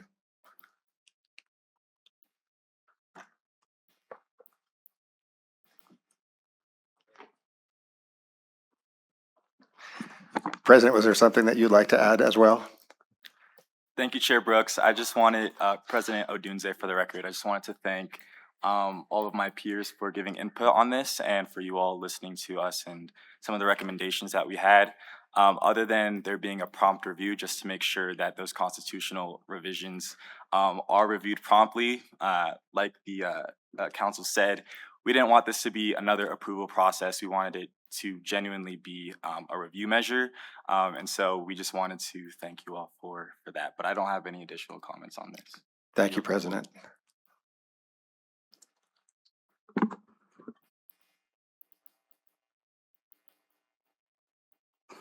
Yeah. Sorry, this is CSM President Braden Bolter for the record. I just wanted to say I really like this constitutional change for the amendment. I like how it brings more shared governance from not just student government to NSHE, but also includes our institution. And throughout this process it can help put all of our ducks in line, and whatever we want to push forward and get through for our students and our institution, we could do that in better fashion with this new process. And I like how I appreciate legal counsel and Board of Regents meeting with us today too, to get our input with the time process too. So I just appreciate you for listening to us and taking time to review this. Thank you. I want to thank you guys for wanting to hear our input on this item. I believe that the change in wording makes it more efficient for our institutions to review it, and it gives a timeline rather than, I believe that legal writing should be precise and give a clear indication on what it expects from the people, and coming up with this wording was important for us and student government, so we can ensure that the process is smooth and happens in a timely manner. So thank you guys again. Hi, everyone. UNLV GPSA Student Body President. I'm Trey Curtis Brown for the record. Really just a thank you to our assistants from council in getting this language written, and thank you to our chair for a lot of this information, and thank you to our other chair for even more information. But really, we appreciate all the work that you guys do. We appreciate the back and forth with this conversation. I know it came up rather abruptly yesterday, and we look forward to being able to move our constitutions, government, and changes forward and more expeditiously. So thank you. Well, thank you, President. I just want to acknowledge you just for a moment as someone who did bring this forward as something that should be looked at and changed. And so it's certainly this is being done based on your recognition of language and adoption of new language. So thank you. Thank you, Chair Brooks. And with that, I don't believe there's any more questions or conversation. We have a motion on the floor and a second. And at this time, I'll ask all those in favor to please signify by saying aye. But including the changes that council's gonna. Yeah. walk you That through. was, thank you, Council. I believe that was part of the motion. Certainly, we can have the motion read back, and if it would help Regents to actually hear or, for council to read off what that amendment looks like, then that's fantastic. Yes, Go ahead. Melissa Barnard for the record. I'm happy to read the proposed change, and it would be in the second sentence of section 1.3.6. So the second sentence would read as follows. Prior to a vote of the students, the student government shall provide the proposed adoption, amendment, or repeal of the Constitution to the institution general counsel and institution vice president of student affairs / student services, or dean of the graduate school as applicable, and they shall review any such proposed revision promptly after receiving the proposed revisions from the student government, period.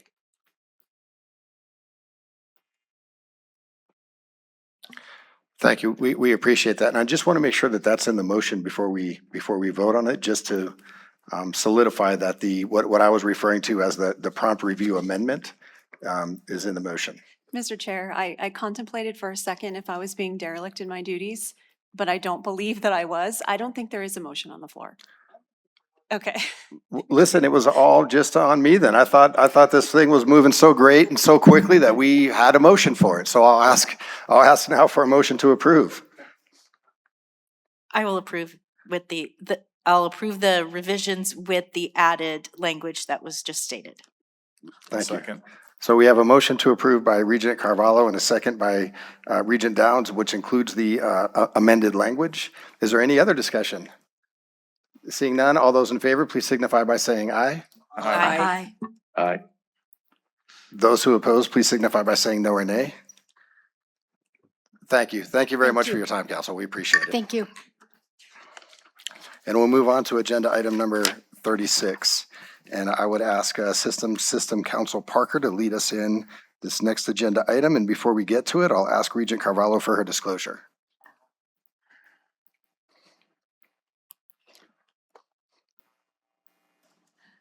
Thank you, Mr. Chair. Pursuant to NRS 281A, I'm disclosing that I'm a graduate student at UNLV.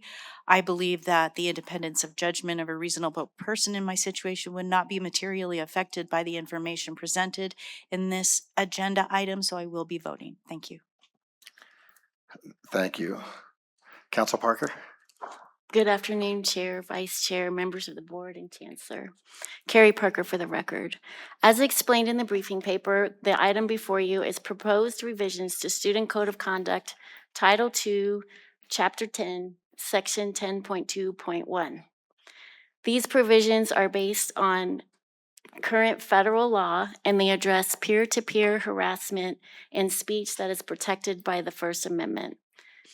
Courts recognize the needs of educational institutions to protect their students from potentially harmful conduct. However, lawful limits on expressive conduct must also comply with the First Amendment. These provisions balance those two interests. They were circulated to the chancellor, each system institution president, faculty senate chairs, and student government association presidents for review. Unless you would like me to go through the language in detail, I stand for questions. Thank you, Council. I'll ask if there's any regents that would like to have that read in detail, or if there's any questions or comments. Mr. Chair, Regent Arascata. I think Chancellor McNair, as yourself and a couple other individuals in the room are recovering attorneys. How did you feel about this?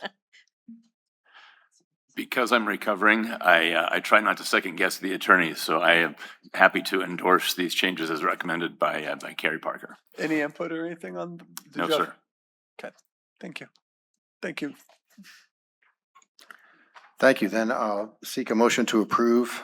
This is for amendments to NSHE Code Title II, Chapter 10, Section 10.2.1. Chair. Regent McGrath. Regent McGrath for the record. Thank you, Council Parker. We appreciate the code being revised to reflect current federal law and be consistent with the Constitution. And as such, I would move that we approve the proposed amendments to NSHE Code Title II, Chapter 10, Section 10.2.1. Thank you, Regent McGrath. Is there a second? Second the motion by the attorney. Thank you. So we have a motion to approve by Regent McGrath for the amendments to NSHE Code Title II, Chapter 10, Section 10.2.1, seconded by Regent Arascata. Is there any discussion? Seeing none, all those in favor, please signify by saying aye or yes. Aye.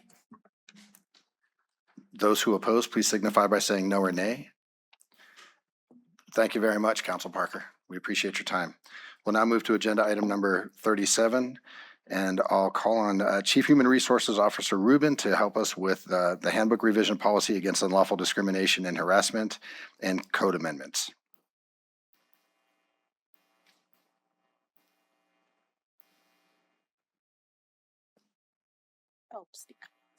Good afternoon, Chair Brooks, Vice Chair Goodman, members of the board and Chancellor, Yonata Rubin for the record. Today I'm presenting for your approval revisions to the board policy, Handbook Title IV, Chapter 8, Section 13, and conforming amendments to the Code, Title II, Chapter 6, Section 6.21, and Title II, Chapter 8, Section 8.32.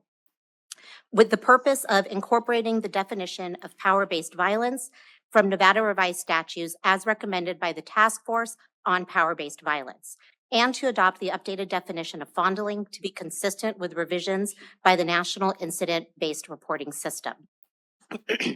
The proposed policy and code revisions are consistent with recent statutory and regulatory requirements and ensure alignment with current federal standards. These revisions align with applicable laws and regulations, including Title IX, and support clear, consistent policy implementation across NSHE institutions. The revised definitions are as follows. Power-based violence means any form of interpersonal violence intended to control, intimidate, or harm another person through the assertion of power over the person, including without limitation, dating violence, domestic violence, family violence, gender-based violence, violence based on sexual orientation or gender identity or expression. Sexual assault, sexual harassment, sexual exploitation, stalking, and/or the observation of another person who is naked or engaging in sexual activity without his or her consent, including without limitation voyeurism. Fondling means the intentional touching of clothed or unclothed body parts of another person without consent of the victim for purposes of sexual degradation, gratification, or humiliation, or forced touching by the victim of the actor's clothed or unclothed body parts without consent for the purpose of sexual degradation, gratification, or humiliation. These proposed amendments formally incorporate these updated definitions into NSHE policy and disciplinary procedures to ensure clarity, consistency, and compliance with state and federal requirements.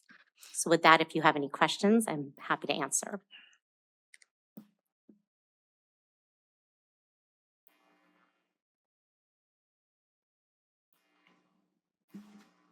Do we have any questions? I'd like to make a motion to approve. Do you have any questions, Regent Ariscotta? Um, Chief Human Resource Officer Ruben, did, our Chief General Counsel and everyone take a good look at this prior to its presentation? Yes, we actually worked very closely with Council Carrie Parker, who just presented. Okay, thank you. Okay, Regent Downs? I'd like to make a motion to approve and adopt this language change. Do we have a second? Second, Regent McCrath. Thank you. Do we have any more conversation?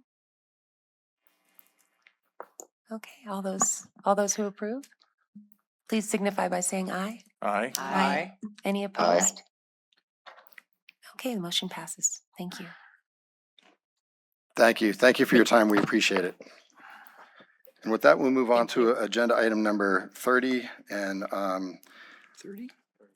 I'm sorry, 38. Okay. And it all right. looks like we will hear from Human Resources Officer Rubin once again. Thank you.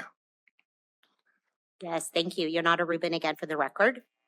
Today, I'm requesting approval of revisions to the Procedures and Guideline Manual, Chapter 5, Section 14, specifically the Athletic Director Employment Agreement template and the Head Coach Employment Agreement template. By way of background, in September 2016, the board approved a policy delegating authority to institution presidents to approve employment agreements for athletic personnel, including athletic directors and head coaches, provided the institutions use the board-approved agreement templates. During the UNLV Intercollegiate Athletics audit covering the period from July 1st, 2023 through March 31st, 2025, auditors identified outdated language in Section 5.4 of both employment agreement templates. Specifically, the templates currently reference personal automobile insurance coverage that institutions no longer provide. As a result, the template language is no longer aligned with current institutional practice.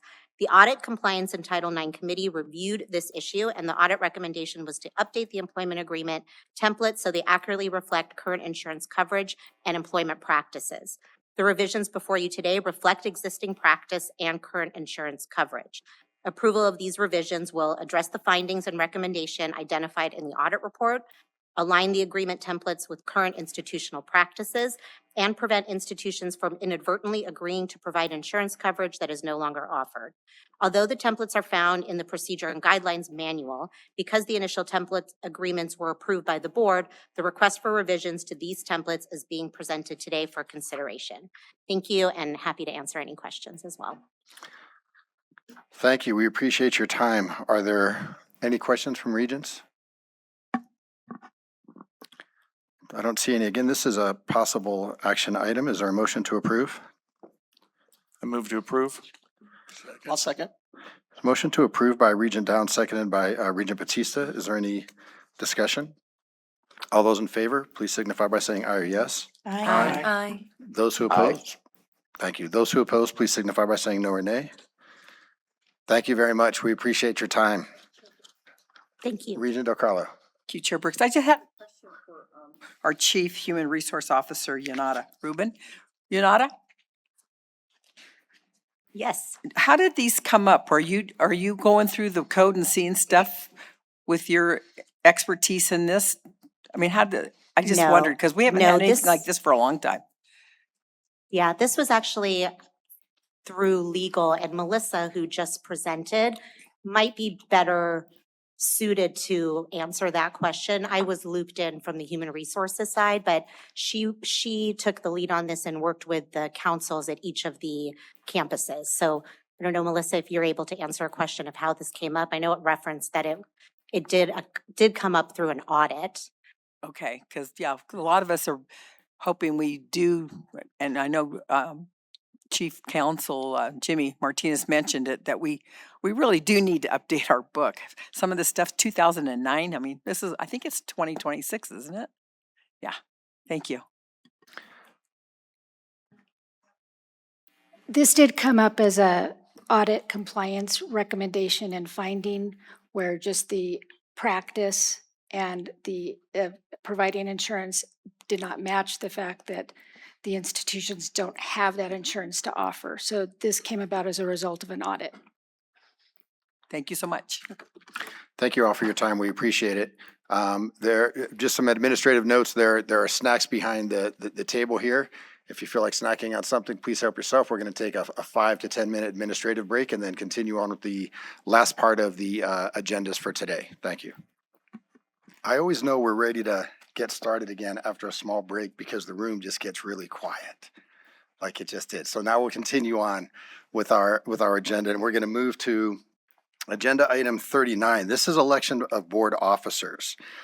And so in accordance with the bylaws of the Board of Regents, the board will conduct an election of officers. This election will be for a 1-year term commencing on July 1st, 2026 and ending June 30th, 2027. The chair election will be conducted first, followed by the vice chair election. Nominations will be accepted from the floor and do not require a second. A regent who nominates a candidate for chair or vice chair may briefly speak in favor of the nomination. Self-nominations are not disallowed under Robert's Rules of Order. After all nominations are received, I will ask for a roll call vote. If more than one person is nominated for the position, members will be asked to state the name of the person they are voting for.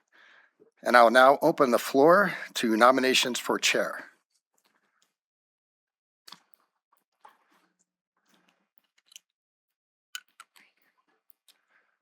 Chair, this is Regent Fernandez.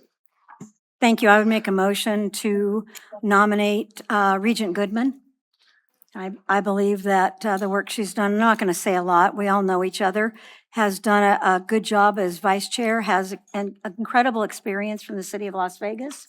And I'll leave it at that. A caring, good person that would serve us well. Thank you, Regent Breger. Regent Fernandez.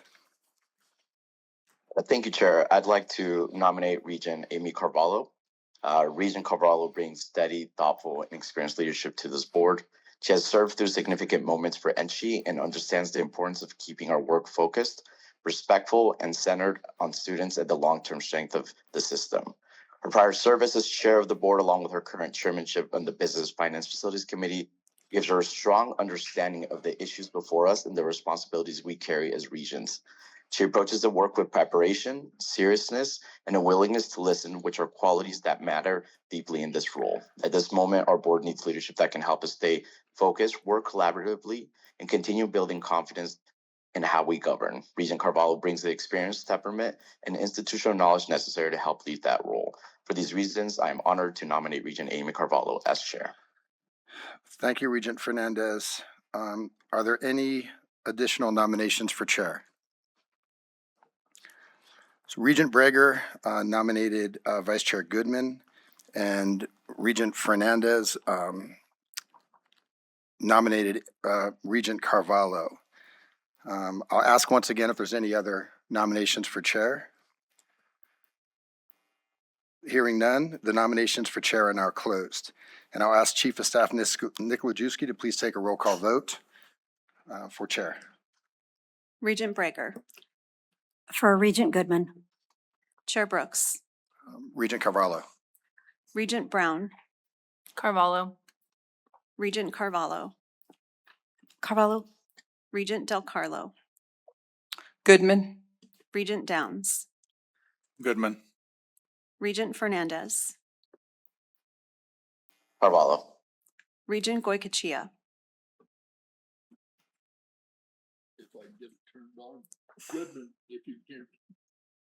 Regent Goycochea voted for Vice Chair Goodman. Vice Chair Goodman. Goodman. Regent McGrath. Goodman. Regent Ariscata. Carvalho. Regent Batista. Carvalho. Regent Boylan. Regent Boylan is absent. Neither nominee received 7 affirmative votes. So what we'll do is just confirm the votes. And so we'll move for essentially a second roll call vote, again, to confirm the votes for the nominees. So I'll ask Chief of Staff Nick Lajewski to go through this process one more time, please. Chair Brooks.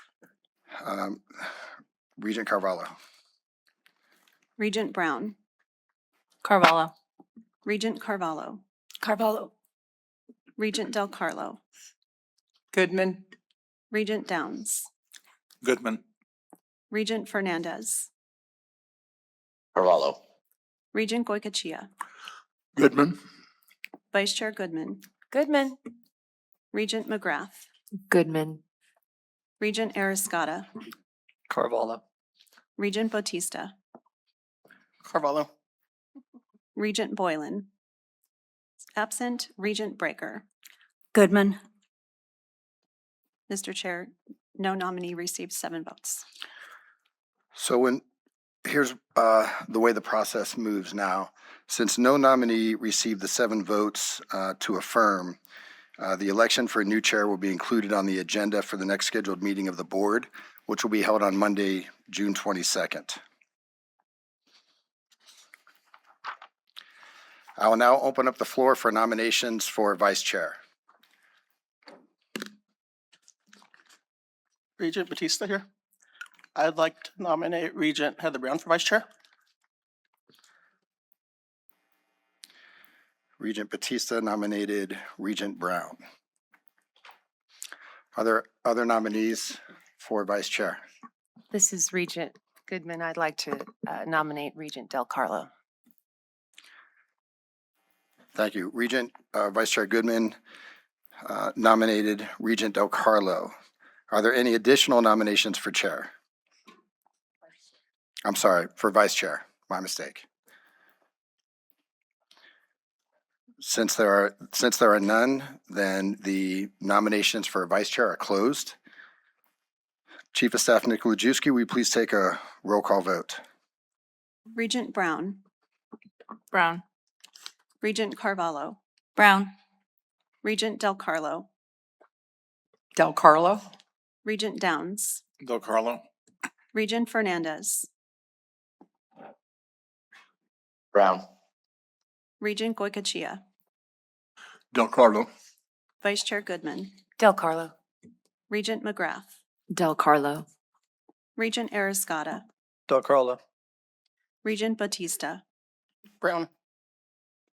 Regent Boylan is absent, Regent Breaker, Del Carlo. Chair Brooks. Regent Brown. Regent Del Carlo is Vice Chair-elect. Congratulations, Regent Del Carlo.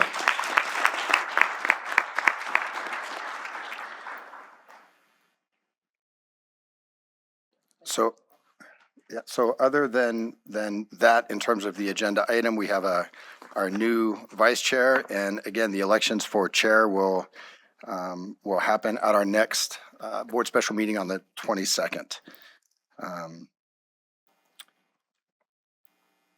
I just want to give like 1 or 2 minutes if there's any congratulatory remarks for the vice chair, considering that position has been filled. And if the board would like to do that, we could take a quick 2-minute break. If not, we'll just continue to move forward.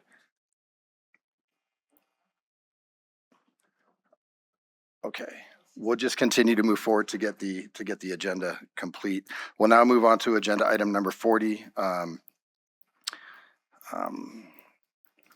These are really all of the agendas, items 40 through 45, will take as one motion unless a Regent would like to pull one of the committee reports out. If there's a motion to approve, then please let me know, but that's what I'm looking for. Either a motion to approve or to pull something.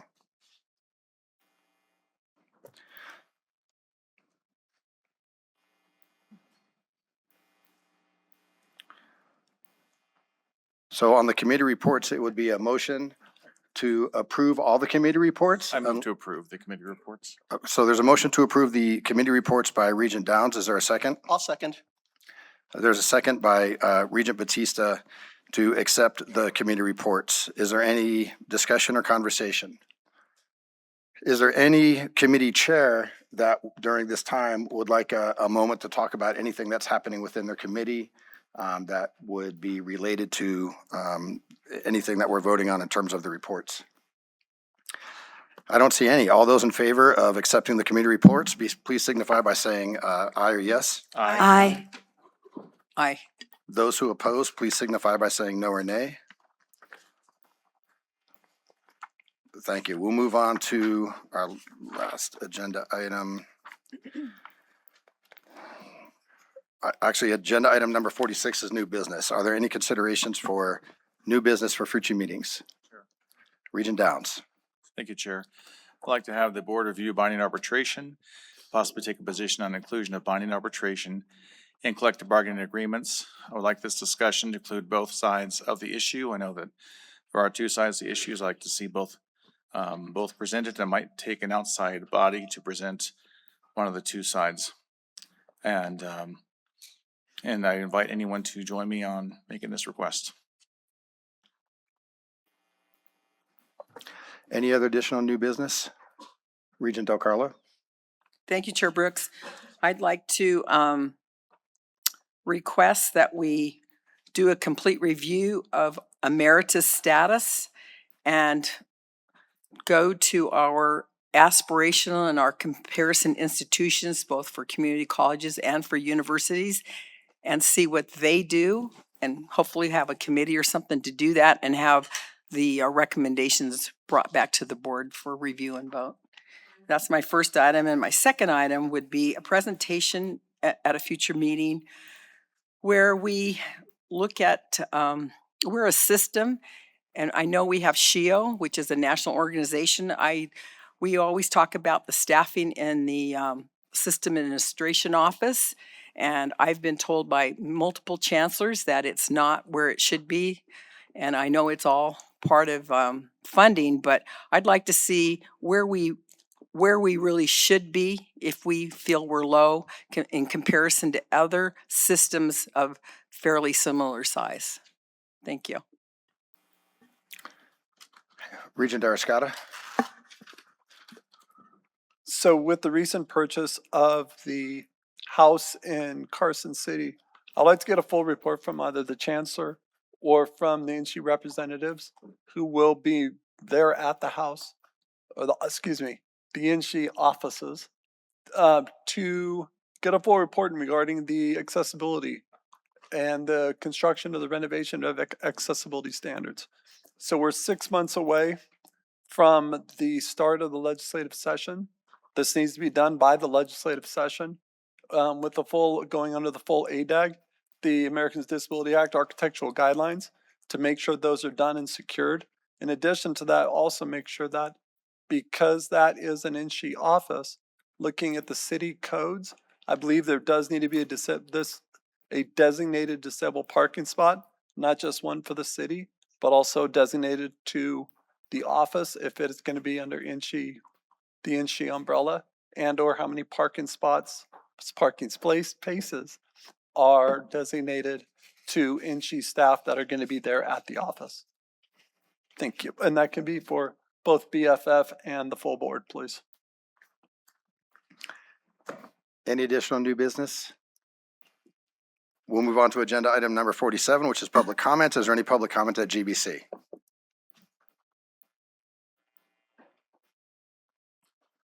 There is no public comment. Thank you. Is there any public comment at the system office in Las Vegas? There is no public comment in Las Vegas. Thank you. We'll move to public comment here at UNR.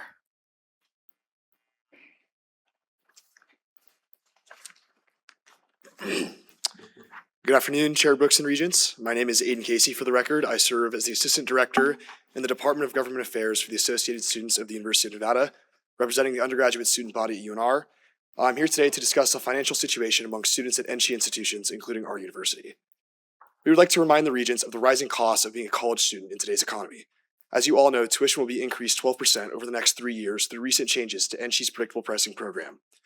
In addition, over 40% of students already feel financial pressure from the cost of housing and food, according to the most recent ASUN Issues and Priorities Needs Assessment. These combined rising costs will seriously impact both in-state and out-of-state students at UNR and all NSHE institutions. The Nevada legislative session is rapidly approaching in February 2027, and legislative agendas are already being discussed. We expect to see regents, university administration, and students across NSHE lobbying alongside student governments to help mitigate these costs.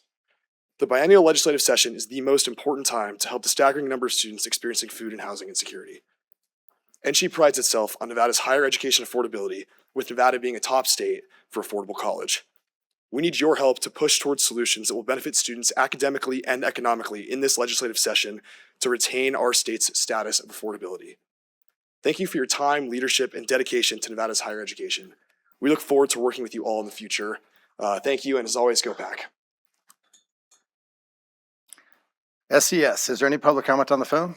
There are no callers at this time, Mr. Chair. Thank you, I appreciate that. So to wrap up, I certainly want to thank our host, President Sandoval, for having us here on the campus. Thank you very much, particularly the fantastic look at some of the beautiful and historic architecture that you have on the campus. Thank you very much for all of your time. We also want to thank the campus partners here, Arby Flores, Janelle Kay, Joanne Chirp, Drew Johnson, and the JCSU Events Facilities team, James Chow, and the Technology Services team. We also want to thank our audiovisual team, Rick Romero, Claudio Osinga, Ben Labrado, Martin Santos, Eric Hernandez, Mark Rosenberg, and from SCS, Brian Anazone, James Unfred, Gar Kalsall, Paul Deoke, and Jessica Grau. Also, fantastic catering over the last 2 days. We appreciate Christina Zachary, Lacey Barella, and the Silver and Blue catering team. We also want to extend great thanks and appreciation to University Police Department Northern Command for all the work that they do every time we're up in the north, ensuring that we're safe and secure while we're having our meetings. And it goes without saying, there's a lot of things we cannot do, particularly some of these meetings, or all of these meetings really, without our board staff. So special thanks to Chief of Staff Carrie Nikolajewski. Thank you, Winter Lipson, Kathleen Riley, and Klaus Vanderway for all of the support that you provide the board. Again, there's a lot of things we cannot do without you, so thank you very much. And that concludes our 2-day meeting. I hope everybody has a fantastic weekend. Thank you very much. We're adjourned.